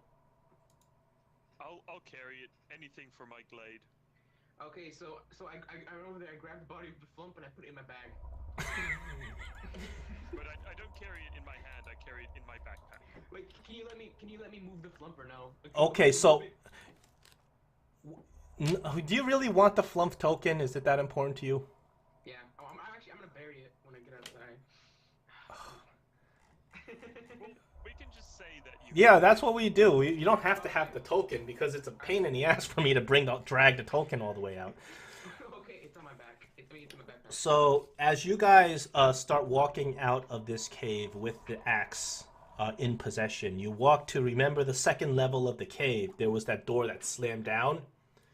That door just reopens as you're walking with the axe, and you see your companions were there waiting for you eagerly, and they're extremely happy that you've been so successful because they didn't know what to do and they were going to kill themselves, suffering from terrible madness.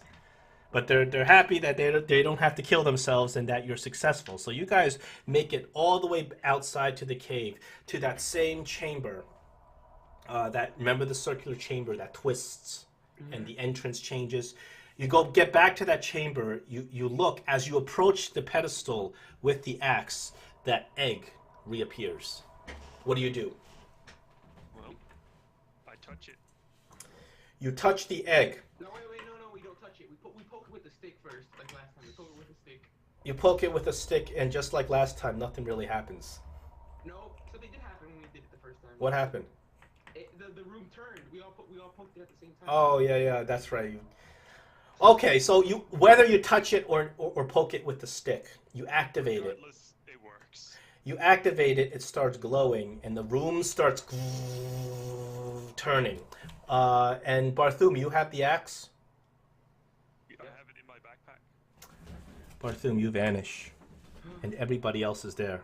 As the room turns, and then the outside world comes into view, and everybody's looking.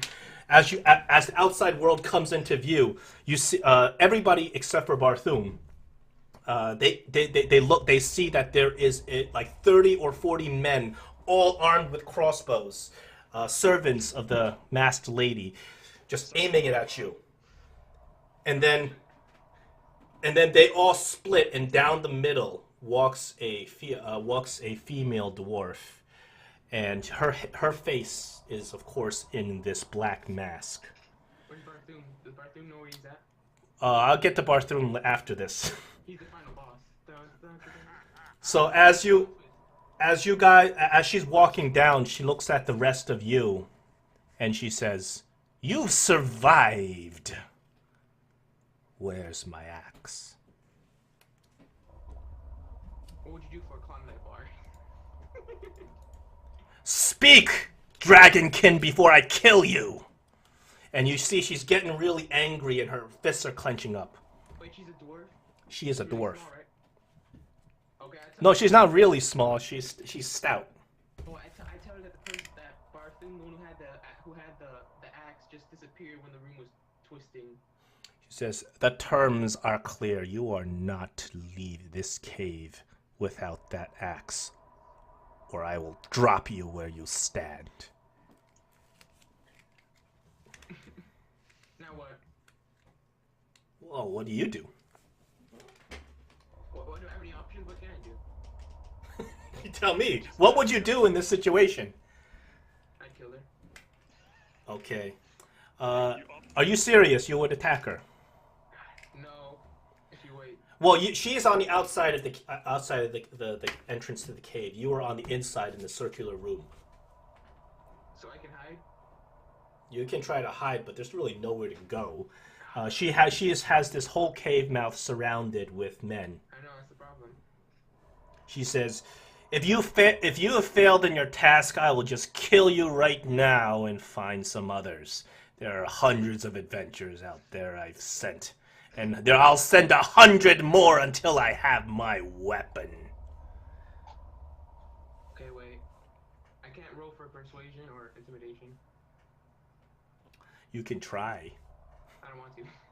Oh, well, tell me what you're gonna say to her. This is role playing. You tell me what would you do in this situation? I just told you our friend who just had the axe just vanished. Then go back in the cave. We can actually go back in the cave and restart this whole thing again. The stone is still there.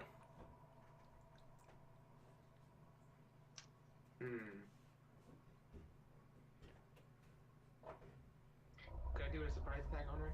Yes. You can drop out of the shadows and attack her if you'd Can I like. slice her head off? If you roll 6 20s in a row, I'll let you slice her head off. Really? She's that high?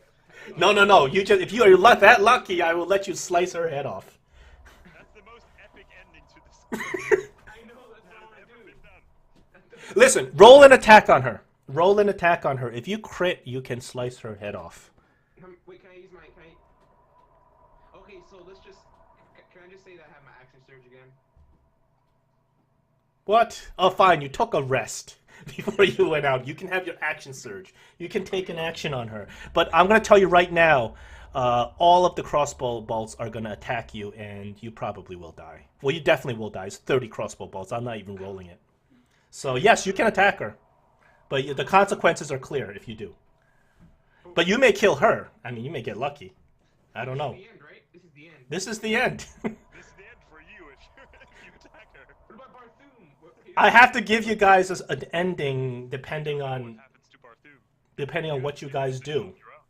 I have to give you guys an appropriate ending depending on what you do. You know what I'm saying? Okay, I don't care.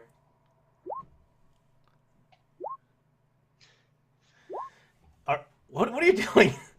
Let me He's see. making his full One. flurry of attacks. Okay, so. Can I just take advantage? And are there any crits, 19s or 20s here?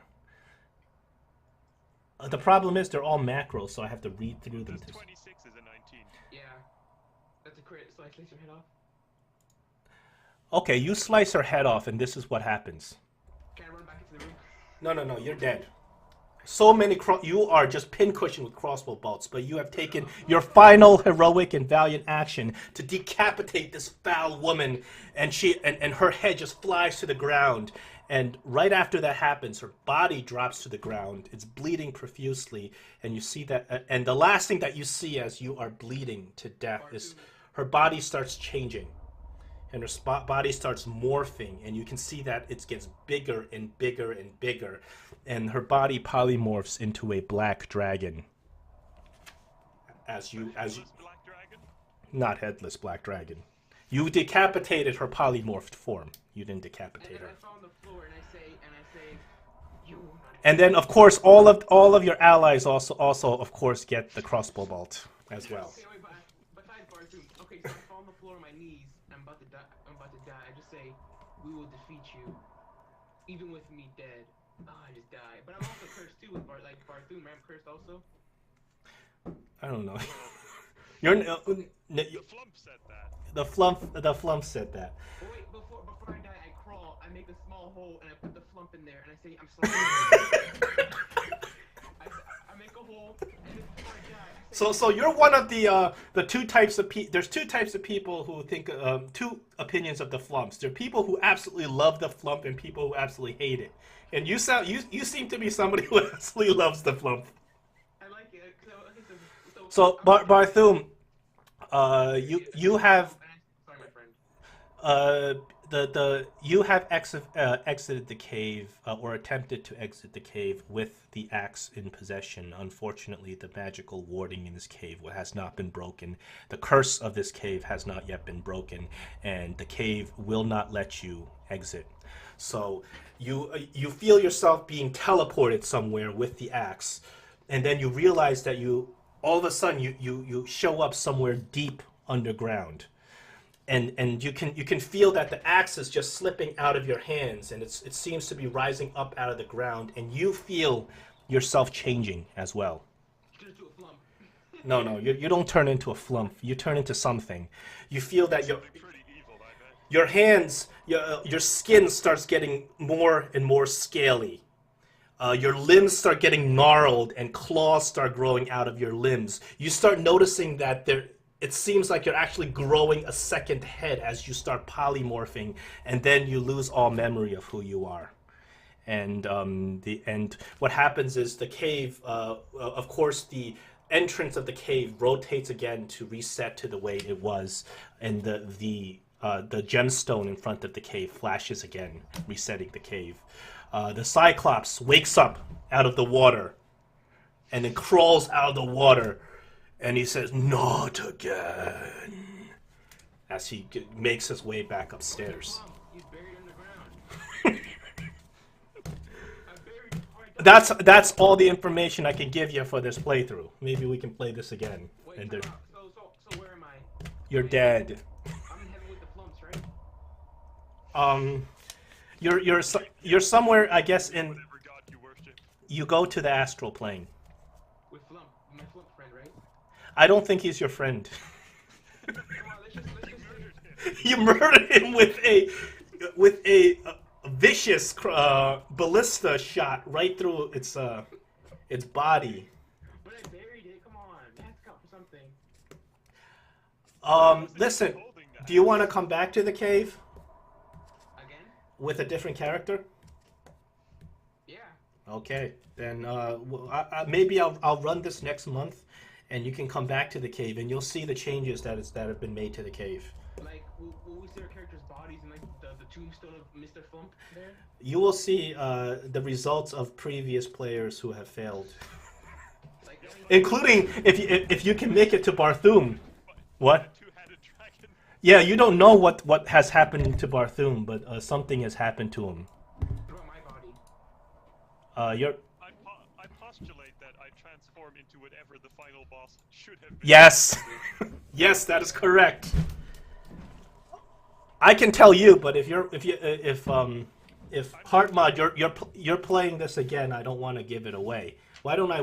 Are you play? You're not playing this again, are you? It's up to you. You can play again if you wanted to. I could, but I'd rather play something I haven't played before. That was fun. So what? I mean, if John really needs like another person to run this, like if he needs another party member, I'm happy to oblige. but- Or why doesn't